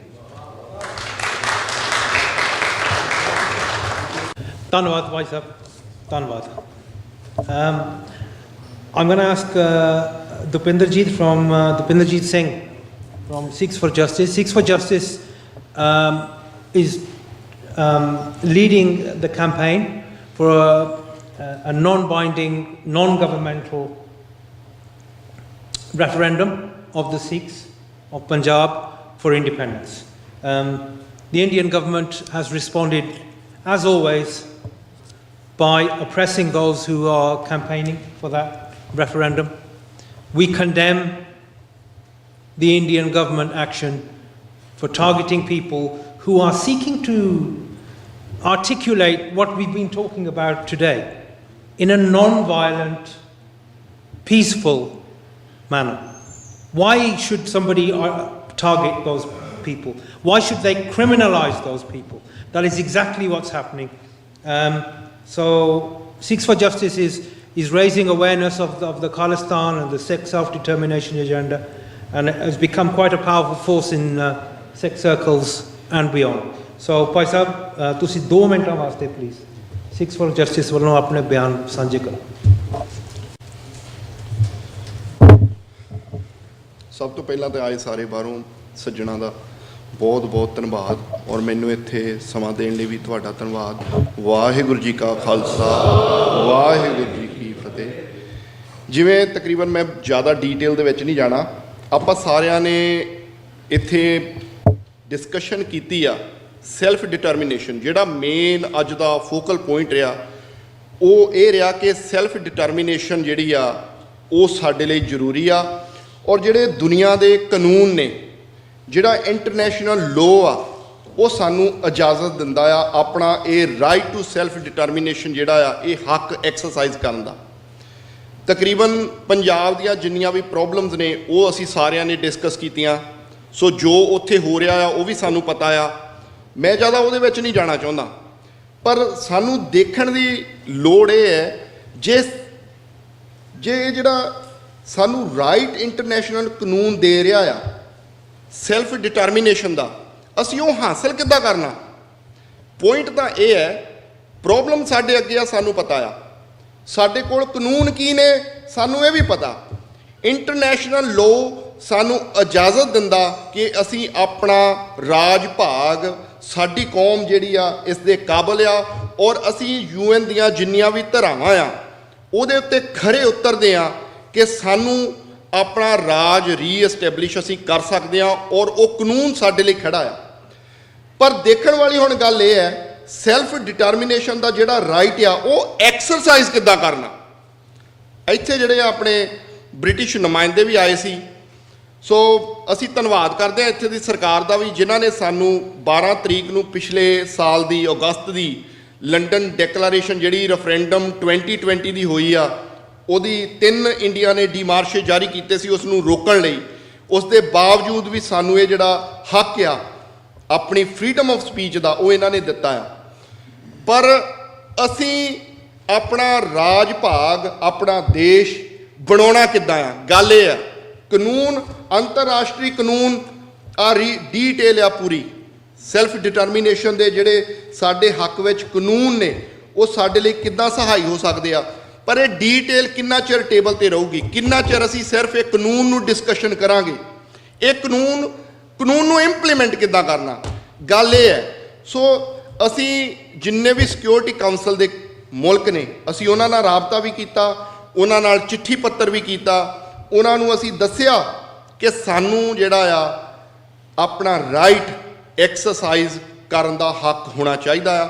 ਔਰ ਤੁਸੀਂ ਇਹ ਦਬਾਅ ਬਣਾਓ ਹਿੰਦੁਸਤਾਨ 'ਤੇ ਕਿ ਹਿੰਦੁਸਤਾਨ ਬਾਈਂਡਿੰਗ ਰੈਫਰੈਂਡਮ ਕਰਵਾਵੇ UN ਦੀ ਸੁਪਰਵਿਜ਼ਨ ਦੇ ਵਿੱਚ, ਜਿਸ ਨੂੰ ਕਿ ਹਿੰਦੁਸਤਾਨ ਰੋਕ ਰਿਹਾ। ਅਗਰ ਉਹ ਨਹੀਂ ਕਰਵਾਉਂਦਾ ਤਾਂ ਸਿੱਖਾਂ ਦੇ ਕੋਲ ਹੱਕ ਹੈ, ਉਹ ਆਪਣਾ ਨੌਨ ਬਾਈਂਡਿੰਗ ਰੈਫਰੈਂਡਮ ਕਰਵਾ ਸਕਦੇ ਆ। ਕਤਲੋਨੀਆ ਦੇ ਵਿੱਚ ਨੌਨ ਬਾਈਂਡਿੰਗ ਰੈਫਰੈਂਡਮ ਹੋਇਆ, ਕੁਰਦਿਸਤਾਨ ਦੇ ਵਿੱਚ ਨੌਨ ਬਾਈਂਡਿੰਗ ਰੈਫਰੈਂਡਮ ਹੋਇਆ। ਔਰ ਇੱਕ ਗੱਲ ਹੋਰ ਮੈਂ ਇੱਥੇ ਸਪਸ਼ਟ ਕਰਨੀ ਚਾਹੁੰਦਾ ਆ, ਜਿਹੜਾ ਨੌਨ ਬਾਈਂਡਿੰਗ ਰੈਫਰੈਂਡਮ ਹੈ ਇਹ ਭਾਜੀ ਕੋਈ ਸਰਵੇ ਨਹੀਂ, ਇਹ ਕੋਈ ਪਬਲਿਕ ਓਪੀਨੀਅਨ ਨਹੀਂ। ਇਹ ਪਬਲਿਕ ਓਪੀਨੀਅਨ ਤਾਂ ਨਹੀਂ ਕਿਉਂਕਿ international law non binding referendum ਨੂੰ ਰੈਕੋਗਨਾਈਜ਼ ਕਰਦਾ। ਸੋ ਜੇ UN ਦੇ ਵਿੱਚ ਤੁਸੀਂ ਗੱਲ ਕਰਨੀ ਆ ਕਿ ਸਾਨੂੰ ਸੈਲਫ ਡਿਟਰਮੀਨੇਸ਼ਨ ਦੇ ਜਿਹੜੇ ਹੱਕ ਨੇ, ਇਹਦਾ ਜਿਹੜਾ ਕਾਨੂੰਨ ਹੈ ਉਹਦੇ ਆਧਾਰ ਤੇ ਅਸੀਂ ਆਪਣਾ ਮੁਲਕ ਬਣਾਉਣਾ ਚਾਹੁੰਦੇ ਹੋ, ਦੱਸੋ ਸਾਡੇ ਕੋਲ ਕਿਹੜੀ ਮੈਂਡੇਟ ਹੈ, ਦੱਸੋ ਸਾਡੇ ਕੋਲ ਕਿਹੜਾ ਤਰੀਕਾ ਆ ਕਿ ਅਸੀਂ UN ਦੇ ਵਿੱਚ ਬਾਕੀ ਕੰਟਰੀਆਂ ਦੇ ਅੱਗੇ ਪ੍ਰੂਵ ਕਰ ਸਕੀਏ ਕਿ ਸਿੱਖ ਆਪਣਾ ਰਾਜ ਭਾਗ ਚਾਹੁੰਦੇ ਨੇ ਜਾਂ ਕਸ਼ਮੀਰੀ ਆਪਣਾ ਰਾਜ ਭਾਗ ਚਾਹੁੰਦੇ ਨੇ। ਕਸ਼ਮੀਰ ਦੇ ਉੱਤੇ ਅੱਜ ਤਾਈਂ ਸਿਕਿਉਰਿਟੀ ਕਾਉਂਸਲ ਨੇ ਗੱਲ ਸਿਰਫ ਤੇ ਸਿਰਫ ਹਿਊਮਨ ਰਾਈਟ ਇਸ਼ੂਜ਼ ਦੇ ਉੱਤੇ ਕੀਤੀ ਆ। ਮੇਰੇ ਵੀਰ ਬੈਠੇ ਨੇ, ਇਹਨਾਂ ਨੂੰ ਪਤਾ ਆ, ਕਦੀ ਵੀ ਇੰਡੀਪੈਂਡੈਂਸ ਦੇ ਉੱਤੇ ਗੱਲ ਨਹੀਂ ਹੋਈ, ਹਮੇਸ਼ਾ ਹੀ ਗੱਲ ਵਾਇਓਲੇਸ਼ਨ ਆਫ ਹਿਊਮਨ ਰਾਈਟਸ ਤੇ ਹੋਈ ਆ। ਕਦੀ ਵੀ ਇੰਡੀਪੈਂਡੈਂਟ ਸਟੇਟ ਕਸ਼ਮੀਰ ਤੇ ਗੱਲ ਨਹੀਂ ਹੋਈ। ਸਿਕਿਉਰਿਟੀ ਜੇ ਅੱਜ ਅਸੀਂ 1.5 ਮਿਲੀਅਨ ਕਸ਼ਮੀਰੀ ਤੇ ਸਿੱਖ ਬ੍ਰਿਟਨ ਦੇ ਵਿੱਚ ਰਹਿੰਦੇ ਆ, ਅਸੀਂ ਵੋਟਾਂ ਪਾਉਂਦੇ ਆ, ਅਸੀਂ ਇੱਥੋਂ ਦੀ ਸਰਕਾਰ ਇਲੈਕਟ ਕਰਦੇ ਆ, ਸਾਨੂੰ ਪੂਰਾ ਹੱਕ ਹੈ ਅਸੀਂ ਇਹਨਾਂ ਨੂੰ ਅਪੀਲ ਵੀ ਕਰੀਏ, ਅਸੀਂ ਇਹਨਾਂ ਨੂੰ ਅਰਜ ਕਰੀਏ, ਅਸੀਂ ਇਹਨਾਂ ਤੇ ਪ੍ਰੈਸ਼ਰ ਬਿਲਡ ਕਰੀਏ ਕਿ ਤੁਸੀਂ ਜਨੀਵਾ ਕਨਵੈਨਸ਼ਨ ਸਾਈਨ ਕੀਤੀ ਹੈ, ਤੁਸੀਂ ਸਾਨੂੰ ਹਿੰਦੁਸਤਾਨ ਦੇ ਉੱਤੇ ਪ੍ਰੈਸ਼ਰ ਪਾਓ ਕਿ ਉਹ ਸਾਨੂੰ ਰੈਫਰੈਂਡਮ ਕਰਵਾਉਣ ਦੇ, ਜਾਂ ਤਾਂ ਹਿੰਦੁਸਤਾਨ ਯੂਨਾਈਟਿਡ ਨੇਸ਼ਨ ਦੀਆਂ ਧਾਰਾਵਾਂ ਥੱਲੇ ਔਰ ਉਸ ਦੀ ਸੁਪਰਵਿਜ਼ਨ ਦੇ ਥੱਲੇ ਬਾਈਂਡਿੰਗ ਰੈਫਰੈਂਡਮ ਕਰਵਾਏ। ਜੇ ਉਹ ਨਹੀਂ ਕਰਵਾਉਂਦਾ ਸਾਨੂੰ ਪੂਰਾ ਹੱਕ ਹੈ ਨੌਨ ਬਾਈਂਡਿੰਗ ਰੈਫਰੈਂਡਮ ਕਰਵਾਉਣ ਦਾ। ਜਿੱਥੇ ਵੀ ਪੰਜਾਬੀ ਵਸਦਾ ਆ ਇੰਟਰਨੈਸ਼ਨਲੀ, ਇੰਡੀਜਨਸ ਪੀਪਲ ਜਿਹੜੇ ਆ, ਇੰਡੀਜਨਸ ਪੀਪਲ ਵੋਟ ਕਰ ਸਕਦੇ ਆ। ਸੋ ਸਾਨੂੰ ਸਿਕਿਉਰਿਟੀ ਕਾਉਂਸਲ ਦੇ ਵਿੱਚ ਇਹਨਾਂ ਤੇ ਪ੍ਰੈਸ਼ਰ ਪਾਉਣਾ ਚਾਹੀਦਾ ਆ ਕਿ ਸਿਕਿਉਰਿਟੀ ਕਾਉਂਸਲ ਦੇ ਵਿੱਚ ਕੱਲਾ ਹਿਊਮਨ ਰਾਈਟ ਇਸ਼ੂ ਨਹੀਂ, ਇੰਡੀਪੈਂਡੈਂਟ ਸਟੇਟ ਦੀ ਗੱਲ ਹੋਣੀ ਚਾਹੀਦੀ ਹੈ। ਔਰ ਉਹ ਤਾਂ ਹੋ ਸਕਦੀ ਹੈ ਜੇ ਨੌਨ ਬਾਈਂਡਿੰਗ ਰੈਫਰੈਂਡਮ ਜਿਹੜਾ UN ਦੁਆਰਾ ਰੈਕੋਗਨਾਈਜ਼ ਰੈਫਰੈਂਡਮ ਹੈ, ਉਹਦੇ ਦੁਆਰਾ ਅਸੀਂ ਮੈਂਡੇਟ ਸਿਕਿਉਰਿਟੀ ਕਾਉਂਸਲ ਦੇ ਵਿੱਚ ਲੈ ਕੇ ਜਾਈਏ। ਜਾਂ ਜੇ ਸਾਡੇ ਹਥਿਆਸ਼ੀ ਨੇ, ਬੇਸ਼ੱਕ ਪਾਕਿਸਤਾਨ ਹੋਵੇ, ਬੇਸ਼ੱਕ ਉਹ ਕੈਨੇਡਾ ਹੋਵੇ, ਬ੍ਰਿਟਨ ਹੋਵੇ, ਬੇਸ਼ੱਕ ਕੋਈ ਵੀ ਦੁਨੀਆ ਦਾ ਕੰਟਰੀ ਹੈ, ਜੇ ਉਹ ਕਹਿੰਦਾ ਕਿ ਮੈਂ ਸਿੱਖਾਂ ਦਾ ਔਰ ਕਸ਼ਮੀਰੀਆਂ ਦਾ ਹਥਿਆਸ਼ੀ ਹਾਂ, ਤੇ ਉਸ ਕੰਟਰੀ ਨੂੰ UN ਦੇ ਵਿੱਚ ਇਹ ਰੈਜ਼ੋਲੂਸ਼ਨ ਪਾਉਣਾ ਚਾਹੀਦਾ ਕਿ ਇਹਨਾਂ ਲੋਕਾਂ ਨੂੰ ਆਪਣਾ ਮੁਲਕ, ਆਪਣੀ ਰਾਏ ਰੱਖਣ ਦਾ ਅਧਿਕਾਰ ਹੈ। ਔਰ ਹਿੰਦੁਸਤਾਨ ਜਾਂ ਕੋਈ ਵੀ ਹੋਰ ਕੰਟਰੀ ਜਿਹੜਾ ਘੱਟ ਗਿਣਤੀਆਂ ਦੀ ਆਵਾਜ਼ ਦਬਾਉਂਦਾ ਆ, ਉਸ ਨੂੰ ਕੋਈ ਹੱਕ ਨਹੀਂ ਕਿ ਉਹ ਕਿਸੇ ਦੀ ਆਵਾਜ਼ ਦਬਾਏ। ਔਰ ਉਹਨਾਂ ਨੂੰ ਹੱਕ ਹੈ, ਉਹਨਾਂ ਨੇ ਕਿਸ ਦੇ ਨਾਲ ਰਹਿਣਾ ਚਾਹੁੰਦੇ ਨੇ, ਬੇਸ਼ੱਕ ਉਹ ਕਿਸੇ ਵੀ ਕੰਟਰੀ ਨਾਲ ਰਹਿਣਾ ਪਸੰਦ ਕਰਨ ਜਾਂ ਆਪਣਾ ਇੰਡੀਪੈਂਡੈਂਟ ਕੰਟਰੀ ਹੋਵੇ। ਸੋ ਅੱਜ ਦੀ ਡਿਸਕਸ਼ਨ ਦਾ ਜਿਹੜਾ ਮੁੱਦਾ ਆ ਸੈਲਫ ਡਿਟਰਮੀਨੇਸ਼ਨ, ਦੈਟਸ ਫਾਈਨ, ਉਹ ਹੈ, ਉਹਦੇ ਕਾਨੂੰਨ ਬਣੇ ਨੇ ਸਾਡੇ ਕੋਲ, ਉਹਦੇ ਬੜੇ ਬੜੇ ਕਿਤਾਬਚੇ ਵੀ ਨੇ ਉਹ ਕੀ ਕਾਨੂੰਨ ਨੇ, ਲੇਕਿਨ ਉਹ ਕਾਨੂੰਨ ਇੰਪਲੀਮੈਂਟ ਕਿੱਦਾਂ ਕਰਨਾ, ਗੱਲ ਇਹ ਹੈ। ਉਹਦਾ ਇੱਕੋ ਇੱਕ ਜ਼ਰੀਆ ਆ ਅੱਜ ਦੇ ਸਮੇਂ ਦੇ ਵਿੱਚ, ਇਹ ਡੈਮੋਕ੍ਰੈਟਿਕ ਦੁਨੀਆ ਹੈ। ਡੈਮੋਕ੍ਰੈਟਿਕ ਤਰੀਕੇ ਦੇ ਨਾਲ ਸਿਰਫ ਇੱਕ ਹੀ ਤਰੀਕਾ ਕਾਰਗਰ ਹੈ, ਉਹ ਹੈ ਰੈਫਰੈਂਡਮ। ਬੇਸ਼ੱਕ ਉਹ ਰੈਫਰੈਂਡਮ 2020 ਹੋਏ ਜਾਂ ਉਹ ਰੈਫਰੈਂਡਮ ਕਤਲੋਨੀਆ ਸਪੇਨ ਦੇ ਵਿੱਚ ਹੋਏ, ਚਾਹੇ ਉਹ ਨੌਨ ਬਾਈਂਡਿੰਗ ਰੈਫਰੈਂਡਮ ਜਿਹੜਾ ਕਰਦਿਸਤਾਨ ਦੇ ਵਿੱਚ ਹੋਏ। ਕਰਦਿਸਤਾਨ ਤੋਂ ਵੱਡੀ ਐਗਜ਼ਾਮਪਲ ਤੁਹਾਡੇ ਕੋਲ ਨਹੀਂ ਮਿਲੇਗੀ। ਜਿਨ੍ਹਾਂ ਕੋਲ ਟੈਂਕ ਸੀ, ਤੋਪਾਂ ਸੀ, ਜਿਨ੍ਹਾਂ ਕੋਲ ਆਪਣੀ ਆਰਮੀ ਸੀ, ਉਹਨਾਂ ਨੂੰ ਵੀ ਰੈਫਰੈਂਡਮ ਦਾ ਸਹਾਰਾ ਲੈਣਾ ਪਿਆ ਆਪਣੀ ਆਵਾਜ਼ ਦੁਨੀਆ ਦੇ ਵਿੱਚ ਪਹੁੰਚਾਉਣ ਦੇ ਲਈ। ਭਾਜੀ ਹੁਣਾਂ ਨੇ ਪਹਿਲਾਂ ਵੀ ਮੈਂਸ਼ਨ ਕੀਤਾ, ਸੌਰੀ ਮੈਂ 1 ਮਿੰਟ ਹੋਰ ਲਵਾਂਗਾ, ਭਾਜੀ ਹੁਣਾਂ ਨੇ ਪਹਿਲਾਂ ਵੀ ਮੈਂਸ਼ਨ ਕੀਤਾ, ਅਸੀਂ ਯੂਨਾਈਟਿਡ ਨੇਸ਼ਨ ਦੇ ਵਿੱਚ ਗਏ, ਉੱਥੇ ਤਾਂ ਸਾਡੀ ਗੱਲ ਹੀ ਨਹੀਂ, ਉਹਨਾਂ ਨੂੰ ਤਾਂ ਇਹ ਪਤਾ ਹੀ ਨਹੀਂ ਕਿ ਸਾਡੇ ਨਾਲ ਧੱਕਾ ਹੋਇਆ। ਤੇ ਫਿਰ ਜੇ ਉਹਨਾਂ ਨੂੰ ਇਹ ਪਤਾ ਹੀ ਨਹੀਂ ਸਾਡੇ ਨਾਲ ਧੱਕਾ ਹੋਇਆ, ਫਿਰ ਅਸੀਂ ਕਿਸ ਤਰ੍ਹਾਂ ਉਹਨਾਂ ਦੇ ਟੇਬਲ ਦੇ ਉੱਤੇ ਆਪਣੀਆਂ ਪ੍ਰੋਬਲਮਸ ਕਿ ਅਸੀਂ ਆਪਣਾ ਕੰਟਰੀ ਚਾਹੁੰਦੇ ਆ, ਅਸੀਂ UN ਦੇ ਅੱਗੇ ਕਿੱਦਾਂ ਰੱਖਾਂਗੇ? ਸਿਰਫ ਇੱਕੋ ਇੱਕ ਤਰੀਕਾ ਹੈ, ਨੌਨ ਬਾਈਂਡਿੰਗ ਰੈਫਰੈਂਡਮ। ਆਪਣੀ ਮੈਂਡੇਟ ਇਕੱਠੀ ਕਰੋ ਰੈਫਰੈਂਡਮ 2020 ਦੇ ਵਿੱਚ, ਉਸ ਤੋਂ ਬਾਅਦ ਉਸ ਦਾ ਕਲੇਮ UN ਦੇ ਵਿੱਚ ਜਾਏ। ਐਟਲੀਸਟ ਜੇ ਉਹਨਾਂ ਨੂੰ ਨਹੀਂ ਪਤਾ, ਉਹਨਾਂ ਦੇ ਟੇਬਲ ਦੇ ਉੱਤੇ ਇਹ ਚੀਜ਼ ਕਲੀਅਰ ਹੋਣੀ ਚਾਹੀਦੀ ਕਿ yes there is a dispute in India, not only Kashmir, Khalistan ਵੀ, ਪੰਜਾਬ ਦੀ ਵੀ ਡਿਸਪਿਊਟ ਹੈ। ਔਰ ਉਹ ਪ੍ਰੈਸ਼ਰਾਈਜ਼ ਕਰਨ ਇੰਡੀਆ ਨੂੰ ਕਿ UN ਦੀ ਸੁਪਰਵਿਜ਼ਨ ਦੇ ਵਿੱਚ ਇੱਥੇ ਰੈਫਰੈਂਡਮ ਕਰਵਾਇਆ ਜਾਏ ਔਰ ਇਹਨਾਂ ਲੋਕਾਂ ਨੂੰ ਆਪਣਾ ਕਿਸ ਦੇ ਨਾਲ ਰਹਿਣਾ ਆ, ਆਪਣੀ ਕਿਸਮਤ ਦਾ ਫੈਸਲਾ ਇਹ ਲੋਕ ਕਰਨ। ਸੋ ਪਲੀਜ਼ ਸਾਰਿਆਂ ਨੂੰ ਅਪੀਲ ਹੈ, ਔਰ ਜਿੰਨੇ ਵੀ ਇੱਥੇ ਡੈਲੀਗੇਸ਼ਨ ਤਕਰੀਬਨ ਹੁਣ ਤਾਂ ਸਾਰੇ ਚਲੇ ਗਏ ਨੇ, ਮੈਂ ਉਮੀਦ ਕਰਦਾ ਭਾਜੀ ਹੁਣੀ ਸ਼ਾਇਦ ਉਹਨਾਂ ਨਾਲ ਬਾਅਦ ਵਿੱਚ ਕੋਈ ਚਿੱਠੀ ਪੱਤਰ WSP ਦੇ ਬਿਹਾਫ ਤੇ ਕਰਨਗੇ। ਸੋ ਉਹਨਾਂ ਨੂੰ ਇਹ ਅਰਜ਼ ਕਰੋ ਕਿ ਜਿਹੜਾ ਸਾਡਾ ਰੈਫਰੈਂਡਮ ਹੈ, ਨੌਨ ਬਾਈਂਡਿੰਗ ਰੈਫਰੈਂਡਮ, ਇਸ ਨੂੰ ਉਹ UN ਦੇ ਵਿੱਚ ਜਾ ਕੇ ਸਪੋਰਟ ਕਰਨ। ਔਰ ਜਿੰਨੇ ਵੀ ਸਾਡੇ ਸਿੱਖ ਭੈਣ ਭਰਾ ਨੇ, ਸਾਡੇ ਕਸ਼ਮੀਰੀ ਬ੍ਰਦਰ ਨੇ, ਉਹ ਵੀ ਜਿਹੜਾ ਰੈਫਰੈਂਡਮ ਨੂੰ ਸਪੋਰਟ ਕਰਨ, ਤਾਂ ਕਿ ਕੱਲੀ ਹਿਊਮਨ ਰਾਈਟ ਵਾਇਲੇਸ਼ਨ ਦੀ ਗੱਲ ਨਾਲ ਨਹੀਂ ਸਰਨਾ, ਕਿਉਂਕਿ ਹਿਊਮਨ ਰਾਈਟ ਵਾਇਲੇਸ਼ਨ ਕਿਤੇ ਵੀ ਕਦੋਂ ਵੀ ਸਟਾਪ ਕੀਤੀ ਜਾ ਸਕਦੀ ਹੈ। ਉਸ ਤੋਂ ਬਾਅਦ ਕੀ ਫਿਰ ਤੁਹਾਡਾ ਮਸਲਾ ਖਤਮ ਹੋ ਜਾਣਾ ਆਜ਼ਾਦੀ ਦਾ। ਉਹਨਾਂ ਨੇ 84 ਵਿੱਚ ਸਿੱਖਾਂ ਦਾ ਕਤਲੇਆਮ ਕੀਤਾ, ਜੈਨੋਸਾਈਡ ਕੀਤੀ, ਉਹਨਾਂ ਬੰਦਿਆਂ ਨੂੰ ਕੱਲ੍ਹ ਨੂੰ ਫਾਂਸੀ ਦੇ ਦਿੱਤੀ, ਫਿਰ ਤੁਹਾਡਾ ਮਸਲਾ ਖਤਮ। ਉਹਨਾਂ ਨੇ ਅਕਾਲ ਤਖਤ ਤੇ ਅਟੈਕ ਕੀਤਾ, ਉੱਥੇ ਜਿਹੜਾ ਹਜੇ ਵੀ ਬਰਾੜ ਬੈਠਾ ਹੈ, ਕੱਲ੍ਹ ਨੂੰ ਬਰਾੜ ਦਾ ਟਰਾਇਲ ਚੱਲ ਪੈਂਦਾ, ਬਰਾੜ ਖਤਮ, ਬਰਾੜ ਨੂੰ ਸਜ਼ਾ ਹੋ ਜਾਂਦੀ, ਕੀ ਤੁਹਾਡੀ ਇੰਡੀਪੈਂਡੈਂਸ ਦੀ ਲੜਾਈ ਖਤਮ? ਇਹ ਨਹੀਂ ਖਤਮ ਹੋਣੀ। ਸੋ ਲੜਾਈ ਤੁਹਾਡੀ ਇੰਡੀਪੈਂਡੈਂਸ ਦੀ ਆ। ਹਿਊਮਨ ਰਾਈਟ ਇਸ਼ੂ ਉਹਦੇ ਵਿੱਚ ਇੱਕ ਆਉਣ ਵਾਲਾ ਅਹਿਮ ਪੁਆਇੰਟ ਹੈ। ਸੋ ਇਹ ਗੱਲ ਸਾਨੂੰ ਯਾਦ ਰੱਖਣੀ ਚਾਹੀਦੀ ਹੈ। ਸੈਲਫ ਡਿਟਰਮੀਨੇਸ਼ਨ 'ਤੇ ਜਿੱਥੇ ਅਸੀਂ ਡਿਸਕਸ਼ਨ ਕੀਤੀ ਹੈ, ਉੱਥੇ ਇਹ ਵੀ ਹੋਣਾ ਚਾਹੀਦਾ ਆ ਸੈਲਫ ਡਿਟਰਮੀਨੇਸ਼ਨ ਦੇ ਜਿਹੜੇ ਕਾਨੂੰਨ ਨੇ ਉਹ ਲਾਗੂ ਕਿੱਦਾਂ ਕਰਦੇ ਨੇ। ਉਹਦਾ ਇੱਕੋ ਇੱਕ ਹੱਲ ਹੈ ਇਸ ਸਮੇਂ ਡੈਮੋਕ੍ਰੈਟਿਕ ਦੁਨੀਆ ਦੇ ਵਿੱਚ, ਰੈਫਰੈਂਡਮ ਦੇ ਰਾਹੀਂ। ਨੌਨ ਬਾਈਂਡਿੰਗ ਰੈਫਰੈਂਡਮ ਵੀ UN ਦੇ ਵਿੱਚ ਰੈਕੋਗਨਾਈਜ਼ ਹੈ, ਬਾਈਂਡਿੰਗ ਰੈਫਰੈਂਡਮ ਤਾਂ ਹੈ ਹੀ। ਸੋ ਇਹਨਾਂ ਹੀ ਸ਼ਬਦਾਂ ਨਾਲ ਮੈਂ ਸਾਰਿਆਂ ਦਾ ਧੰਨਵਾਦ ਕਰਦਾ। ਸੋ ਮੈਨੂੰ ਜਿਨ੍ਹਾਂ ਨੇ ਸੁਣਿਆ, ਔਰ ਉਮੀਦ ਕਰਦਾ ਭਾਜੀ ਹੁਣਾਂ ਨੂੰ ਵੀ ਬਈ ਜੇ ਇੱਥੇ ਦੇ ਜਿੰਨੇ ਵੀ ਨੁਮਾਇੰਦੇ ਆਏ ਸੀ, ਜੇ ਉਹਨਾਂ ਨਾਲ ਗੱਲਬਾਤ ਵੀ ਹੁੰਦੀ ਹੈ। ਸੋ ਸੈਲਫ ਡਿਟਰਮੀਨੇਸ਼ਨ ਦੇ ਕਾਨੂੰਨ ਸਾਨੂੰ ਵੀ ਪਤਾ, ਇਹਨਾਂ ਨੂੰ ਵੀ ਪਤਾ, ਜਨੀਵਾ ਕਨਵੈਨਸ਼ਨਸ ਇਹਨਾਂ ਨੇ ਸਾਈਨ ਕੀਤੀਆਂ। ਸੋ ਇਹਨਾਂ ਨੂੰ ਚਾਹੀਦਾ ਕਿ ਜੇ ਸਿੱਖਾਂ ਨੇ 83,000 ਤੋਂ ਵੱਧ ਸੈਕੰਡ ਵਰਲਡ ਵੋਰ ਦੇ ਵਿੱਚ ਇਹਨਾਂ ਕੰਟਰੀਆਂ ਲਈ ਸ਼ਹਾਦਤਾਂ ਦਿੱਤੀਆਂ, ਸਾਡੇ ਫੌਜੀ ਸ਼ਹੀਦ ਹੋ ਗਏ ਯੂਰਪ ਦੇ ਵਿੱਚ, ਇਹਨਾਂ ਦਾ ਵੀ ਫਰਜ਼ ਬਣਦਾ ਕਿ ਸਾਡੀ ਕੌਮ ਦਾ ਜਿਹੜੀ ਇਹ ਦਰਦਨਾਕ ਇਹ ਕਹਾਣੀ ਆ, ਜੋ ਸਾਡਾ ਇਤਿਹਾਸ ਆ, ਇਸ ਦੇ ਬਿਹਾਫ 'ਤੇ ਜੋ ਸਾਡਾ ਪਹਿਲਾ ਰਾਜ ਸੀ ਸਿੱਖ ਰਾਜ, ਉਸ ਨੂੰ ਕਾਇਮ ਕਰਨ ਦੇ ਲਈ ਇਹ UN ਦੇ ਵਿੱਚ ਰੈਜ਼ੋਲੂਸ਼ਨ ਪਾਉਣ। ਮੈਂ ਤਾਂ ਇਹੀ ਸਮਝਾਂਗਾ ਕਿ ਇਹੀ ਇੱਕ ਸੁਹਿਰਦ ਹਮਦਰਦੀ ਹੋਏਗੀ ਸਿੱਖਾਂ ਨਾਲ ਜਾਂ ਕਸ਼ਮੀਰੀਆਂ ਨਾਲ। ਜੇ ਉਹਨਾਂ 'ਤੇ ਜ਼ੁਲਮ ਹੋਇਆ, ਇਕੱਲੀ ਵਾਇਲੇਸ਼ਨ ਦੀ ਗੱਲ ਨਾ ਕਰੋ, ਹਿਊਮਨ ਰਾਈਟਸ ਦੀ ਗੱਲ ਨਾ ਕਰੋ, ਇੰਡੀਪੈਂਡੈਂਸ ਦੀ ਗੱਲ ਕਰੋ। ਵਾਹਿਗੁਰੂ ਜੀ ਕਾ ਖਾਲਸਾ, ਵਾਹਿਗੁਰੂ ਜੀ ਕੀ ਫਤਿਹ। ਵਾਹਿਗੁਰੂ ਜੀ ਕਾ ਖਾਲਸਾ, ਵਾਹਿਗੁਰੂ ਜੀ ਕੀ ਫਤਿਹ। ਧੰਨਵਾਦ ਭਾਈ ਸਾਹਿਬ। ਜ਼ਰੂਰ ਬਾਕੀ ਜੋ ਡੈਲੀਗੇਟ, ਕੁਛ ਡੈਲੀਗੇਟ ਕਿਉਂਕਿ ਸਮਾਂ ਕਰਕੇ ਜ਼ਿਆਦਾ ਹੋ ਗਿਆ, ਕੁਛ ਡੈਲੀਗੇਟ ਚਲੇ ਗਏ ਆ, ਅਸੀਂ ਤੁਹਾਡੇ ਬਿਆਨ ਉਹਨਾਂ ਕੋਲ ਸਾਂਝੇ ਜ਼ਰੂਰ ਕਰਾਂਗੇ। ਅਤੇ ਹੁਣ ਮੈਂ ਸਰਦਾਰ ਅਮਰੀਕ ਸਿੰਘ ਸਹੋਤਾ, ਉਹ ਵੀ ਜੋ ਕੌਂਸਲ ਆਫ ਖਾਲਿਸਤਾਨ ਦੇ ਪ੍ਰਧਾਨ ਨੇ, ਉਹਨਾਂ ਨੂੰ ਵੀ ਕਹੂੰਗਾ ਕਿ ਉਹ ਕੁਛ ਸਿਰਫ 2 ਮਿੰਟਾਂ ਵਾਸਤੇ ਸਹੋਤਾ ਸਾਹਿਬ ਆਪਣੇ ਵਿਚਾਰ ਪੇਸ਼ ਕਰੋ ਜੀ।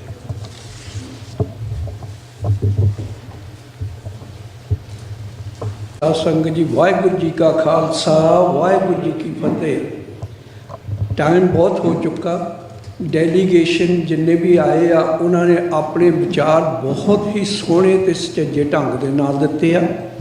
ਮੈਂ ਤਾਂ ਸਿਰਫ 1-2 ਮਿੰਟ ਦੇ ਵਿੱਚ 2 ਗੱਲਾਂ ਕਲੀਅਰ ਕਰਨੀਆਂ ਚਾਹੁੰਦਾ ਕਿ ਸਿੱਖ ਨੇਸ਼ਨ, ਸਿੱਖ ਕੌਮ ਨੇ 1984 ਦੇ ਵਿੱਚ 86 ਦੇ ਵਿੱਚ ਸਰਬੱਤ ਖਾਲਸਾ ਬੁਲਾਇਆ ਗਿਆ। 29 ਅਪ੍ਰੈਲ ਨੂੰ ਡਿਕਲੇਅਰ ਕੀਤਾ ਗਿਆ ਕਿ ਸਿੱਖ ਨੇਸ਼ਨ ਜਿਹੜਾ ਉਹ ਆਪਣਾ ਘਰ ਖਾਲਿਸਤਾਨ, ਇੰਡੀਪੈਂਡੈਂਟ, ਜਿਹੜਾ ਕਿ ਬਫਰ ਸਟੇਟ ਬਿਟਵੀਨ ਪਾਕਿਸਤਾਨ ਅਤੇ ਹਿੰਦੁਸਤਾਨ ਦੇ ਵਿੱਚ ਹੋਊਗਾ, ਜਿਹਦੇ ਨਾਲ ਸਾਊਥ ਏਸ਼ੀਆ ਨੂੰ ਇੱਕ ਬਹੁਤ ਹੀ ਵੱਡੀ ਸੇਫਟੀ ਮਿਲਦੀ ਆ ਤਾਂ ਕਿ ਇਹ ਕੋਈ ਲੜਾਈ ਨਾ ਹੋ ਸਕੇ। ਇਹਨੂੰ ਲੈਣ ਦਾ ਤਰੀਕਾ ਕੀ ਆ? ਉਹ ਇਹ ਆ ਕਿ ਅਸੀਂ ਜਿਹੜੇ ਬਾਹਰ ਬੈਠੇ ਆ, 7-8 ਮਿਲੀਅਨ ਸਿੱਖ ਬਾਹਰ ਬੈਠਾ, ਜਿਹੜੇ ਅੱਜ ਸਾਡੇ ਨੌਜਵਾਨ ਬਾਹਰ ਬੈਠੇ ਆ, ਜਿਹੜੇ ਅੱਜ ਕੰਪਿਊਟਰ ਸਾਇੰਟਿਸਟ, ਸਾਰੀਆਂ ਗੁੱਡ ਕੁਆਲਿਟੀ ਡਿਸੀਜਨ ਮੇਕਿੰਗ ਦੇ ਵਿੱਚ ਜਿਸ ਵੇਲੇ ਅਸੀਂ ਜਾਵਾਂਗੇ, ਉੱਥੇ ਜਾ ਕੇ ਇਹ ਗੱਲਾਂ ਅਸੀਂ ਰੱਖਾਂਗੇ, ਤਦੇ ਹੀ ਅਸੀਂ ਕਿਸੇ ਗੱਲ 'ਤੇ ਕਾਮਯਾਬ ਹੋਵਾਂਗੇ। ਇੱਕ ਗੱਲ ਜ਼ਰੂਰ ਆਪਾਂ ਨੂੰ ਯਾਦ ਰੱਖਣੀ ਚਾਹੀਦੀ ਆ ਕਿ ਜਿੰਨਾ ਚਿਰ ਅਸੀਂ ਉਹਨਾਂ ਥਾਵਾਂ ਦੇ ਵਿੱਚ ਜਾ ਕੇ, ਪ੍ਰੋਫੈਸਰ ਵੀ ਆ, ਸਾਰੇ ਸਾਡੇ ਕੋਲ ਹੈਗੇ ਆ, ਉੱਥੇ ਜਿੱਥੇ ਡਿਸੀਜਨ ਮੇਕਿੰਗ ਹੁੰਦੀ ਆ, ਚਾਹੇ ਉਹ ਸਰਕਾਰ ਦੇ ਵਿੱਚ ਹੋਵੇ, ਚਾਹੇ ਕਿਸੇ ਇੰਸਟੀਟਿਊਸ਼ਨ ਦੇ ਵਿੱਚ ਹੋਵੇ, ਉਹ ਬਣਾਈ ਜਾਵੇ। ਸੋ ਇਸ ਕਰਕੇ ਸਾਰੀ ਦੁਨੀਆ ਦੇ ਵਿੱਚ ਸਿੱਖ ਇਸ ਵੇਲੇ ਛਾਏ ਆ, ਨਾਲ ਸਾਡੇ ਕਸ਼ਮੀਰੀ ਭਰਾ ਵੀ ਆ, ਸਾਰੇ ਹੋਰ ਵੀ, ਅਤੇ ਕੋਈ ਵੀ ਦੁਨੀਆ 'ਤੇ ਹਿਊਮਨ ਹੈ ਨਹੀਂ ਜਿਹੜਾ ਇਹ ਚਾਹਵੇ ਕਿ ਲੜਾਈ ਹੋਵੇ। ਉਹ ਹਰੇਕ ਬੰਦਾ ਇਹ ਚਾਹੁੰਦਾ ਕਿ ਅਸੀਂ ਪੀਸਫੁਲੀ, ਜਿਹੜਾ ਇਹਨਾਂ ਦਾ ਹੱਕ ਆ ਉਹ ਮਿਲਣਾ ਚਾਹੀਦਾ। ਦੇਖੋ 1947 ਦੇ ਵਿੱਚ ਅਸੀਂ ਪਾਰਟੀਸ਼ਨ ਹੋਏ, ਪਾਰਟੀਸ਼ਨ ਹੋਣ ਦੇ ਨਾਲ ਅਸੀਂ ਇਹ ਕਿਹਾ ਕਿ ਸਿੱਖਾਂ ਨੇ ਇਹ ਕਿਹਾ ਕਿ ਸਾਡਾ ਹੱਕ ਜਿਹੜਾ ਹੈ ਉਹ ਹਿੰਦੁਸਤਾਨ ਦੇ ਨਾਲ ਹੋ, ਅਤੇ ਅੱਜ ਅਸੀਂ ਹਿੰਦੁਸਤਾਨ ਤੋਂ ਇਹ ਗੱਲ ਦੱਸਣੀ ਚਾਹੁੰਦੇ ਹਾਂ ਕਿ ਅਸੀਂ ਆਪਣਾ ਹੱਕ ਮੰਗਦੇ ਹਾਂ, ਅਸੀਂ ਭੀਖ ਨਹੀਂ ਮੰਗਦੇ। ਸੋ ਇਸ ਕਰਕੇ ਸਾਨੂੰ ਉਹ ਹੱਕ ਮਿਲਣਾ ਚਾਹੀਦਾ। ਉਹ ਤਦੇ ਮਿਲਣਾ ਆ ਜੇ ਅਸੀਂ ਪੰਜਾਬ ਦੇ ਲੋਕਾਂ ਨੂੰ, ਜੇ ਪੰਜਾਬ ਦੇ ਲੋਕਾਂ ਦਾ ਅਸੀਂ ਦੁੱਖ ਦਰਦ ਵੰਡਾਵਾਂਗੇ ਤੇ ਸਾਰੀ ਦੁਨੀਆ ਦੇ ਵਿੱਚ ਇਹ ਦੱਸਾਂਗੇ ਕਿ ਹਾਂ ਸਾਡੇ ਨਾਲ ਆਹ ਵਿਤਕਰੇ ਹੋ ਰਹੇ ਆ, ਆਹ ਸਾਡੇ ਨਾਲ ਅਨਿਆਏ ਹੋ ਰਿਹਾ, ਸਾਡੇ ਨਿਹੱਤੇ ਬੱਚੇ ਮਾਰੇ ਜਾ ਰਹੇ ਆ, ਸਾਨੂੰ ਯਤੀਮ ਕੀਤਾ ਜਾ ਰਿਹਾ।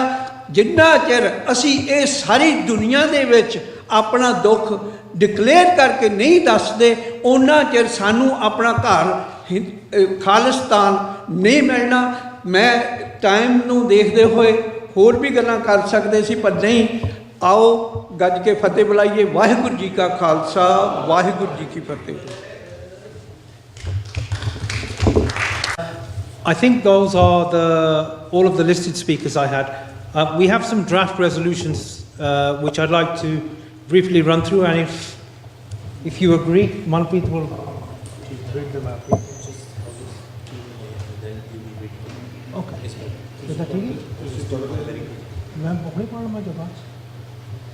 Okay.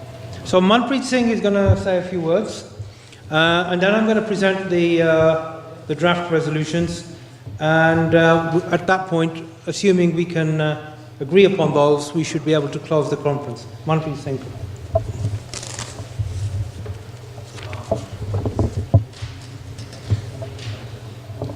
Vaheguru Ji Ka Khalsa, Vaheguru Ji Ki Fateh. I mean, this just reminds us on that day when we actually received a letter from Jathedar Jagtar Singh Hawara, where he said that in 2015 there was a resolution passed in Sarbat Khalsa to create the World Sikh Parliament. And 7 and 8 of us decided to work to how to implement this and have a platform like this for every organization who's working for the freedom of our Sikh nation has actually got a platform where they can raise their voice to the international community. I would like to thank you all today on behalf of each and every member, the 150 members at the minute for the World Sikh Parliament and the other associate members of World Sikh Parliament who's actually made this day a reality. All of you are present here in spirit or in person. You guys have actually proven one solid point here today. How important is peace to human civilization? All of you who were here, we all know what's happening in Southeast Asia.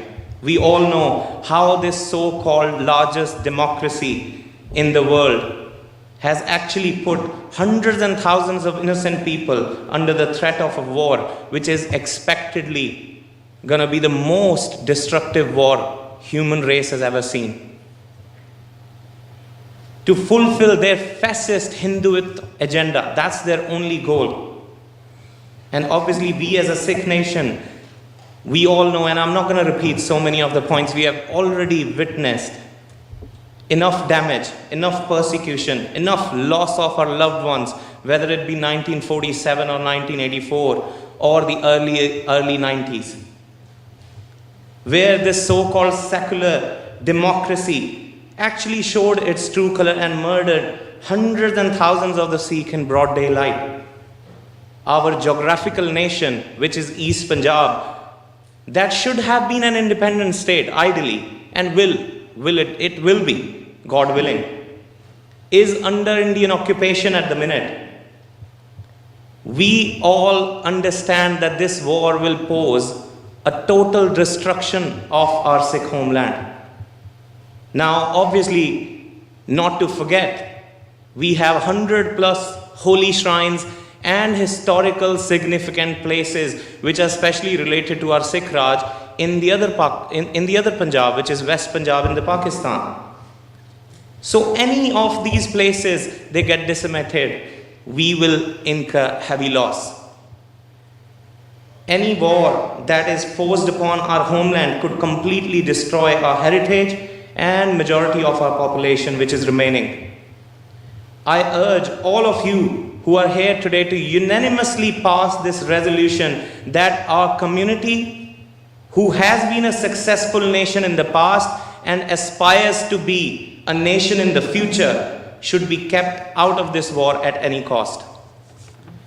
Also, taking another step in the direction of peace, I would request you all to make sure that we abide by this resolution that all the indigenous people of Punjab and Kashmir, which is occupied by India, should actually be given the right opportunity to exercise their right of self-determination under 1966 covenants of the United Nations. This is our basic human right.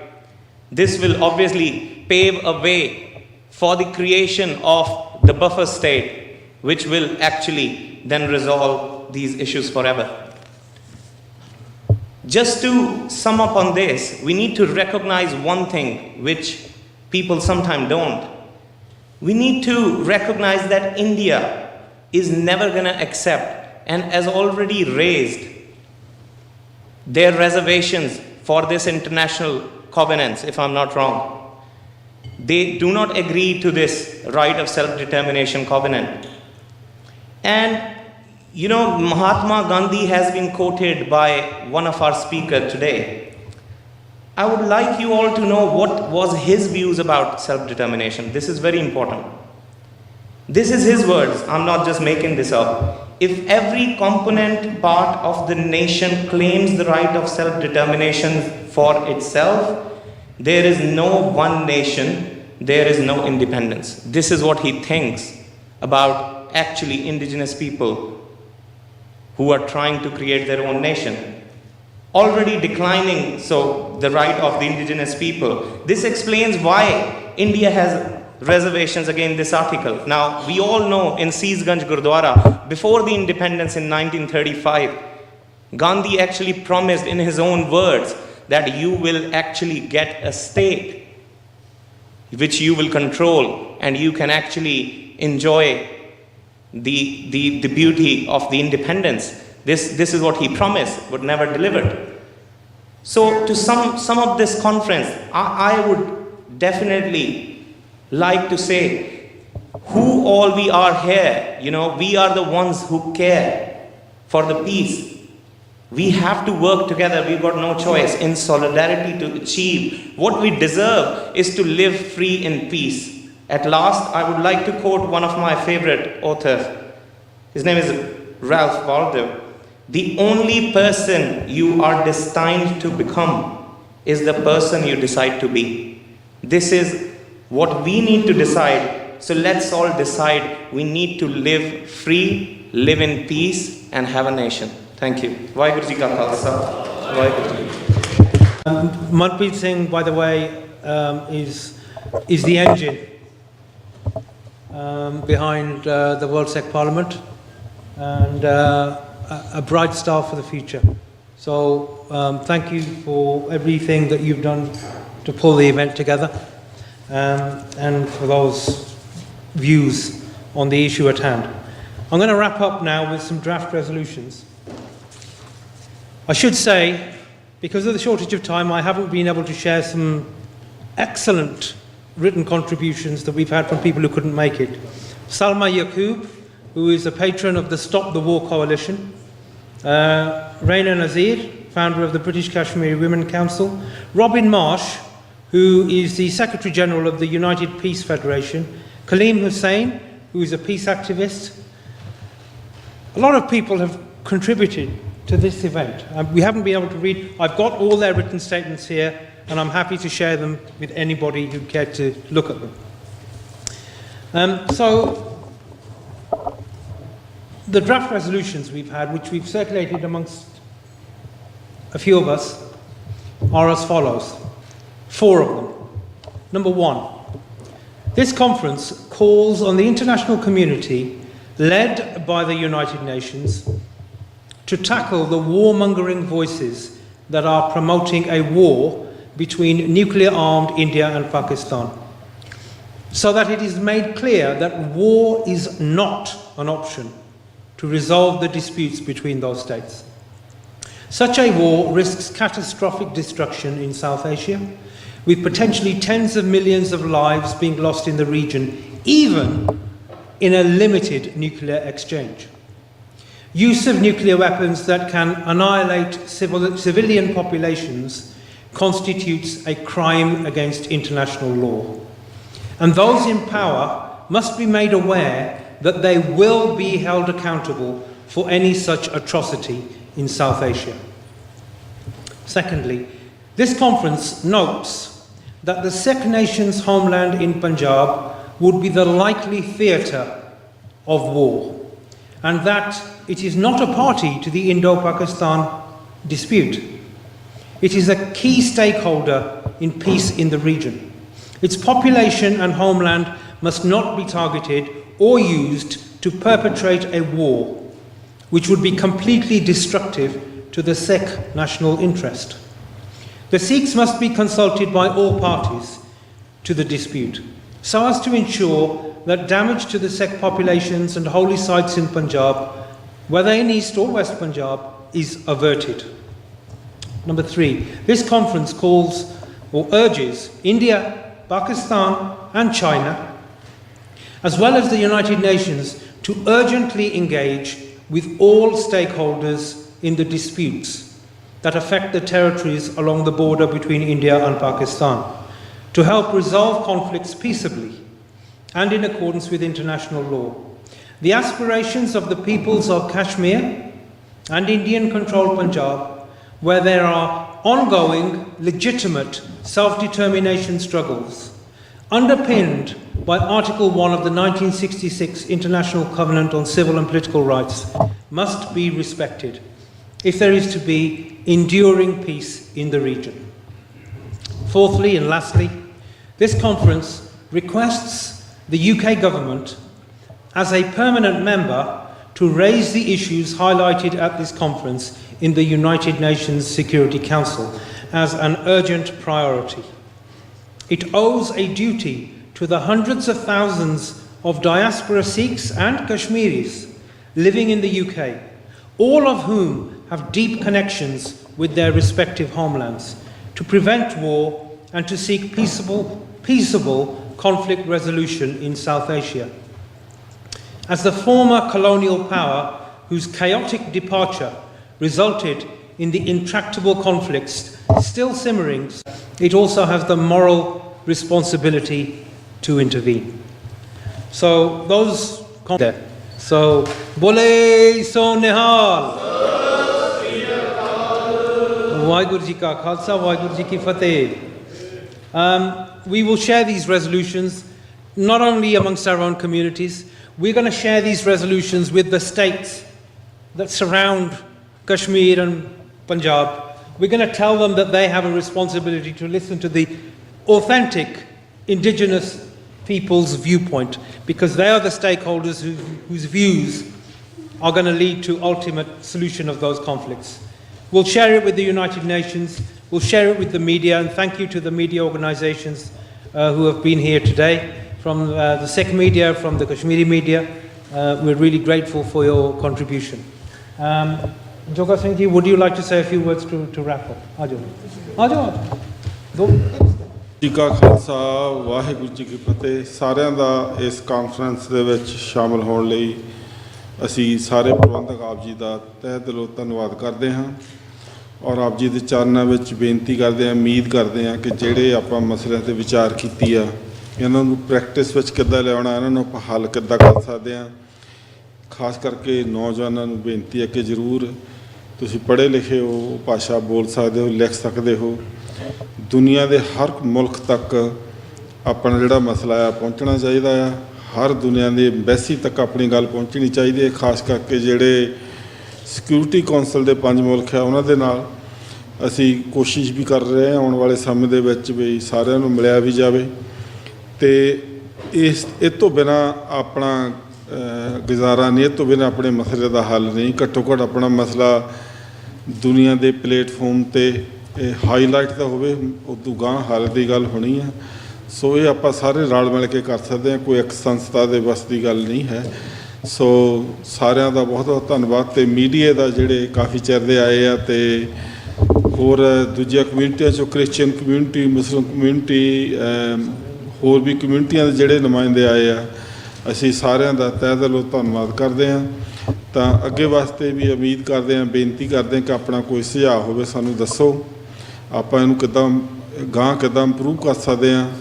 ਗਾਉਣ ਵਾਲੇ programme ਆ ਆਪਾਂ ਇੱਦੋਂ ਵੀ ਚੜ੍ਹਦੀ ਕਲਾ ਵਿੱਚ ਕਰੀਏ। ਸੋ ਸਾਰਿਆਂ ਦਾ ਬਹੁਤ ਬਹੁਤ ਧੰਨਵਾਦ। ਭਾਈ ਰਣਜੀਤ ਸਿੰਘ, ਭਾਈ ਮਨਪ੍ਰੀਤ ਸਿੰਘ, ਇਹਨਾਂ ਨੇ ਬਹੁਤ ਮਿਹਨਤ ਕੀਤੀ ਆ ਪ੍ਰੋਗਰਾਮ ਨੂੰ ਲਿਖਣ ਦੇ ਲਈ। ਮੈਂ ਤਾਂ ਬਸ ਅੱਜ ਗੈਸਟ ਅਪੀਅਰੈਂਸ ਹੀ ਕੀਤੀ, ਆ ਕੇ ਬਹਿ ਗਿਆ। ਬਾਕੀ ਕੰਮ ਇਹਨਾਂ ਦੋਨਾਂ ਨੇ ਬਹੁਤ ਕੀਤਾ। ਸੋ ਇਹਨਾਂ ਦਾ ਦਾਸ ਤਹਿ ਦਿਲੋਂ ਧੰਨਵਾਦ ਕਰਦਾ। ਵਾਹਿਗੁਰੂ ਜੀ ਕਾ ਖਾਲਸਾ, ਵਾਹਿਗੁਰੂ ਜੀ ਕੀ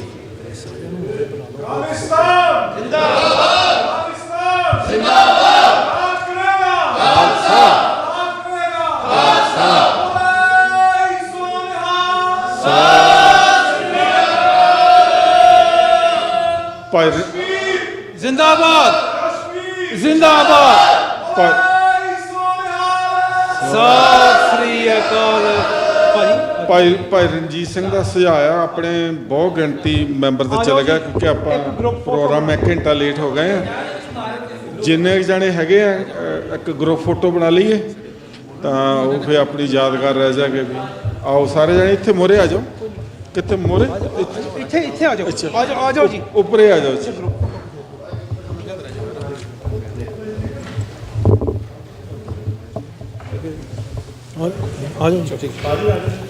ਆ ਜਾਓ ਜੀ, ਆ ਜਾਓ ਜੀ, ਗਰੁੱਪ ਫੋਟੋ ਖਿੱਚ ਲਈਏ ਜੀ।